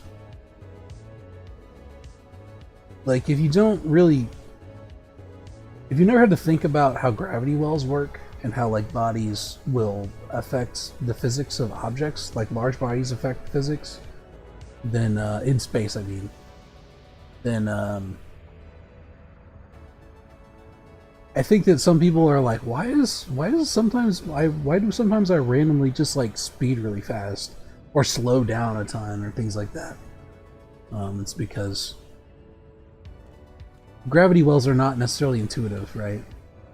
So if you've never like had to consider how things move around in space, around large objects, large celestial bodies, then yeah. Made to the rescue ship. Nice. Did you make it with any passengers? Were there any survivors?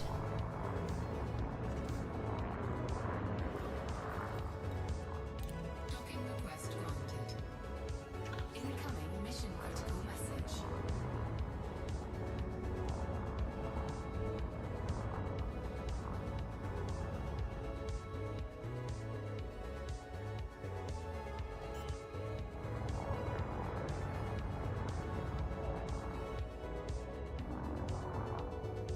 Landing gear deployed.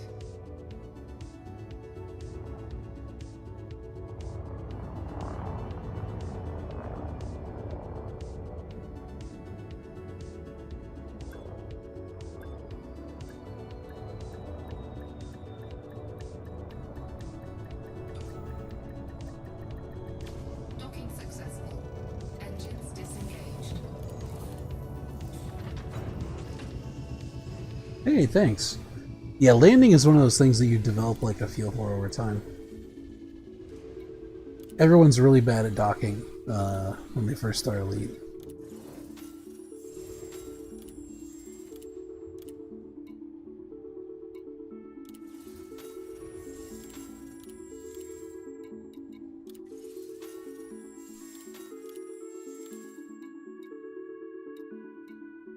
Yeah, we'll take the cash.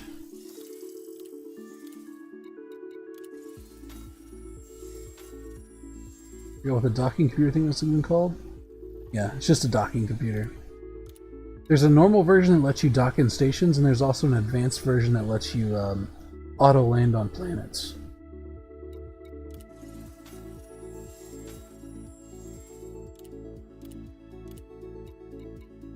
It's nice to have if you have the slot for it, but if you're like min-maxing stuff, a lot of people don't use those just because they want to use the slot for something else. They get a little bit more performance out of it. And truth be told, once you get good at docking, you don't even... It's actually faster to do it manually in a lot of ways. Knowing how to dock quickly is actually kind of a neat... It's a good skill to have, especially if you want to do like invasion systems for Thargoid AX combat stuff. Because in invasion systems, a lot of times you'll be defending bases, right? So there'll be a base in the actual instance you're fighting in. So being able to get to the base and dock quickly to like repair and rearm is actually kind of a good skill to have.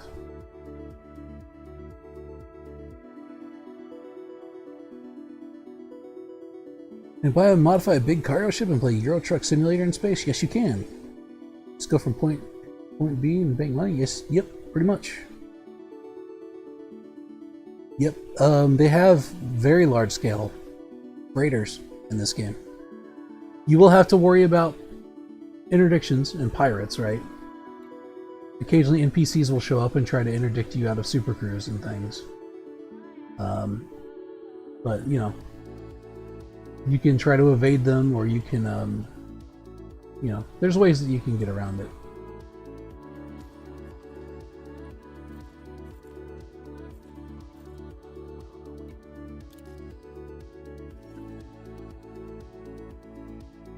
Alright, let's see. Back to Seoul.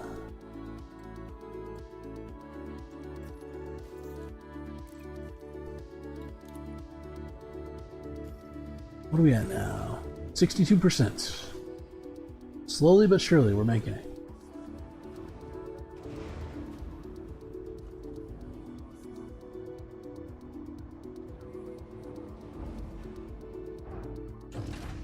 Ship released. Engines engaged.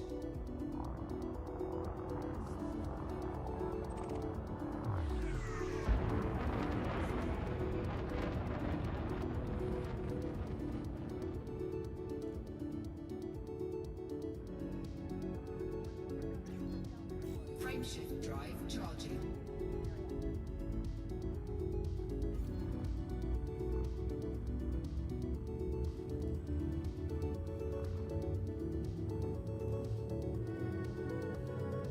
Four, three, two, one, engage. I got hyperdicted. I ended up with my root behind me. Yeah, that's the worst. It sucks because there's not anything you can do to prevent it. It's just like a roll of the dice. The only way you can counter it is just like getting really good at straightening yourself out and getting pointed where you need to be. Almost 6% home. Nice. Very good. Yeah, I would assume that Python, that pre-built Python's probably pretty decent. It's probably pretty stout. If it's designed for AX combat.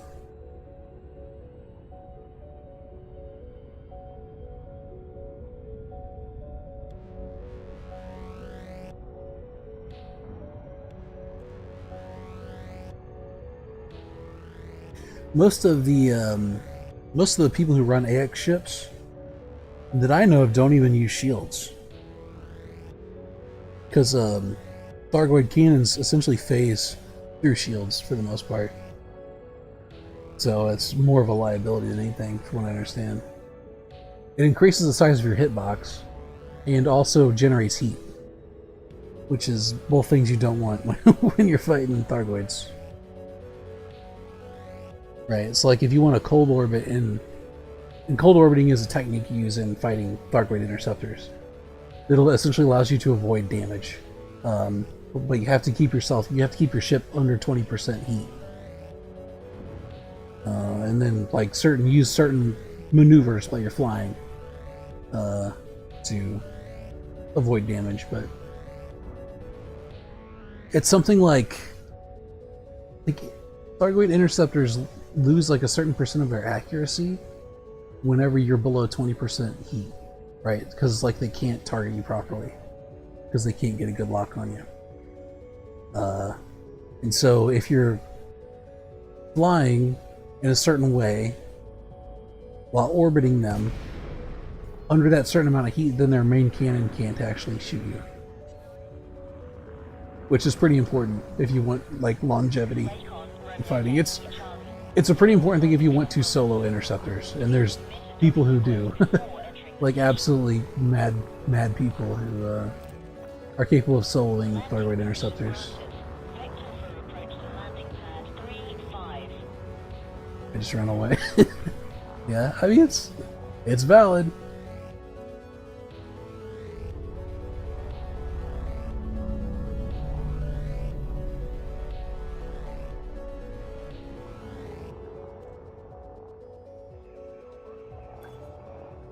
Yeah, if you're not there to fight, there's no reason to stay there and go toe to toe.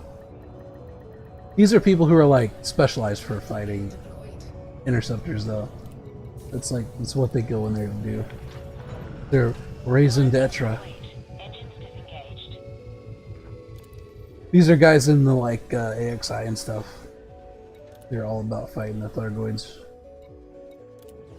It is really satisfying if you can pull it off too. I'm not that good at it, but some of those guys are absolutely nuts with the amount of practice and stuff they've done. And they do it with flight assist off, which is especially crazy.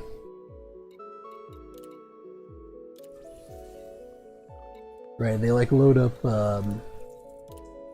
they outfit their AX ships with like Gauss railguns, the Guardian Gauss cannons, which is like it's a hit scan weapon, but it's got a delay. So it's like an instant firing hit scan weapon, but it has like a 1 second windup. So whenever you're aiming it, you have to keep it on target. And it's like a pinpoint shot. So if you're trying to hit a Thargoid heart, an interceptor heart that's been exhausted, you have to keep it lined up for like the delay for it to shoot. And they managed to do it while orbiting and with flight assist off, which is absolutely bonkers to me. Like, I don't know how they do it. I have a hard time just using the Gauss cannons by themselves, much less without flight assist on. But I guess it's just one of those things that if you do it enough, you you get used to it. We're just very well practiced. Alright, we picked up some independent missions, but that's fine. I think.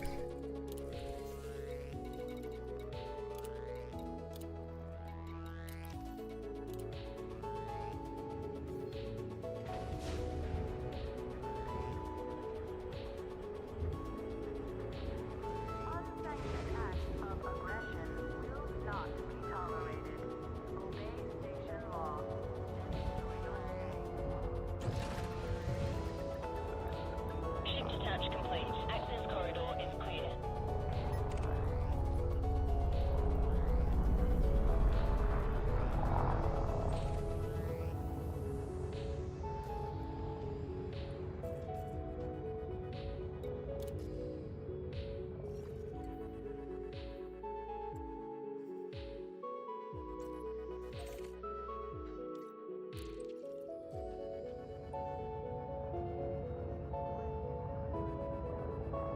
Landing gear retracted.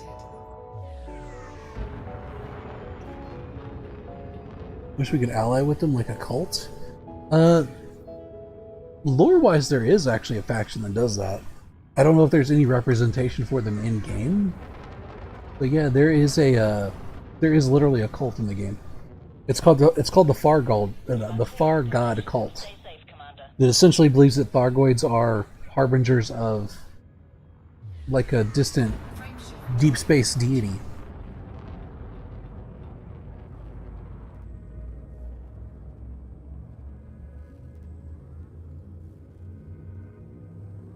They even have decals in, like you can go into the ARC store and they have decals that are like alien ally decals you can put on your ship. Which makes me think they have some plan for that, for certain players to do that, but I don't think it's a very popular position.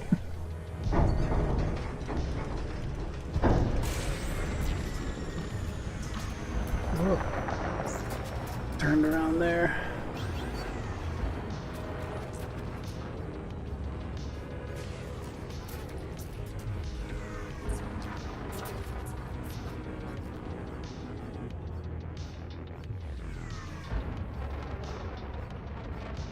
You wonder if there's an alliance with them of sorts? At this point, I don't think there is. There's no, like, official... I don't think there's any mechanism in the game that allows a human to ally with the Thargoids. I'm trying to think if there's anything, but not to my knowledge. I think the closest thing they got was that there were certain... At one point there was a figure called Salvation. And he was associated with some people, some factions who were doing experiments with human test subjects to see if they could get them like mind spliced with Thargoids. But for the most part, it was a pretty horrible failure. And I think I want to say one of the experiments or one of the subjects managed to pilot a scout for like, he like managed to overpower, like mentally overpower and control a scout, a Thargoid scout for like a few minutes or something like that, and then died or something. In fact, I think the only figure in the lore that's actually like managed to do anything mentally like meld wise with Thargoids is a character named Sio, who was not that long ago, a little lore entry was released by Frontier talking about how she essentially got like brain probed by Thargoids fairly recently. And then just recently, now the Last Titan's like gunning for her soul, so some think that there's probably a connection there. That they brain probed Sio because whatever experiments she was part of, she was a subject for those experiments. And it caused some sort of a mental link between her and the Thargoids. And so they essentially learned everything that she knew about humans. And that's probably how they learned that the human homeworld is Earth, or whatever.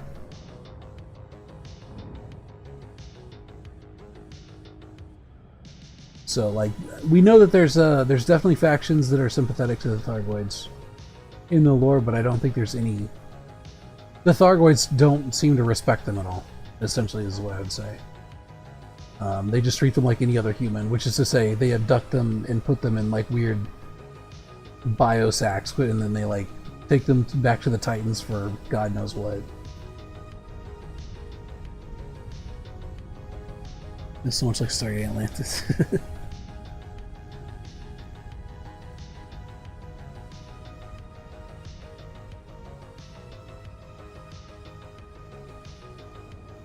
Yeah, I don't know how much of that was in the original Elite, but I don't know, maybe they took some inspiration from it when they wrote stuff for this.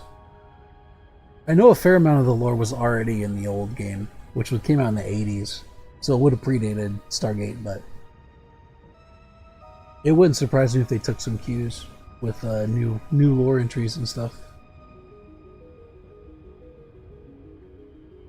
I'm pretty sure Frontier's based in the UK, so I don't know how popular Stargate was there, but you know, in 2024, a TV show can be watched across the entire world, so.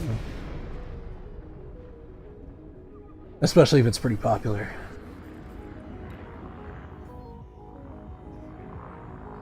Docking request granted.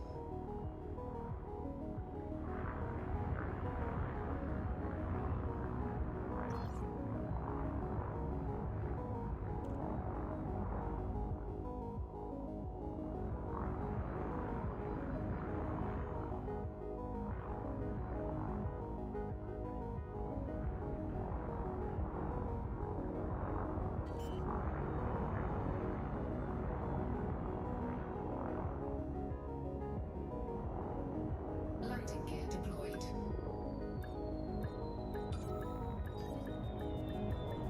Docking successful. Engines disengaged.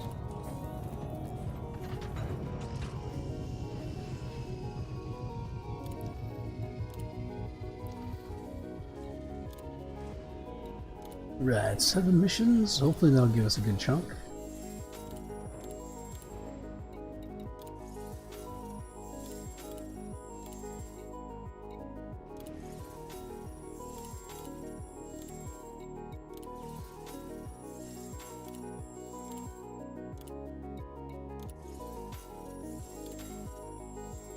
Yeah, that was one of the independent ones. Well, it looks like most of them were federal, though. Yeah, we'll take the cash, that's fine.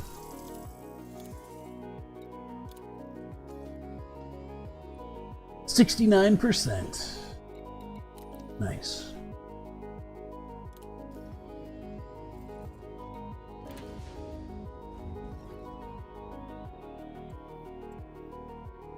Well, the race are inferior in technology, they just have numbers. I feel like it's probably the opposite in Elite. I think the humans in Elite probably have the numbers advantage. Whereas so lore-wise, the Thargoids are like primordial beings. They've been around for millennia.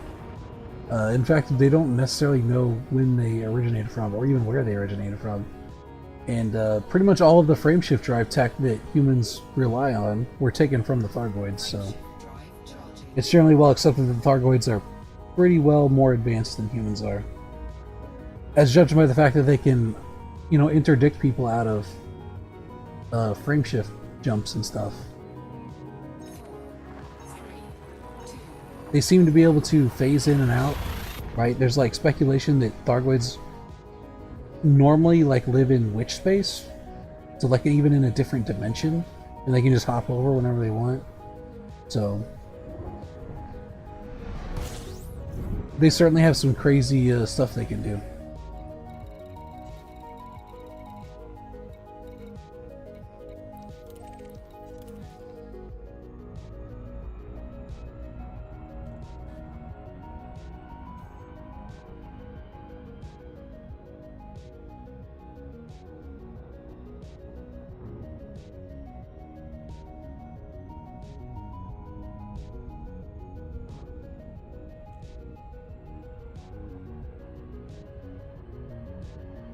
So load up with new passengers. Good luck.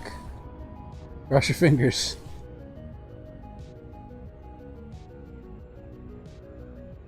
Make sure they have their barf bags.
Like a floating lunchbox and doing those missions?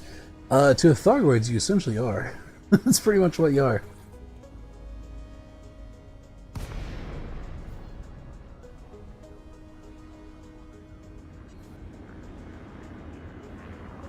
Yeah, Thargoids essentially have their own, or that variant of Hunter, the Scythes, I think they're called. They have their own version of hatchbreaker limpets. That'll cut through your hull and steal your passengers. That's another one of the curious things about Thargoids and like what their MO is that they have a drive to abduct humans, and no one knows why. If you go to the Titans, once a Titan goes into meltdown, right? So they've become vulnerable. They undergo a certain amount of bombardment, right, and bombing. And they get damaged to the point where they go critical. They go into meltdown, and then after a certain number of hours or whatever, they explode. In that time period, or even before that time period, you can go to a Thargoid Titan, and they are loaded with abducted humans. Just absolutely loaded with them. You can go in and you can actually, like, crack open the Titans to like their subsurface storage areas and free like biocapsules that they're storing humans in. And as of right now, no one actually knows why the Thargoids are obsessed with collecting humans, but they do. So yeah, usually whenever a Titan goes into meltdown, there's a drive to like go and rescue as many humans from them as possible before they explode. Which is pretty grim, but you know, that's how it goes. Space is brutal, man.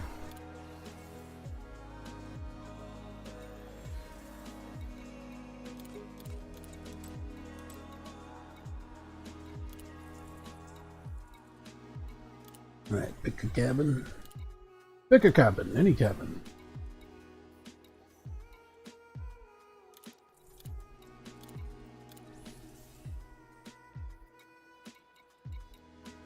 Damn, that's it? There's no more rep missions, huh? Alright, we'll just take random ones. Clear them out.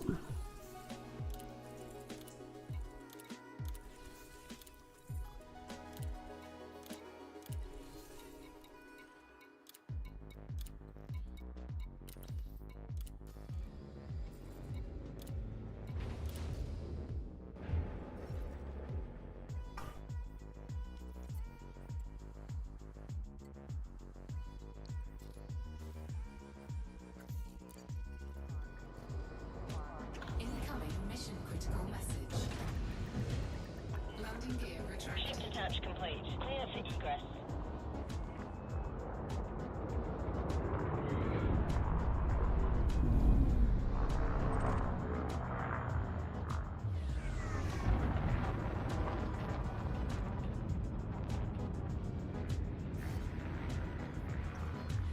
Frameshift drive charging.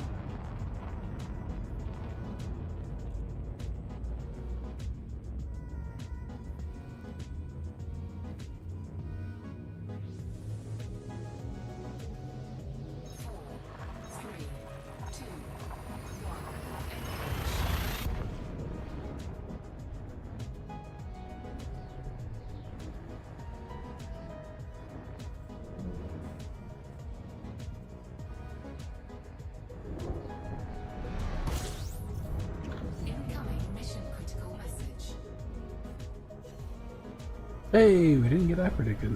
Nice. Oh lord, I turned off my filters and now there's a million. There's a million fleet carriers here that cycle through. Let's just turn that back off, yeah?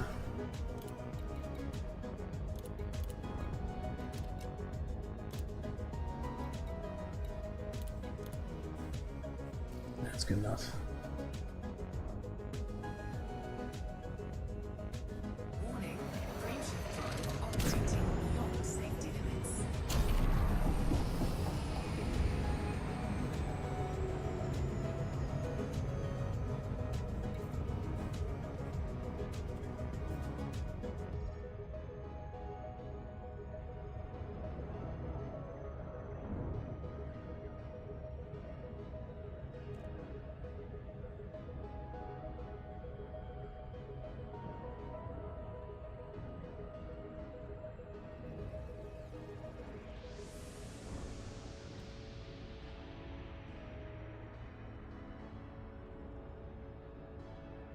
Yep, good luck. Don't explode. Easier said than done, I know.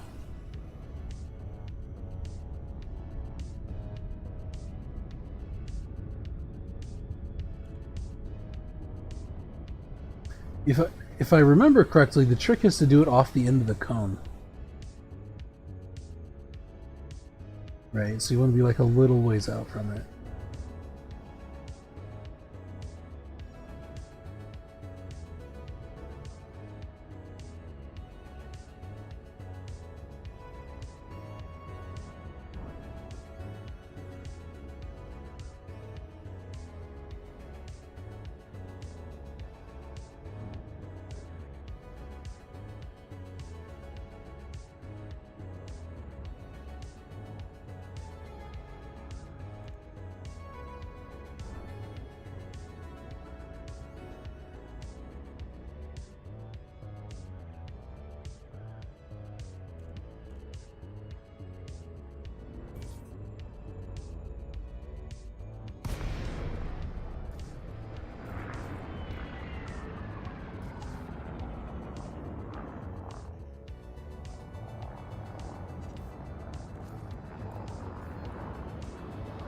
Docking request granted.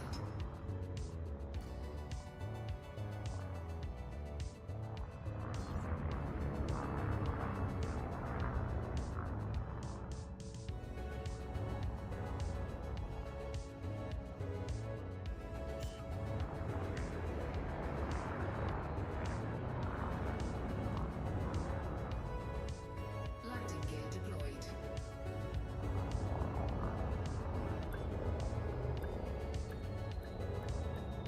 Oh, we were just a little bit shy of it. Engines disengaged. It was very close to like a perfect landing there.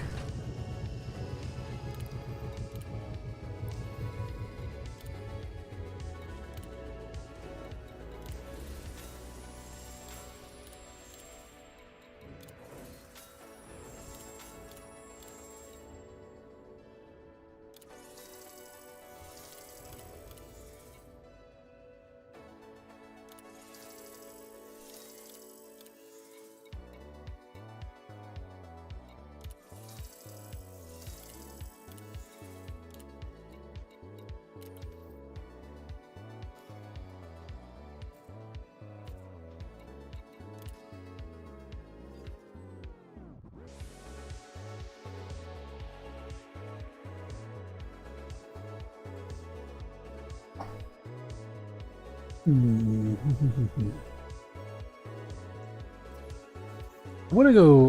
gonna drop by a different base in Seoul and see if there's any better selection of missions. I'm not sure if all the missions in a given system are the same or not. Is the only one going out of Seoul, they follow you? Yes. So that particular high prediction with the scythe, yes, I believe that's only when you're exiting Seoul with passengers, refugees. Landing gear retracted. You can occasionally get one if you're going into Seoul, right? Because it is technically in alert. So if you're flying into Seoul, you can get interdicted or hyperdicted out of a jump by an interceptor. But it's fairly rare at this point. Later on, if Seoul goes into actual invasion, then it'll happen quite a lot whenever you try to jump into the system.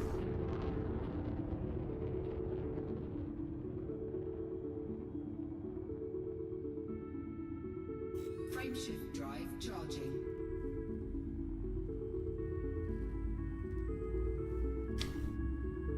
I've actually got a feeling that if Seoul goes into invasion, which it looks like it's going to, because I think we're only halfway up into fending off the alert, then there might be some really cool instances, fight instances in Seoul. Because, like, as of right now, you can fly around Seoul and occasionally you'll run into AX ship signature instances that will have battle cruisers, like full-on battle cruisers in them, which is pretty neat. So, it sounds like the superpowers are like bringing in the big guns to help defend Seoul. I've had ones where they're Farragut class battle cruisers with full-on AX cannons and everything, broadsides. And I also ran into one that had Imperial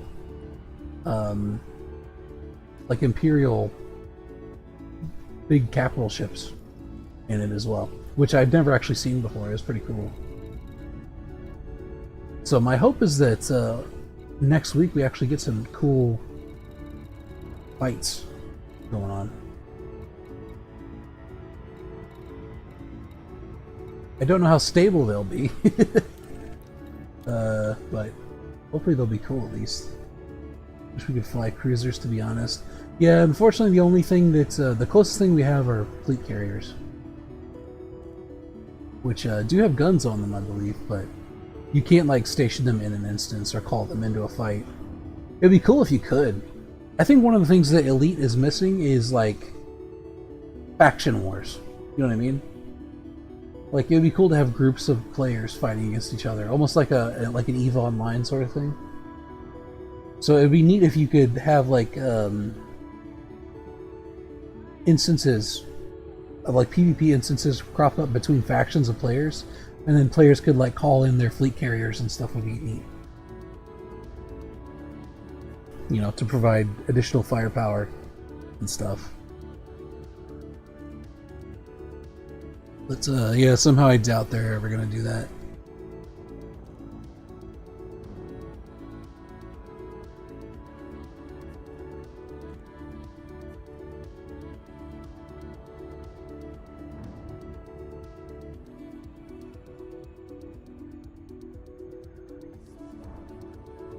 Then again, I mean, it might evolve into that with the colonization updates.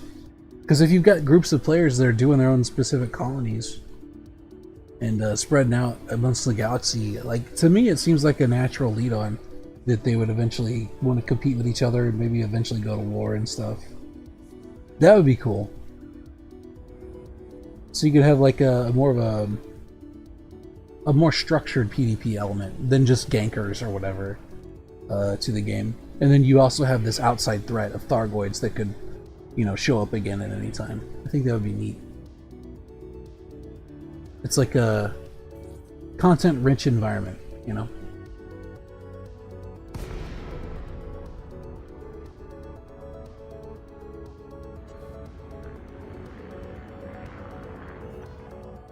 Lakon, Romeo, Yankee, Charlie. Federal Flight Control would like to welcome you to this facility.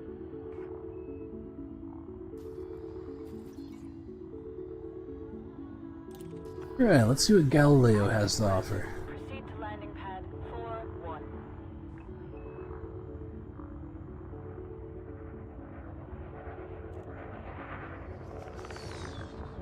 Yeah, this one's an Ocellus starport. And slightly different than the other one.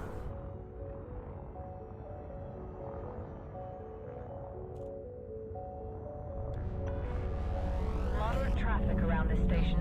Regulate speed.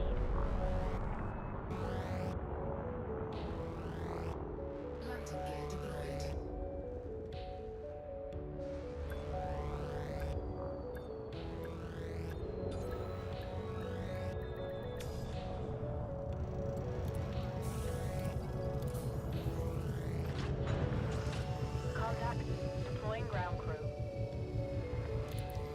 Okay, let's see what we got.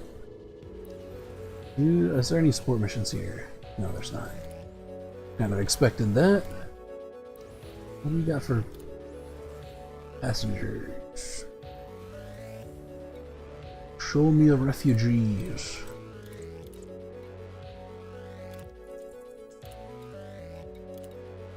Oh, 14. Hold on. Let me see if I can find some smaller groups.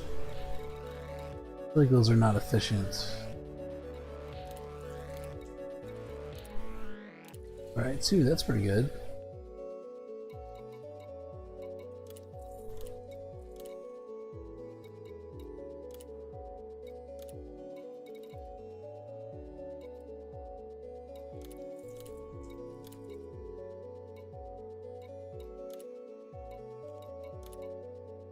Yeah, that's probably right.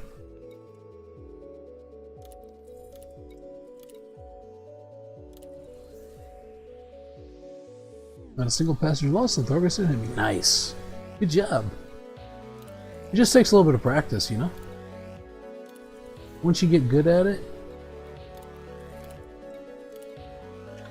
you'll be evading like a pro.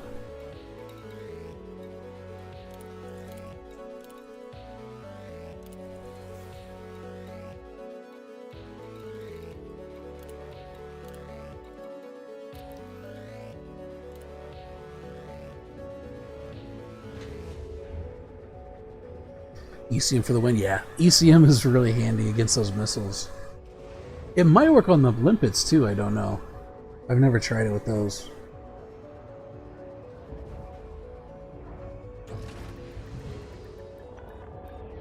Ship release. Go for departure.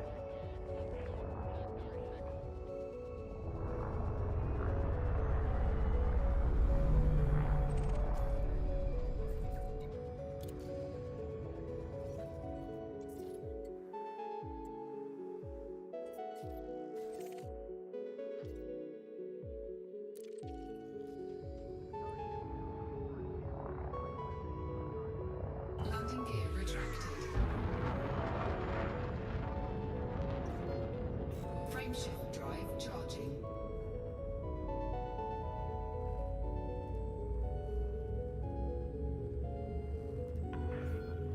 You have exceeded the station exclusion zone. Watch your 6, Commander. 4, 3, 2, 1. Engage. I like that flight control. They're very no nonsense. Some of the flight controls get really snippy with you.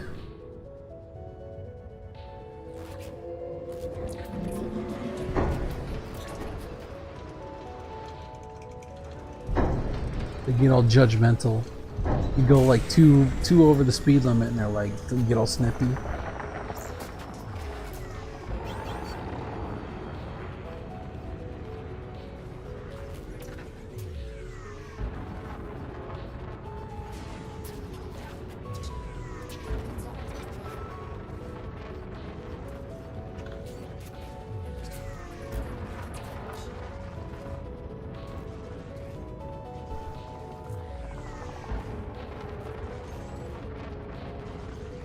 Yeah, this one is kind of bad positioning.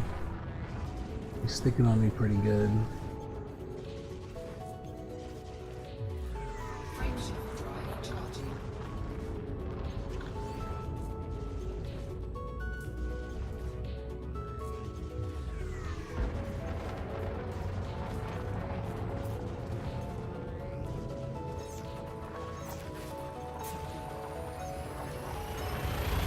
Shields online.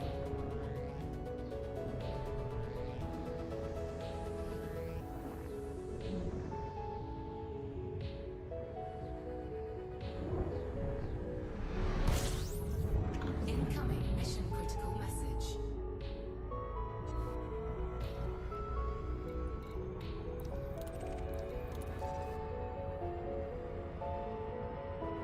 Warning, frameshift drive operating beyond safety limits. Incoming mission critical Ooh. message. It's a little too fast there. So you get the perfect ECM too? Yeah. You time it right, you get the distance just perfect.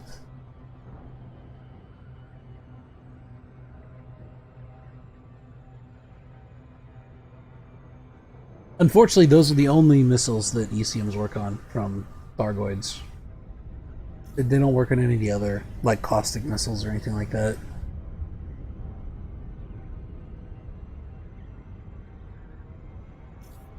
Neither do point defenses, I don't think. Oh, a little quick there.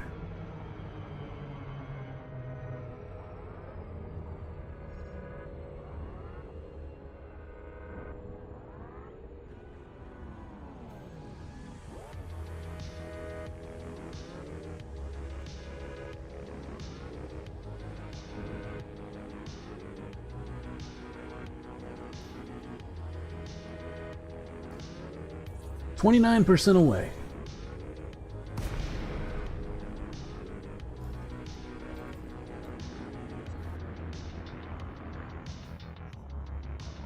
Docking request granted.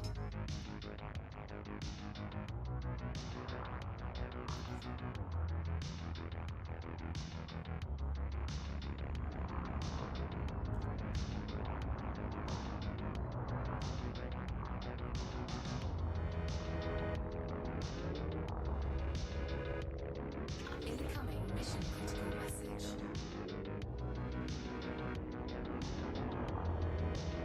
Warning. Landing gear not deployed.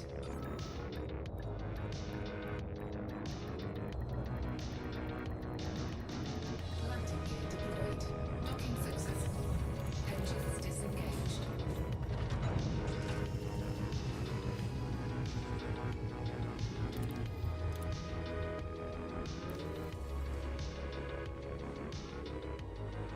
Wait, this is not where I want to be.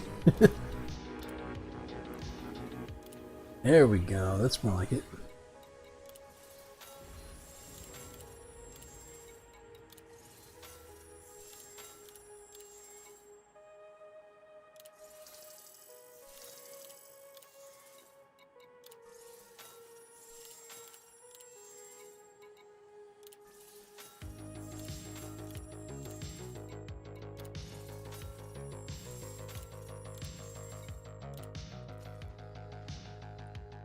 $78.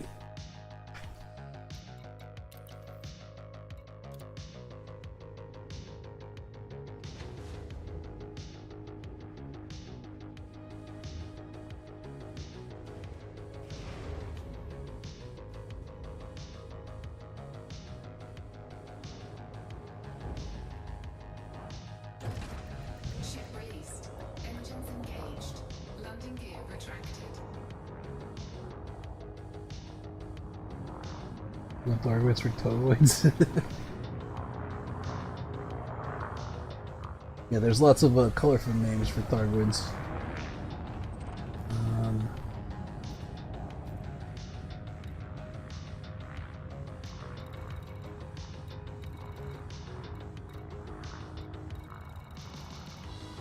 One of the accents of like the combat coordinators is whenever you go into the AX conflict zones, you get like a prompt that allows you to join AX forces. When you do that, there's like a combat coordinator that comes on over comms and talks, and one of them has this accent where he calls them Targoids. We gotta push the Targoids out of the system. It cracks me up every time.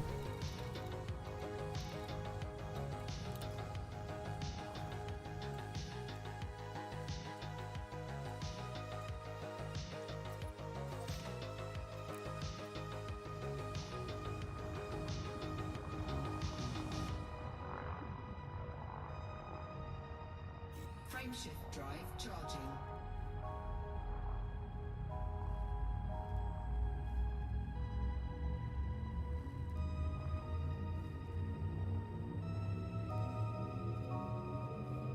Four, three, two, one.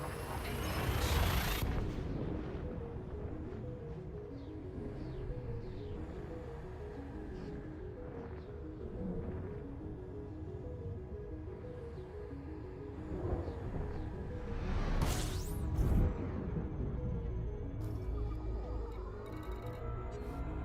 Should we go back to Daedalus? I think it wasn't getting very good missions for the Daedalus. They might have cycled by now. We'll go check.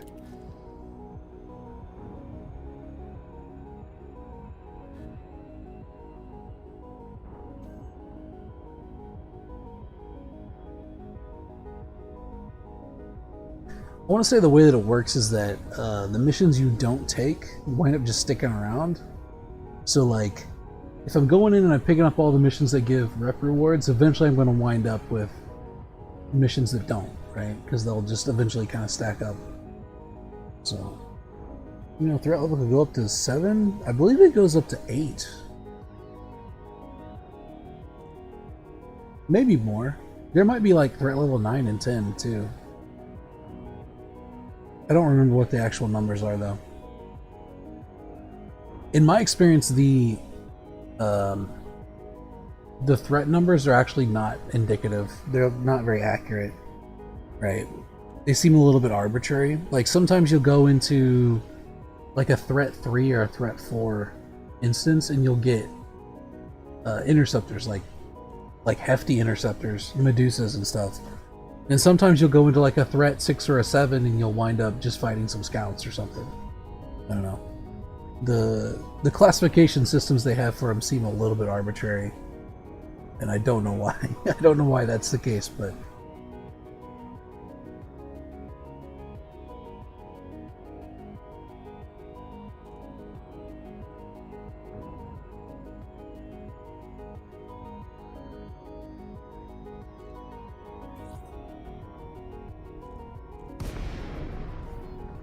Like for instance, I think the instance with the battle cruisers I was talking about is Threat 6.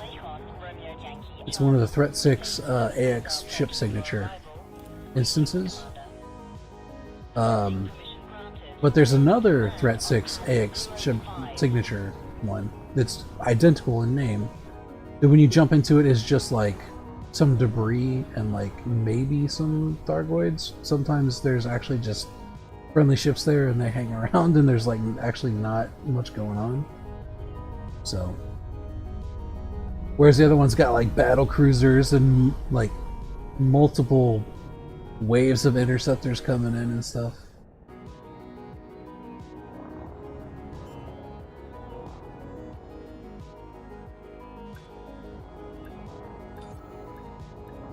Landing gear deployed.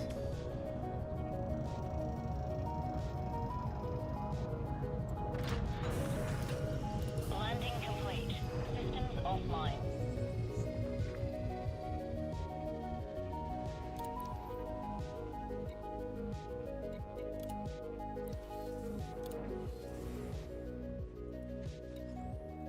Alright, here we go. Looks like we've got some more rep rewards.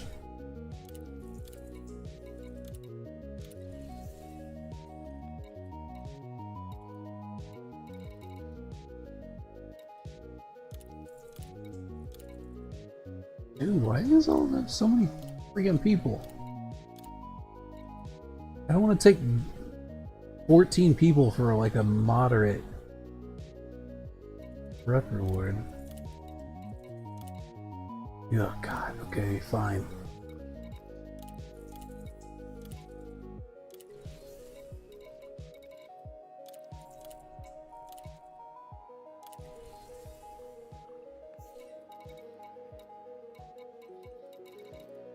It'll have to do.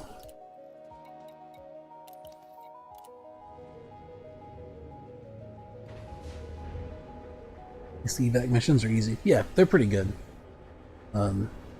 If you got a ship that can do it, they're reliable, I think is a good word for it.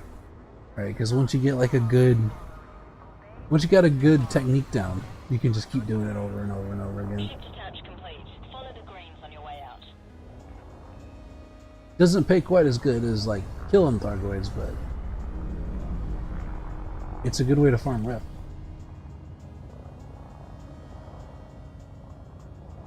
Plus, I'm pretty sure it gives contribution to the alert too.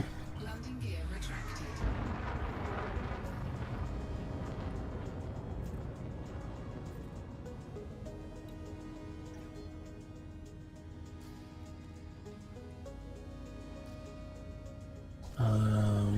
back.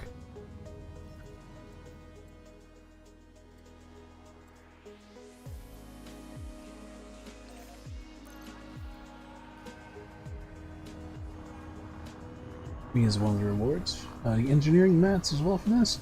Yes, I believe so. Engineering mats can be, it's the, so whenever you look at the missions and you're choosing them, the ones that have like a little nut icon, you know, like a bolt and nut sort of thing, but it's just a nut, that shows that it's a material. It shows that like there's some sort of engineering material that it's being offered as one of the rewards you can take.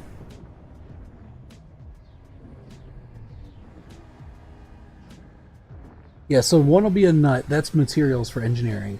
One will be like it looks like a canister, that's actual commodities. So that's something that you would sell on a market. And then obviously you can also take, you know, influence or reputation or cash.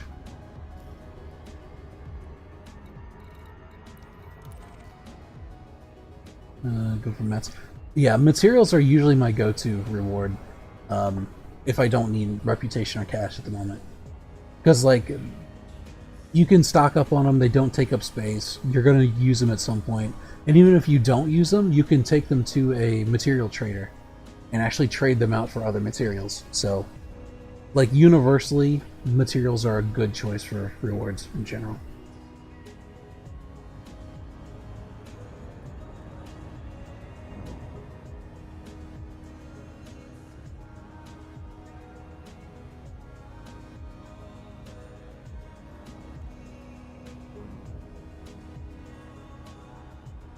You also use materials for not just engineering, but also for synthing stuff. So if you go into your inventory, if you hit 4, go to your inventory tab, the second one from the bottom, on the left there, the little option thing, that's your synthesis. So you can actually make things. You can synthesize like ammunition and other consumables like caustic sinks, heat sinks, chaff refills, AFM refills, stuff like that. And if you go to one of these, for instance, if I go small caliber munitions, you can do basic, which is essentially just a refill of your ammo. These are for multi-cannons. You can do standard, which gives you 15% bonus damage if I use these materials. And then there's also premium, which gives you an even higher damage bonus, right? And this is pretty much for, you can do that for pretty much all weapons, even Guardian weapons, which is pretty nice. And that becomes somewhat important later on if you decide to get into like going toe-to-toe with big interceptors and stuff. That 30% damage bonus really helps a lot.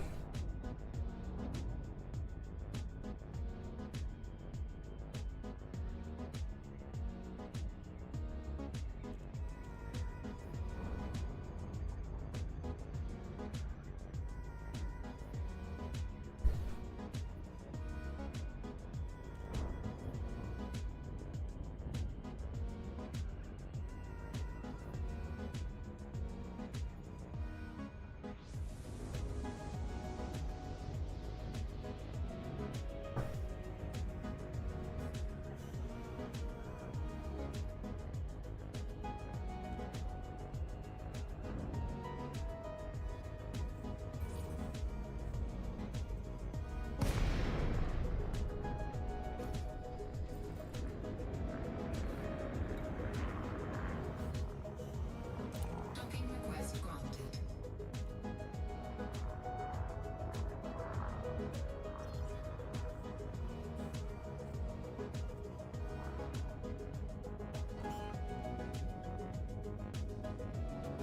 You better this manual landing thing now? Yeah, it's just one of those things that takes practice. Landing gear deployed. I just flew right past my landing pad.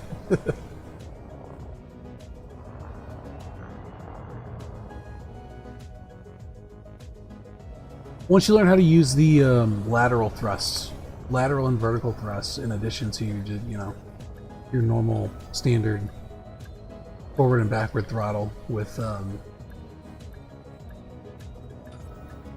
just facing your ship in different directions, that kind of opens up a whole new world of maneuverability.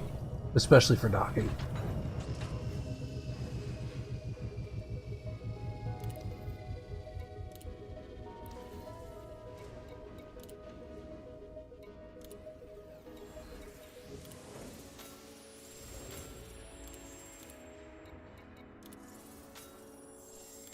I gotta get some big numbers for these, man.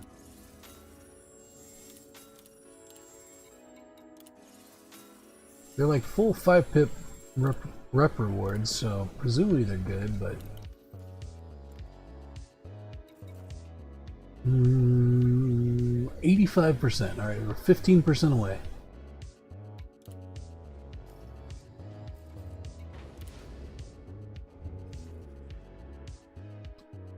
Which was still only like 7%, which is not very good. Oh, that great. I had like an 11% run at the start of the stream. I wish I had more of those.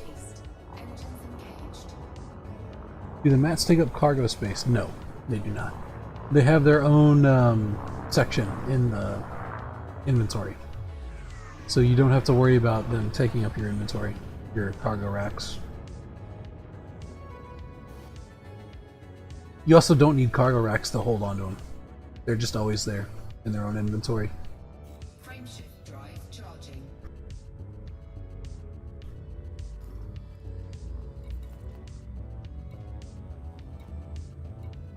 Yeah, so there's two tabs in your inventory. One is materials, that's like physical materials, and then the other one is data. And those together will comprise all of your materials for engineering and stuff like that.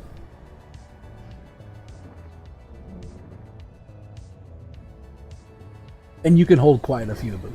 There is like a limit how much you can hold, but it's pretty big. Alright, back to Daedalus.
So in theory, if we're getting about 7% per run, that's 2 more runs plus like a little bit of bribery, then we should have access to the last mission we need to do.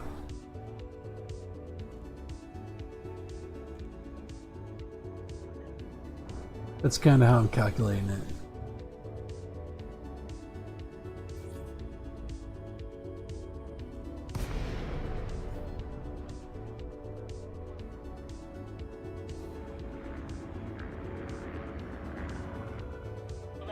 Romeo Yankee Charlie. Federal Site Control welcomes you. Please submit a docking request before entering the station.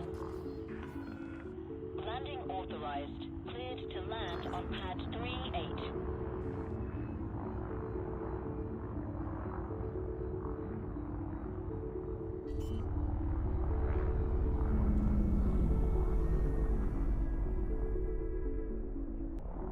Landing gear deployed.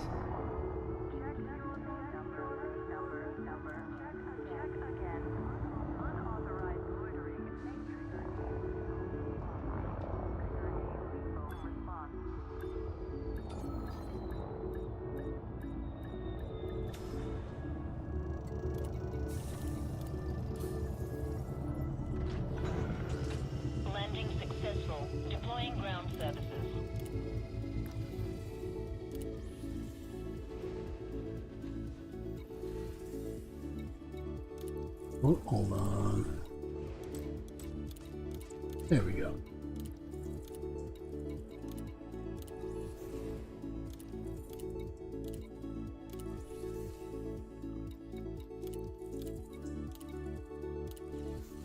Alright.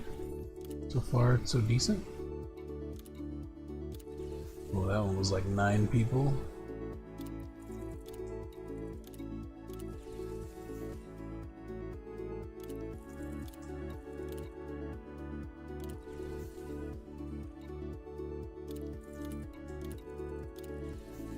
Alright, cool. Incoming mission critical message. Not once has a passenger ever told me a mission critical message. Not a single time.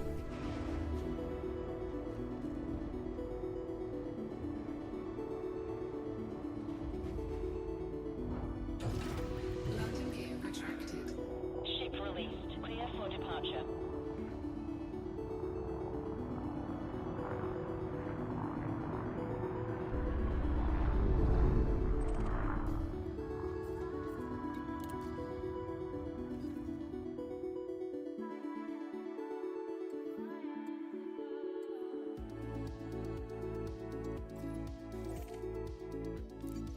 Did it backwards again, but somehow managed to get out without getting hit. Perfect. Count your blessings. All clear. FSV out. Frameshift drive charging.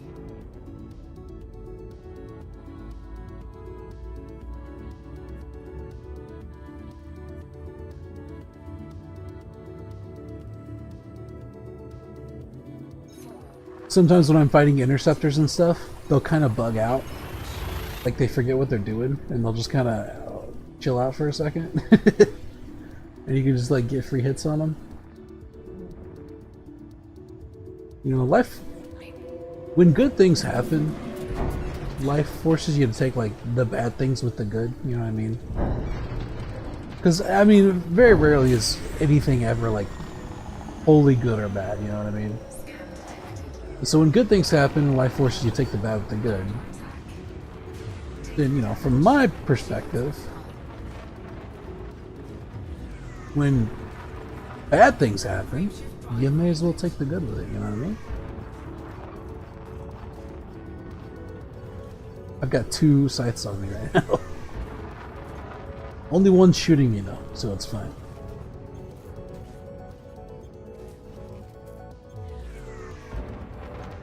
Incoming mission critical message. Passengers are like crying. Oh no. Yeah, they got me with a missile.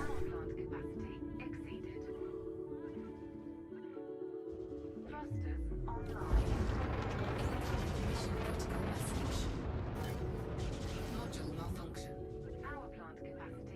They might actually kill me. I'm getting like power failures for some reason. This will be the first time I've ever been killed by these things.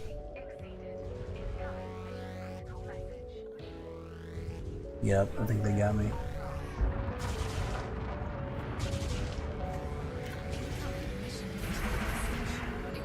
Oh well, they can't all be gems.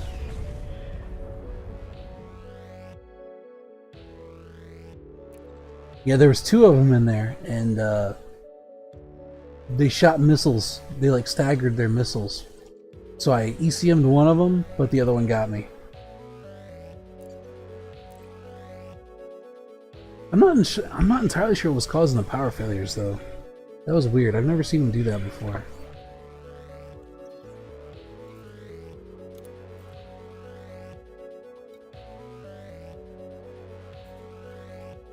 Well, do I have like fines for that now? No, it's just failed contracts. Dargoid bastards.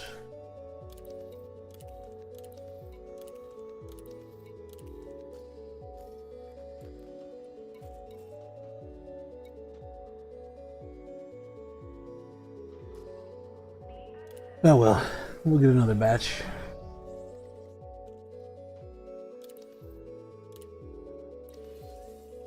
Yeah, one of them might have got close enough to lightning me. They can do that too.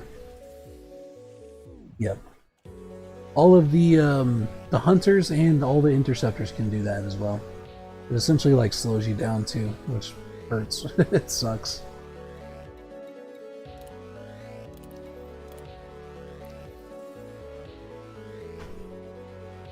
When they're by themselves, it's not too bad because they can't do anything else while they're lightning you. But if you have two of them on you, one of them can lightning you, which like hobbles your engines so you can't get away, while the other one just lays into you with cannon fire, which is pretty brutal.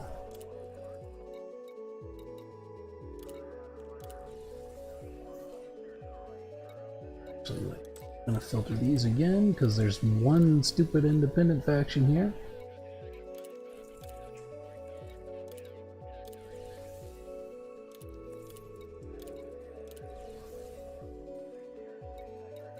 It's alright, we'll come back better than ever.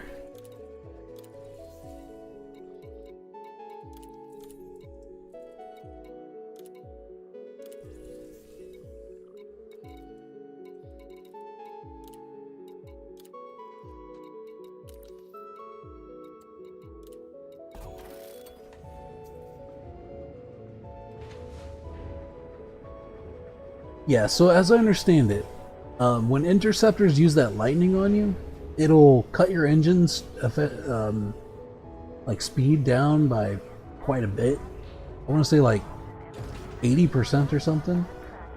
And so long as they're lightninging you, it will do continuous damage to, I think, one of your modules at a time, if I remember correctly.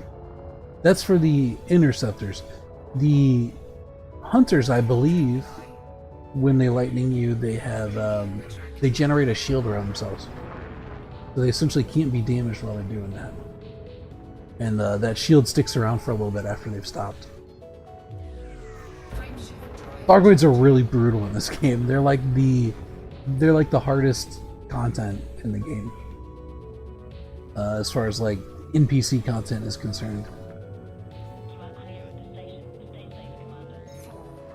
They're really tough and they're really deadly. And the worst part about those hunters is one of the variants, I think it's a glaive or something.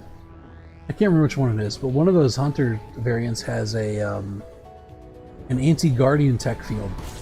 So even if you have your like guardian weapons for killing interceptors and stuff, when one of those things shows up, it immediately starts frying all of your guardian modules, unless you have them modded to be protected against it. It's so rough, man.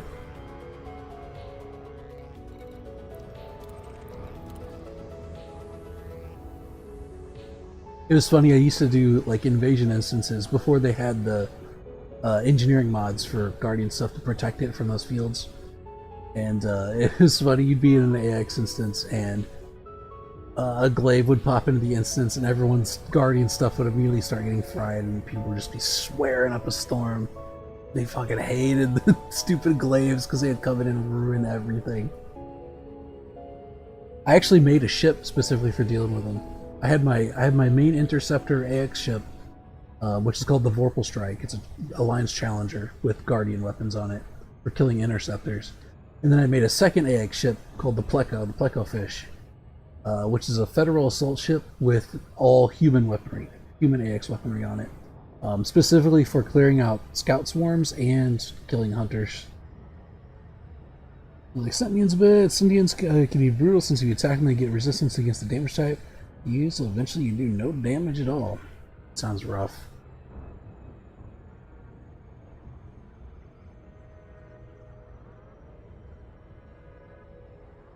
Bespira.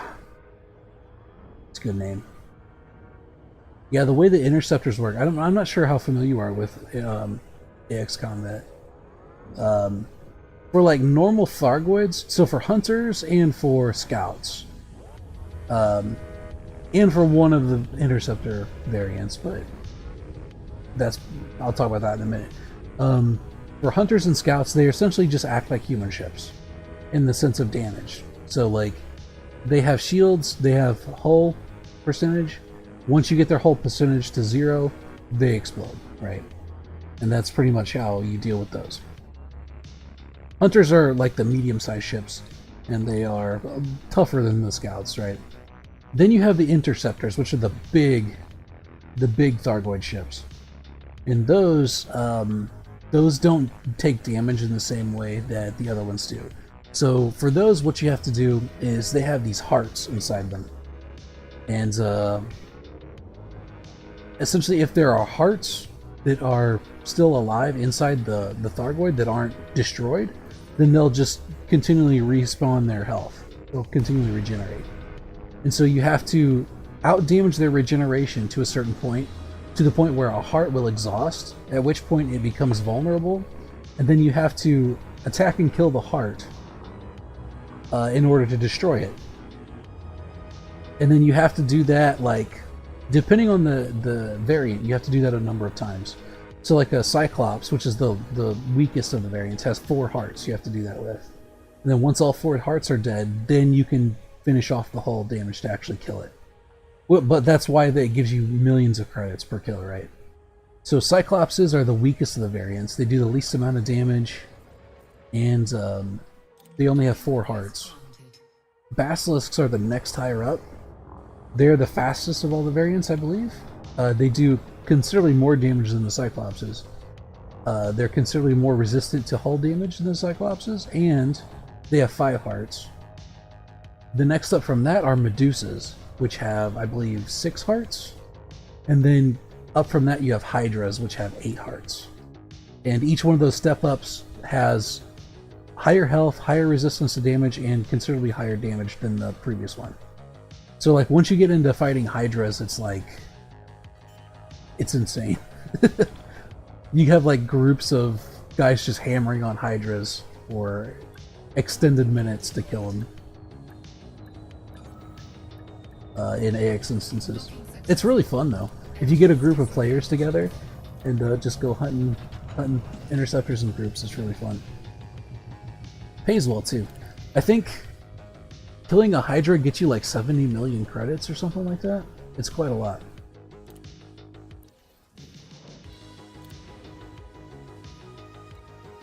And you don't even have to actually kill it yourself, right?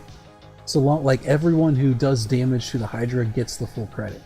So it's a really good way to make money as well.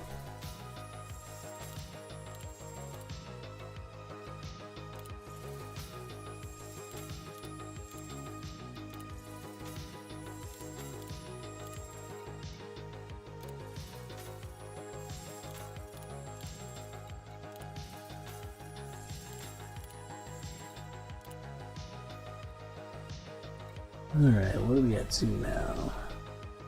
93%. We are like 1 run away. One last loop.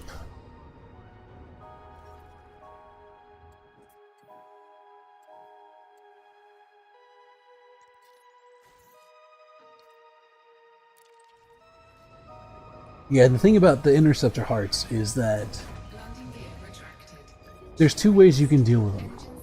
Right, because you have to exhaust them and then they expose themselves. And you can either... Most people run with fixed mount guardian weapons.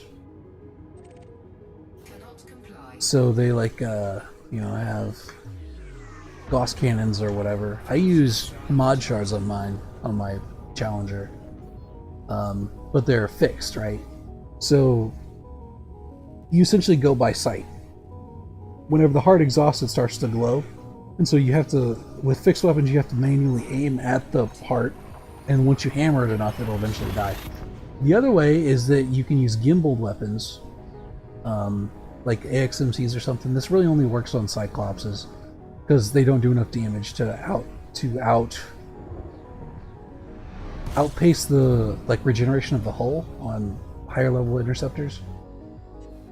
But if you're using AXMCs, you have to have a Xenoscanner, which you have to scan the target with first so that you can even target the subsystems to target the specific hearts. With gimbaled weapons, it's a big pain. That's why most people just run Guardian weapons that are fixed, because quicker and easier in the long run. You just have to like get good at aiming.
I'm not sure what kind of weapons you got on yours. Do you have Guardian weapons on it?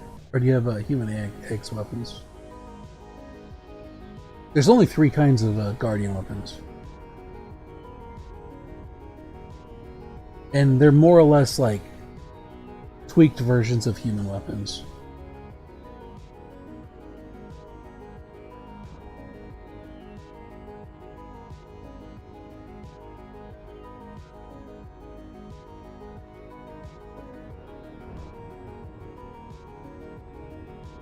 Guardian weapons take a certain amount of rigmarole to actually unlock them. You have to go find Guardian ruins and get Guardian tech and take them to a tech broker and all kinds of stuff. Lakehorse, Romeo Yankee, Charlie. Federal Flight Control welcomes you. Please submit a docking request before entering the station. Landing authorized. So, if you have Guardian weapons, you'd probably know about it. Because they're kind of a pain in the neck to get initially.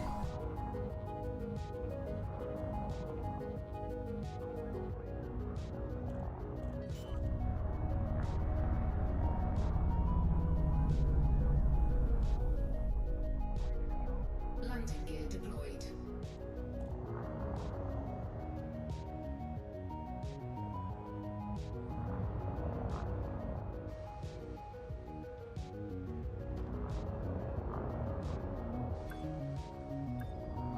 Cool.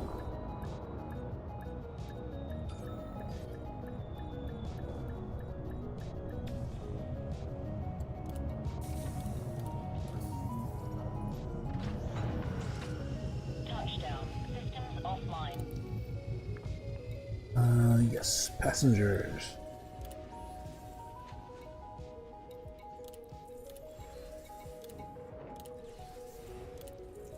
Hey, hold on.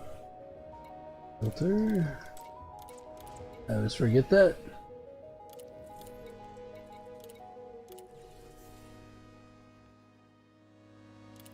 No way, that's not. You want rep, not influence. What? Are you serious? There's no more rep reward ones? Ugh, okay.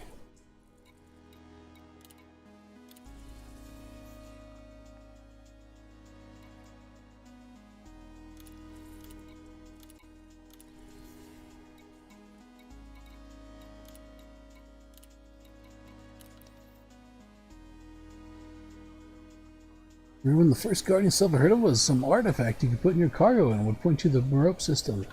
These rescue missions are the first Thargoid content I participated in. Nice. Hey, Wick. Welcome to the stream. Yeah, it's interesting. I'm curious what's going to happen this week when Thursday rolls around. The Thargoid stuff is really fun. I like.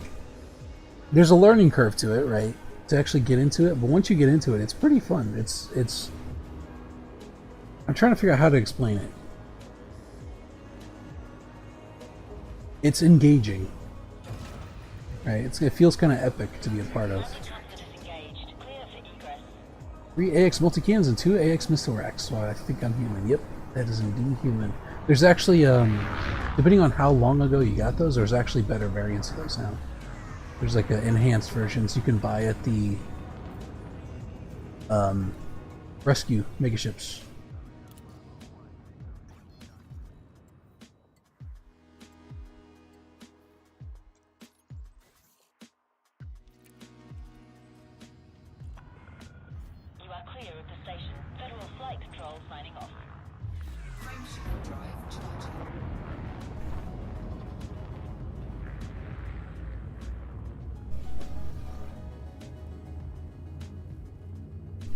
Yeah, I generally recommend people try the Thargoid stuff at least. You don't have to like go whole hog and jump into fighting Hydras or whatever immediately, but like even just jumping into an instance and killing scouts, right? Keeping scouts cleared out and tagging like Cyclopses and stuff is well worth it just for the money.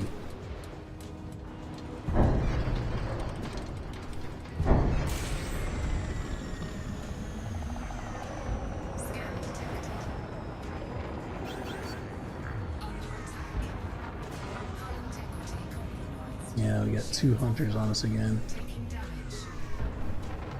I don't recommend it. I was wanting to do the Thargoid fighting, but I don't even know how to start. My recommendation would be to check out the Anti-Xeno Initiative. They have a website and they also have a Discord. You can jump on there. They have actual guides written up for outfitting for Thargoid stuff. If you don't have any Guardian tech unlocked or whatever, that's okay. You can theoretically kill Cyclopses with human weapons. And you can usually just get those from rescue megaships. So, it's something that you, if you want to invest a lot of time in to be able to kill the big guys, you certainly can, but you don't have to. Like, anyone can just jump in and help. I'm pretty sure you can get torpedo pylons as well. So if you wanted to, like, get into trying to do Titan bombing or whatever, I don't even think you have to really unlock much for that either. It's just about learning how it works, essentially. But yeah, you can get pretty much all the stuff you need from the... As far as outfitting is concerned, you can get pretty much all you need from the megaships. I would recommend having, like, some engineered ships and stuff. You want something with some decent hull to it, obviously, because you're going to be taking shots and things, but...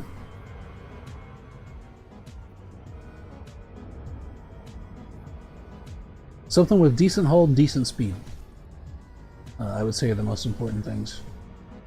Maybe like a long-range thermal vent beam laser is usually pretty important if you want to keep yourself cool. Especially if you're like Titan bombing and stuff, it's pretty important. Because if you get too hot in a Titan space instance, then you get like really... You start getting shot by everything, right? Because you're suddenly on everything's radar. But if you have a long-range thermal beam laser, thermal vent, the thermal vent engineering effect, then you can essentially just shoot the Titan with it all the time, and it'll keep you cool enough that the turrets and stuff won't notice you. So it's like you're a little stealth bomber in there. That's how people do it whenever they go. In fact, one of the streams I did not that long ago with the last Titan was just a solo instance Titan bombing runs. By doing that.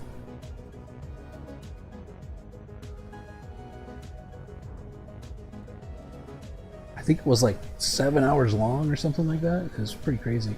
But I stayed online essentially until it went down, which was fun. It was cool to watch it like tick over into meltdown state. But yeah, I would check out the AXI. They've got a lot of good information on there, and they can get you started. Just even if you don't join the Discord or whatever, their website is pretty good. They also have a private group session that people can join without having to be like officially part of AXI or whatever. It will allow you to group up with other players to do anti-Thargoid stuff without having to worry so much about gankers, which is a big problem in open play.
Alright, hopefully we've got our last 7% or whatever with this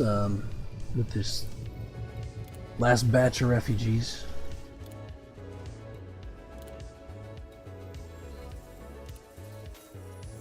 If not, I'm gonna write my congressman. I don't think we're going to, because you got a bunch of influence ones. We ran out of missions that gave rep as rewards. That's right. Ugh.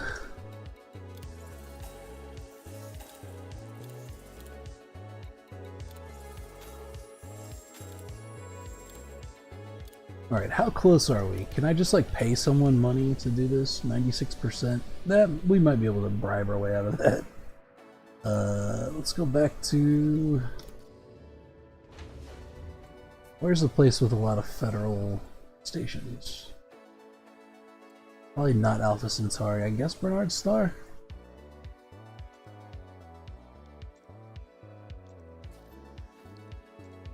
Yeah, let's go. Engines engaged.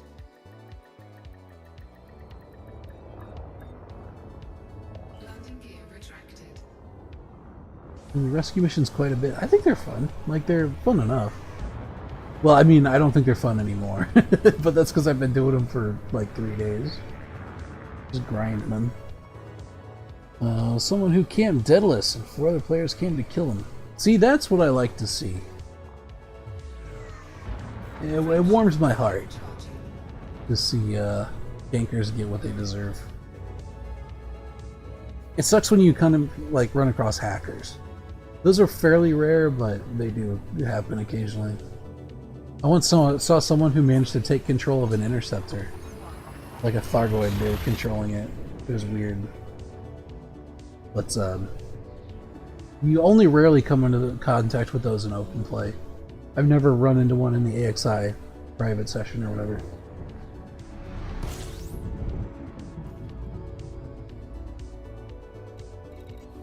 Okay, Miller Depot.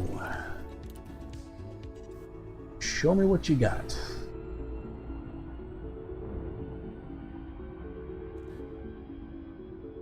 Currently in Mobius. I'm not familiar with Mobius.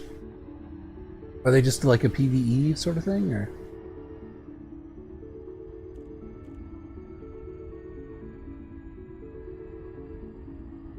If you can find a good community, like a private session, it's pretty good. It's worth it. Assuming there's no like weird jankiness going on with multiplayer instances at the time or whatever, because that also happens.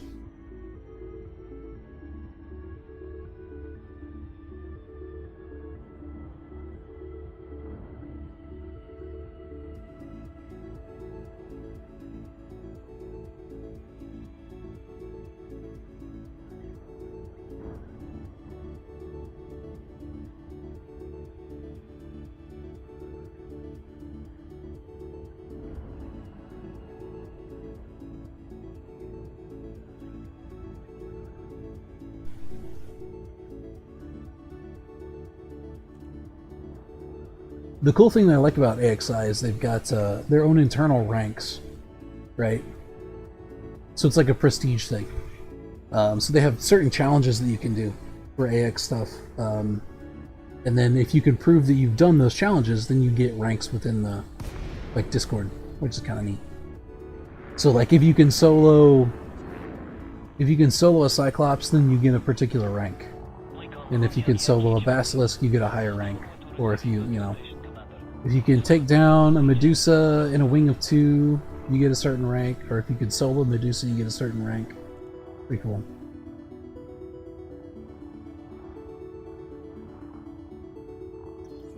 Some camp of missionaries, just more to get them out of their ASAP so people can do their thing, yeah.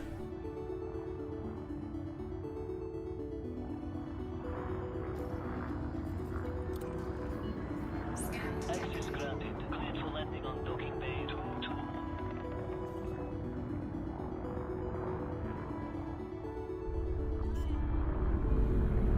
Scan detected. Landing gear deployed.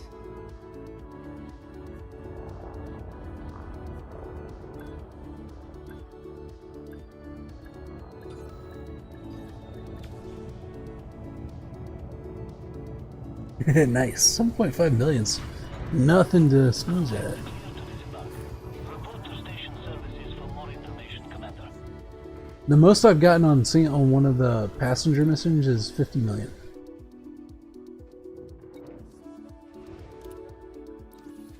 So some of them are pretty good. Alright. No, stop.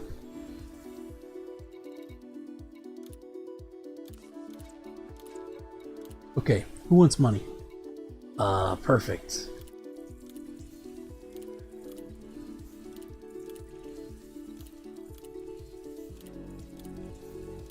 It's free real estate.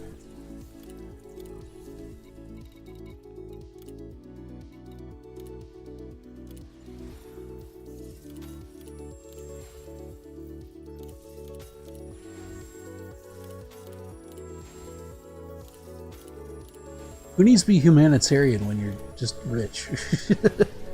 When you're a billionaire, you can just pay people to get rid. You know what I mean?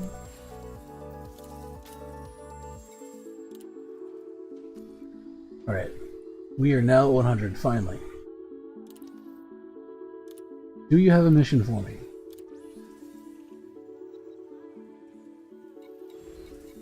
We might need to actually refresh the station or go to a different station or whatever. Hold on, let's try to boot the UI back up. Let's see if that does it.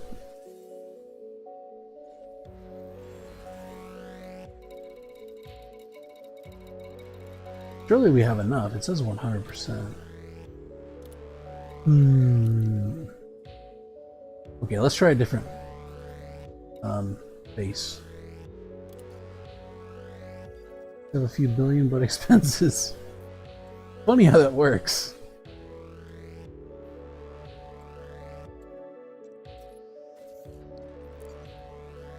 I'm dropped by Alpha Centauri. I'm not going to Hutton though. Screw that.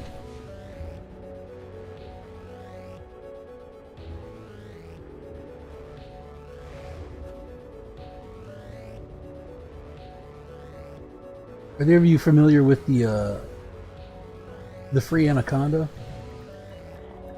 Ship restraints withdrawn. Departure authorized. There's a long-standing joke. It's more like a prank, honestly. In Elite Dangerous about Alpha Centauri. So there's a base in Alpha Centauri Station called Hutton Orbital. And the joke was that they would tell people, new players especially, that Landing gear retracted.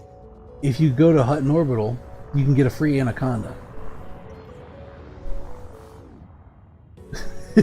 The only problem though is that Hutton Orbital is like hundreds of thousands of light seconds or whatever. It's like a very long distance away from the system star. So they would send them off and be like, yeah, you get a free Anaconda at Hutton Orbital. And it became such a like ingrained joke within the community that they actually made a commodity that you can only get at Hutton Orbital called the Hutton Orbital mug. Of like, you know, I flew all the way to Hutton Orbital and all I got was this lousy mug sort of thing. But yeah, it's funny. People would joke about how they would like drop into Alpha Centauri, head to Hutton Orbital, and you know they'd go to work or whatever, and then by the time they got back, they might be halfway there. Yeah, 0.21 light years away. It's crazy. Or the mug, there it is. A little tour speaking. All right, prospect I think is probably ideal, given the circumstances.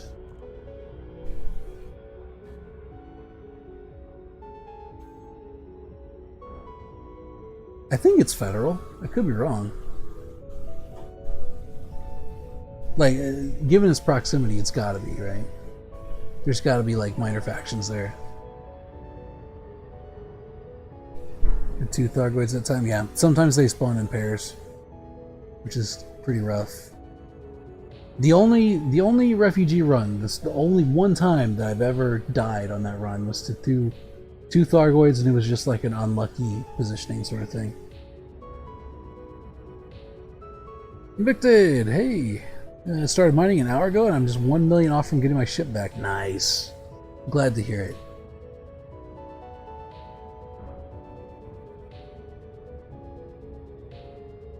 What are you mining specifically, do you know? Like, what specific mineral? Or are you just like mining whatever?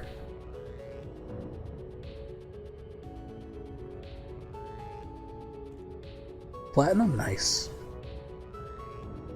Yeah, I'm glad to see that there's still some, like a certain amount of, what's the word? I was gonna say lucridity, but I don't think that's a word. It's like, it's on the tip of my tongue. It's nice to see that it's you can still get like a lot of valuable stuff in mining. I guess is what I'm trying to say. Lucrative, that's what I meant. That's the word I was looking for. So I see that mining is still somewhat lucrative.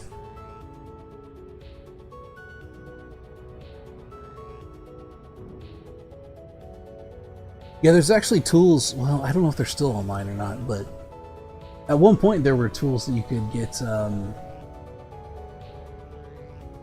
you can get online to give you hotspot information. So you could get like, I want to say like Painite and Alexandrite and stuff like that. These things that you could sell for hundreds of thousands of credits per unit. And it would tell you where there were like overlapping hotspots and stuff you could go to. And either do core mining or just like regular laser mining and get quite a lot of money in a short amount of time. But that's for like later on when you have ships that can do long distance jumps and stuff, so you can kind of move where you need to. Those tools and NRO.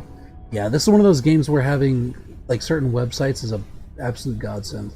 There's some really good tools online for navigating and finding commodities and stuff in this game. NR is really good. ED Tools is good. I think it's Coriolis has like a ship builder, which is pretty nice. It allows you to plan out your ships before you go in and invest time and money in the game. I had to watch a 1-hour beginner guide to figure out anything on this game. Yeah, there's like an initial wall in this game that you have to kind of climb over. Once you get over it, though, it becomes fairly easy, right? It's just like that initial jump to get over, figure out how everything works and whatever.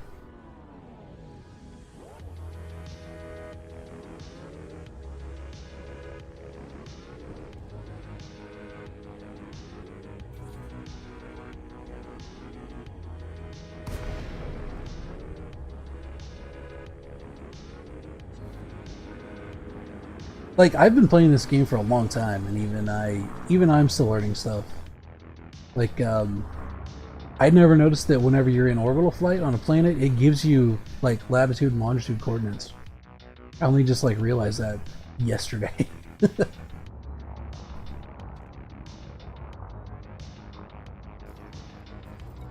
request denied. Denied?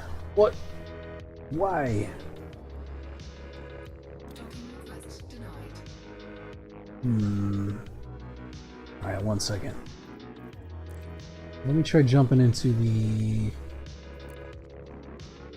Let me try jumping into a private group or something. Or maybe I'll just do open play.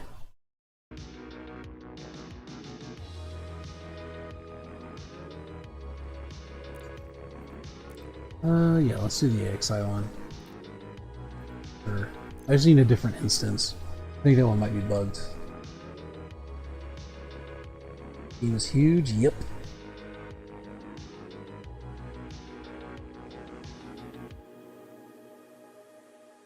MC's just laying on those pads. I had to wait for 3 minutes yesterday for that. Yeah. Sometimes they get bugged, and you just have to jump over to a different instance, right? So if you're in open play and it won't let you dock, sometimes it helps just to go into a solo session, or one of the private group sessions if you have any.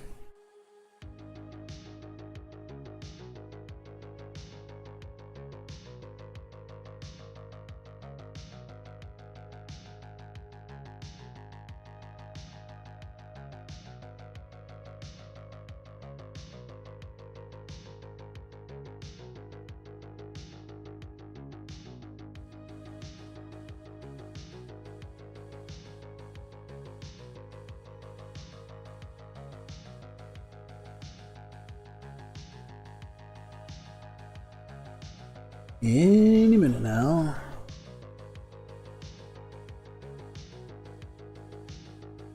What's really bad is if you go into invasion systems, and you go to defend those little outposts like I'm at there, from Thargoids, and you have players that like to warm pads, because whenever those go into invasion, they go into lockdown. So those outposts only have one available landing pad whenever they're in lockdown.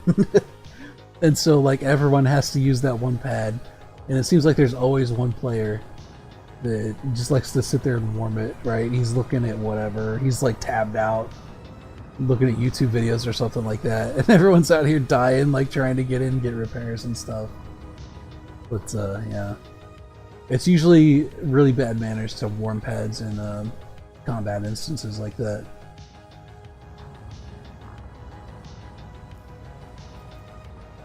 Docking request denied. Come on.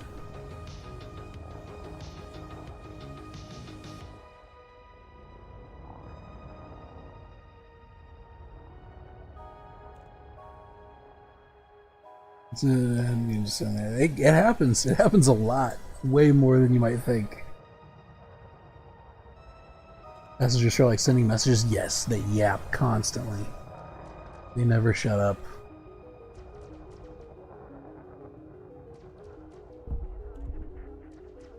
Oh, someone just exploded. Yep, there goes another one. Ian Jones, competent. Now that 2 people exploded, can I dock? Denied. No.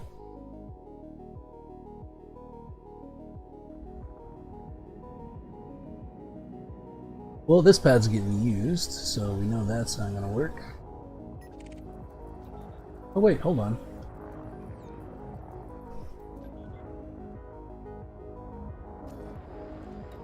Docking request denied. Unbelievable.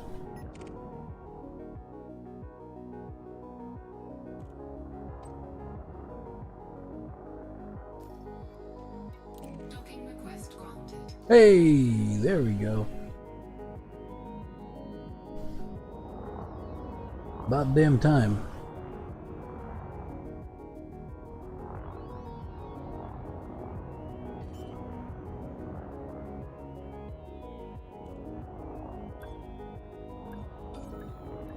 Landing gear deployed. Docking successful. Engines disengaged.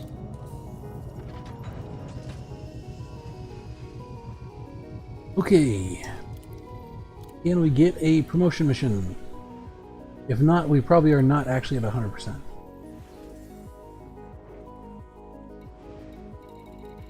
Okay, we're probably not actually at 100% yet. Let's just give them some more money.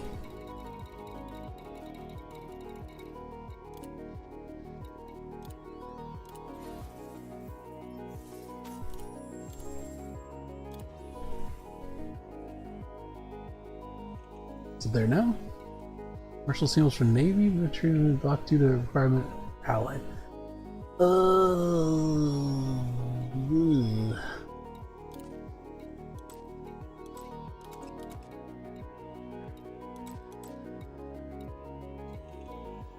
Okay, I'm gonna try to see if I can get allied by giving them more money. I feel like I'm being extorted at this point, but I guess I brought it on myself. I set the precedent, and now they smell blood in the water.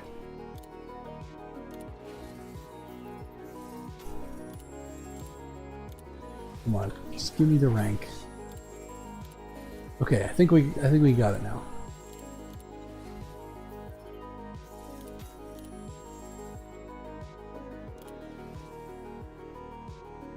Sir, I'm trying to help you. Can I please just do the mission? No. Required cargo space 76?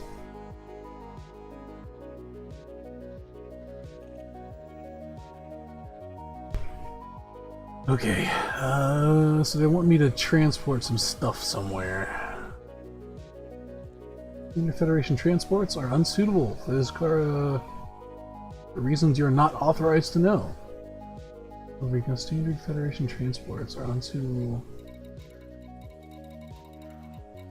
Okay.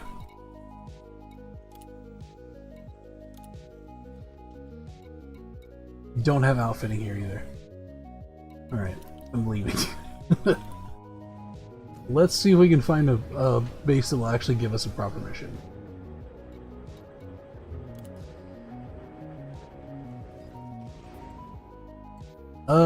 Lemon 16. Let's give it a shot.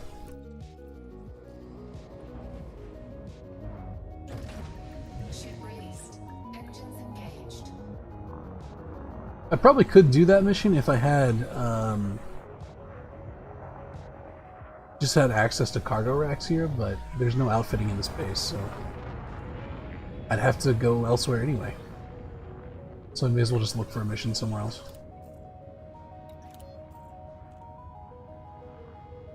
Frameshift drive charging.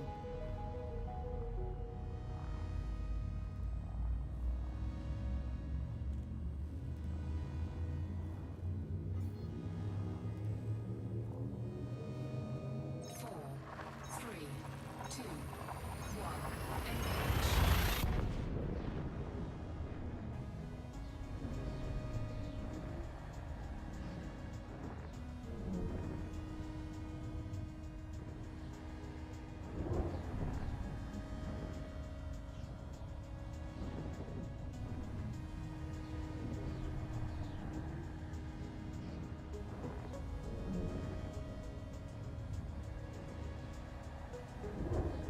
Taking a bit. It's thinking.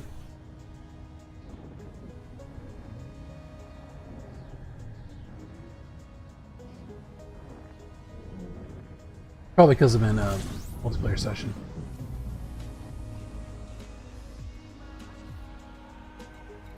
Okay. Jenner Orbital. Let's do it. I'm assuming all of these will have Federation minor factions, just because it's so close to the Sol system.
Docking request granted. Hey, I like this place better already.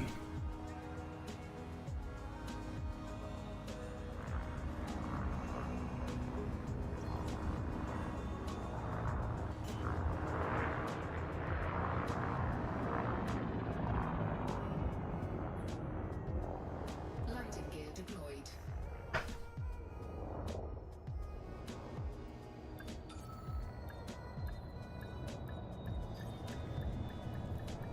Ooh, there we go. Docking successful. Engines disengaged. Okay. What do you got?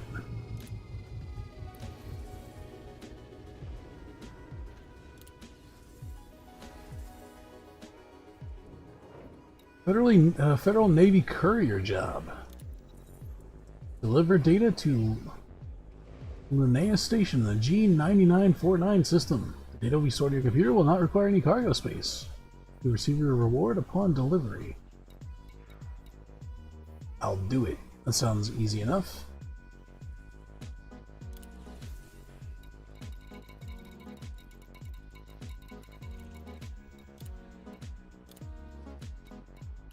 So I don't have to like kill an entire squadron of fighters or whatever. That's nice. Should be quick and easy. This, well, I say that. I don't actually know if that's the case yet or not, but I don't know what's going to be sent against me here, but we're good at duck diving and dodging, you know?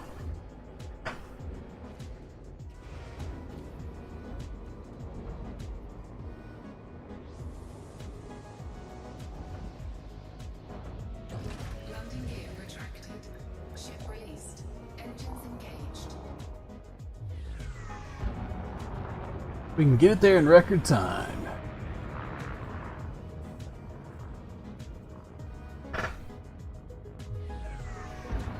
Frameshift drive charging.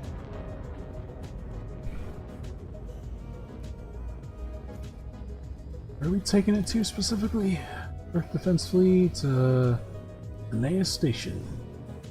11,000 light seconds from the star, presumably. That's not too bad. It was like 750,000 light seconds. That would be a problem. Incoming mission critical message. Hello? We need that data as soon as expected. So we get an additional 135 credits. 135,000 credits. We get it there in 15 minutes. It's like a pizza. Okay, where is Linen Station? Warning. Frameshift drive operating beyond safety limits. Oh, hold or steady now. Oh, Warning. Temperature critical. that's probably good.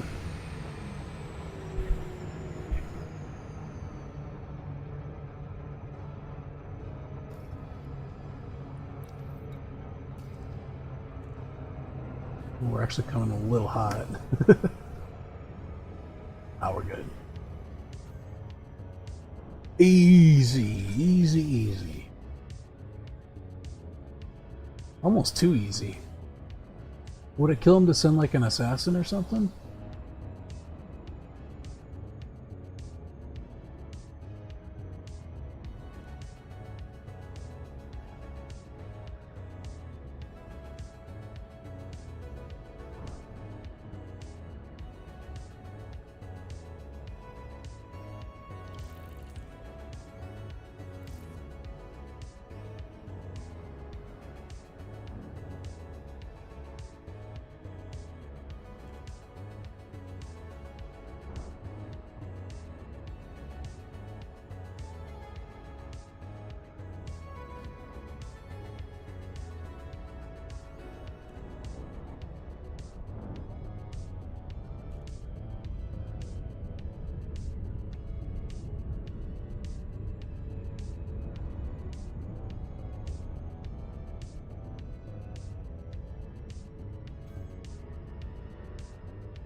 That last like 10 seconds before you jump in is always the longest. Longest 10 seconds of your life. Oh nice, we got a classic Coriolis starport. Big blocky boy.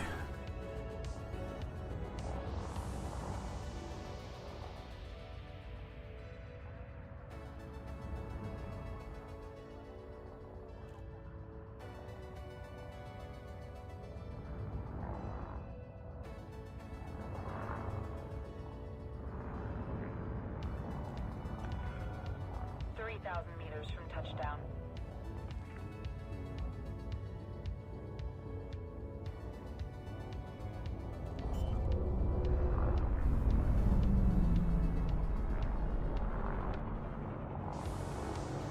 Landing gear deployed.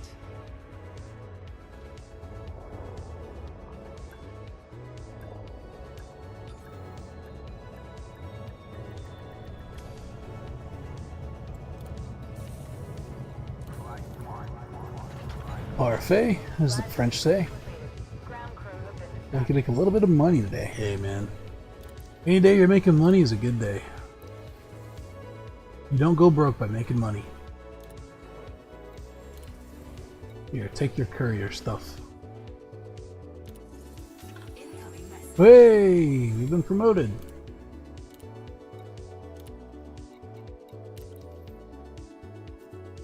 You're now a rear admiral. Which is really more of a ceremonial position at this point. Right, it's like whenever... It's like when the queen knights someone or whatever. Considering I got my position mostly by, like, running refugees and bribery. But that's fine, we're not in it for the accolades. We're only in it for the sweet, sweet ship. Which, speaking of...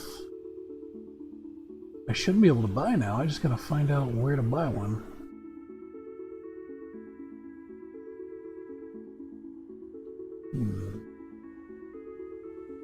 Search nearest. Outfitting. Chip. Federal Corvette. Okay, we should be able to get one in Easy Aquarai.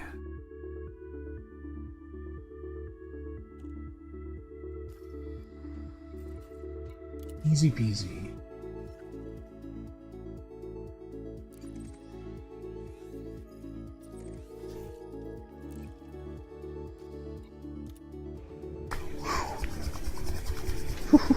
This is it.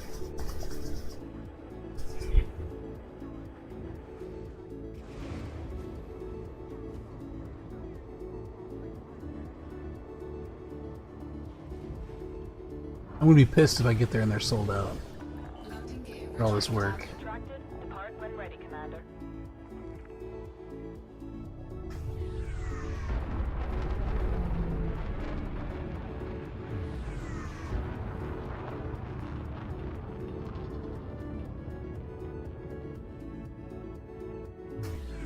Frameshift drive charging. All clear. Take care, Commander.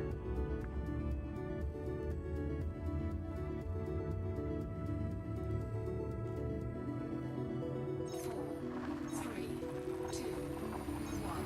Engage.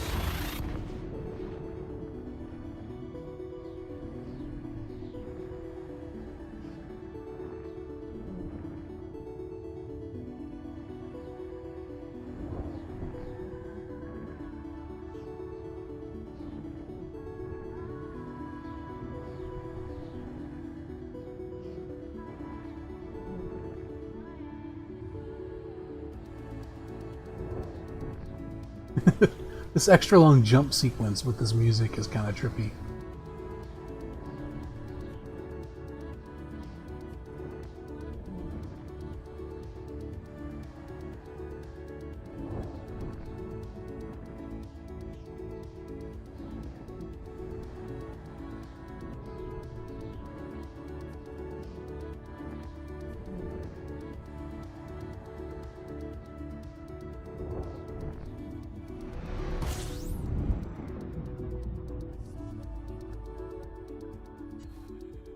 At the same time, it was a bit trippy seeing on both screens.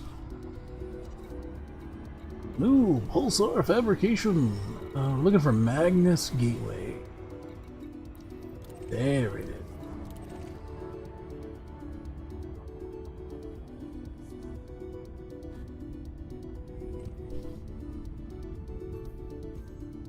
Wait, that's not the right spot. We're not interested in weapons fire currently. Save that for later. Presumably there's some sort of conflict going on here. in the system.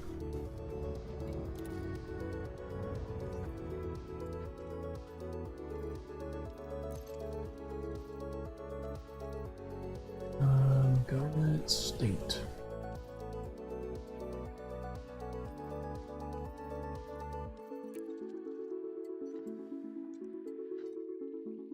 Democracy, there's a boom going on. Huh.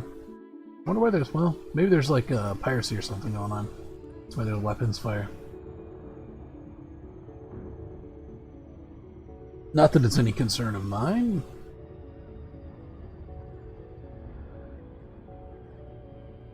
Maybe they have odd traditions here, I don't know.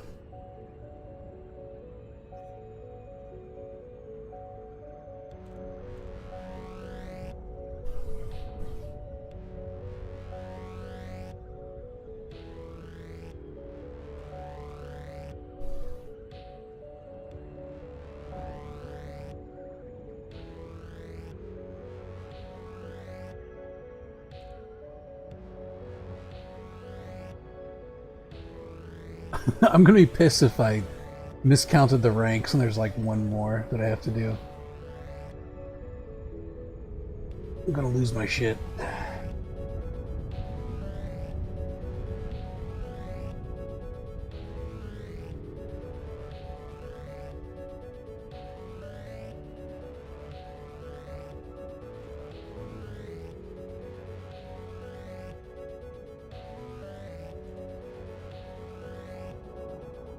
Let me double check.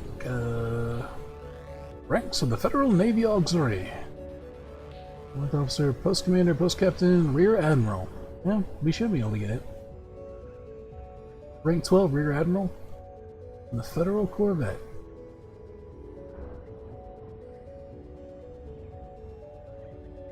There's only 2 ranks higher than this.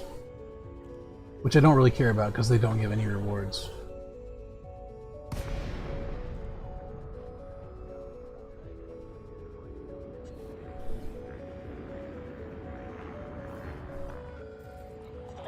Romeo Yankee Charlie. Station services are prepped for your arrival. Greetings, Commander. Permission authorized. Assigned to landing pad 1-5.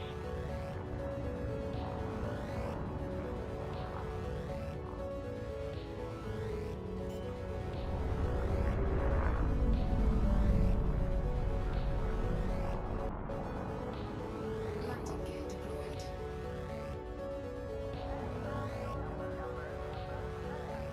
It's very blue in here. Very blue and red.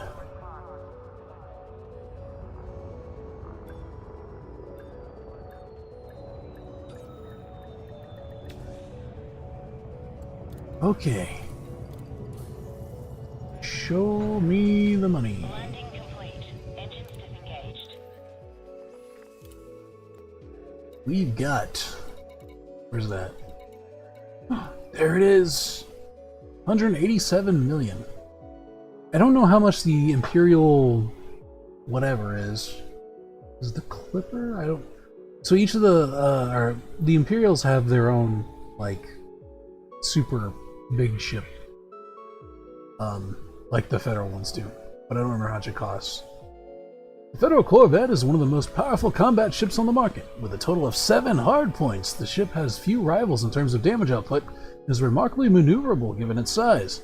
Despite its comparatively small jump range, owning a Corvette is the ultimate ambition of many independent combat pilots. Its astonishing power makes it one of the most formidable vessels in the galaxy. The Federal Corvette has been designed for large-sized landing pads. Oh, she's a big girl. This actually... I don't own any other large ships. They're all mediums. 187 million. Nah, that's easy. We can afford that, no problem. Yes, I want to store the current ship. We don't want to sell the Rambler. Cutter, yeah, I think that's it. Holy moly, look at it.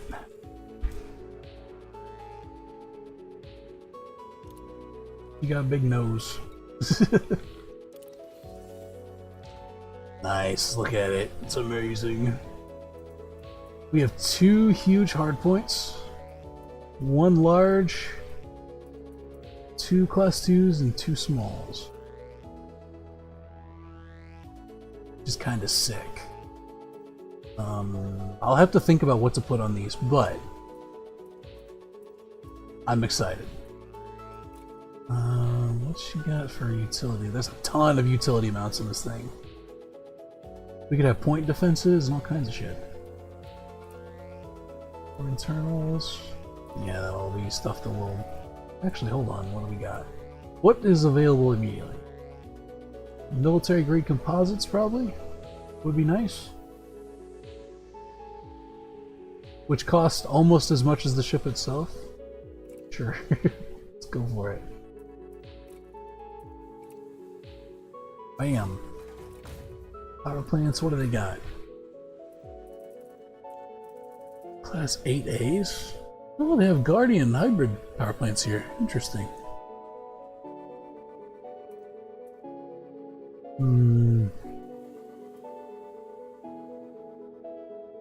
I'll need to look into whether it's actually better to engineer a human power plant or buy a Guardian one. Because you can't engineer Guardian stuff. Usually, anyway. You can get, like, anti-Guardian field like effects on it, but you can't, like, tweak its performance or anything. Interesting. Thrusters. 7B, then we'll get better thrusters elsewhere. Frame shift drive. Class 6. Do I have anything in storage? I've got a ton of these in storage. This one's pre-engineered. I should really focus on an SCO. We got this one here, over in Lush Turf though. We could bring that over.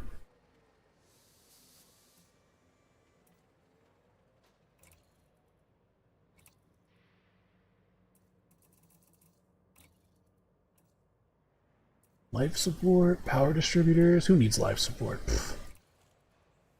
We're here for power. Distributors. Okay, this is another thing I should look into to see if the Guardian versions are better for the kind of stuff I want to do. It'll probably depend on what I wind up putting on it. Like if I wind up doing certain hardpoint variations, I might wind up being better to actually engineer a human stuff instead of Guardian things. Super Cruise Assist. Military Approach Suite. I kind of wish it had another Class 1 so I could put like a docking computer on it. I feel like a ship of this size could probably use one.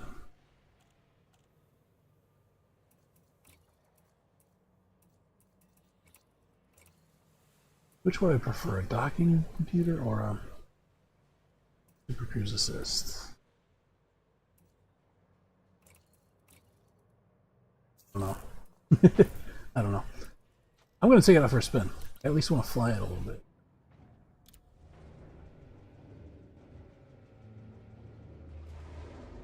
I've actually wanted one of these things for like a long time. So I'm kind of like stoked to actually have it now. I'll have to think up a name for her.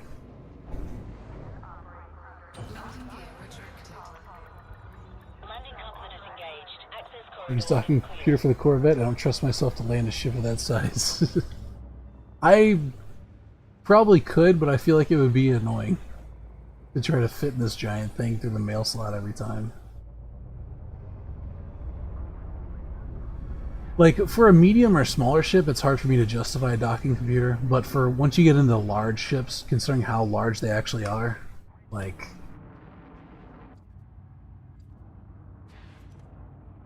I think it's probably justified, you know?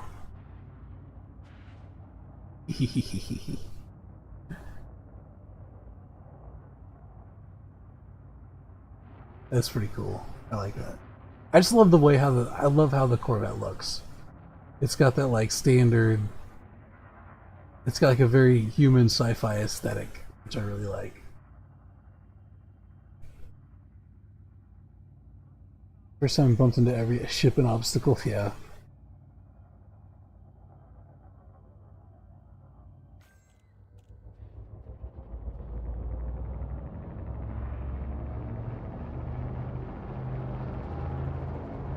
She sounds cool. I like that. You got the little thrusters on top.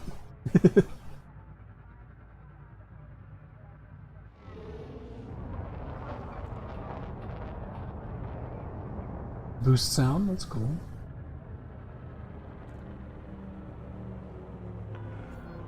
Way ahead is clear. Safe travels, Commander.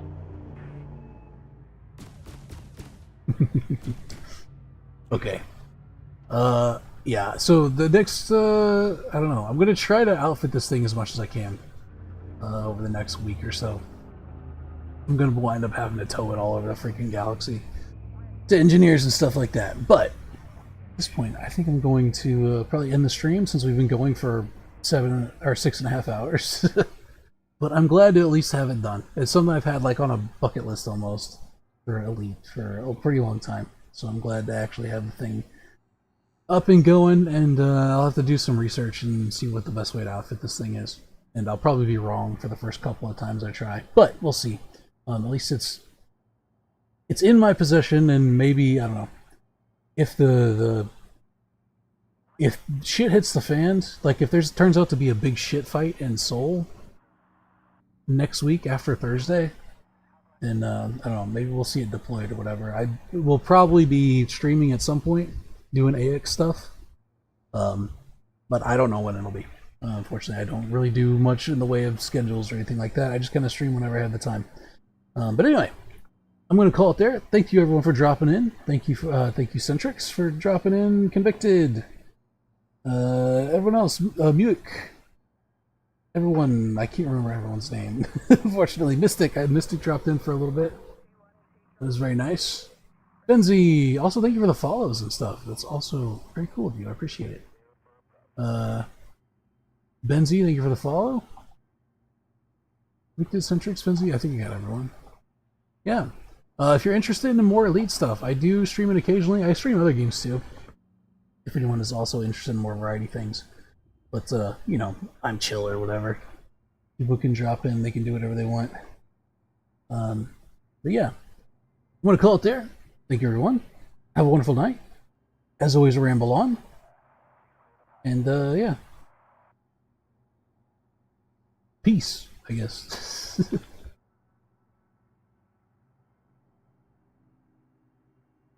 Man, my music ended just like the perfect time, didn't it?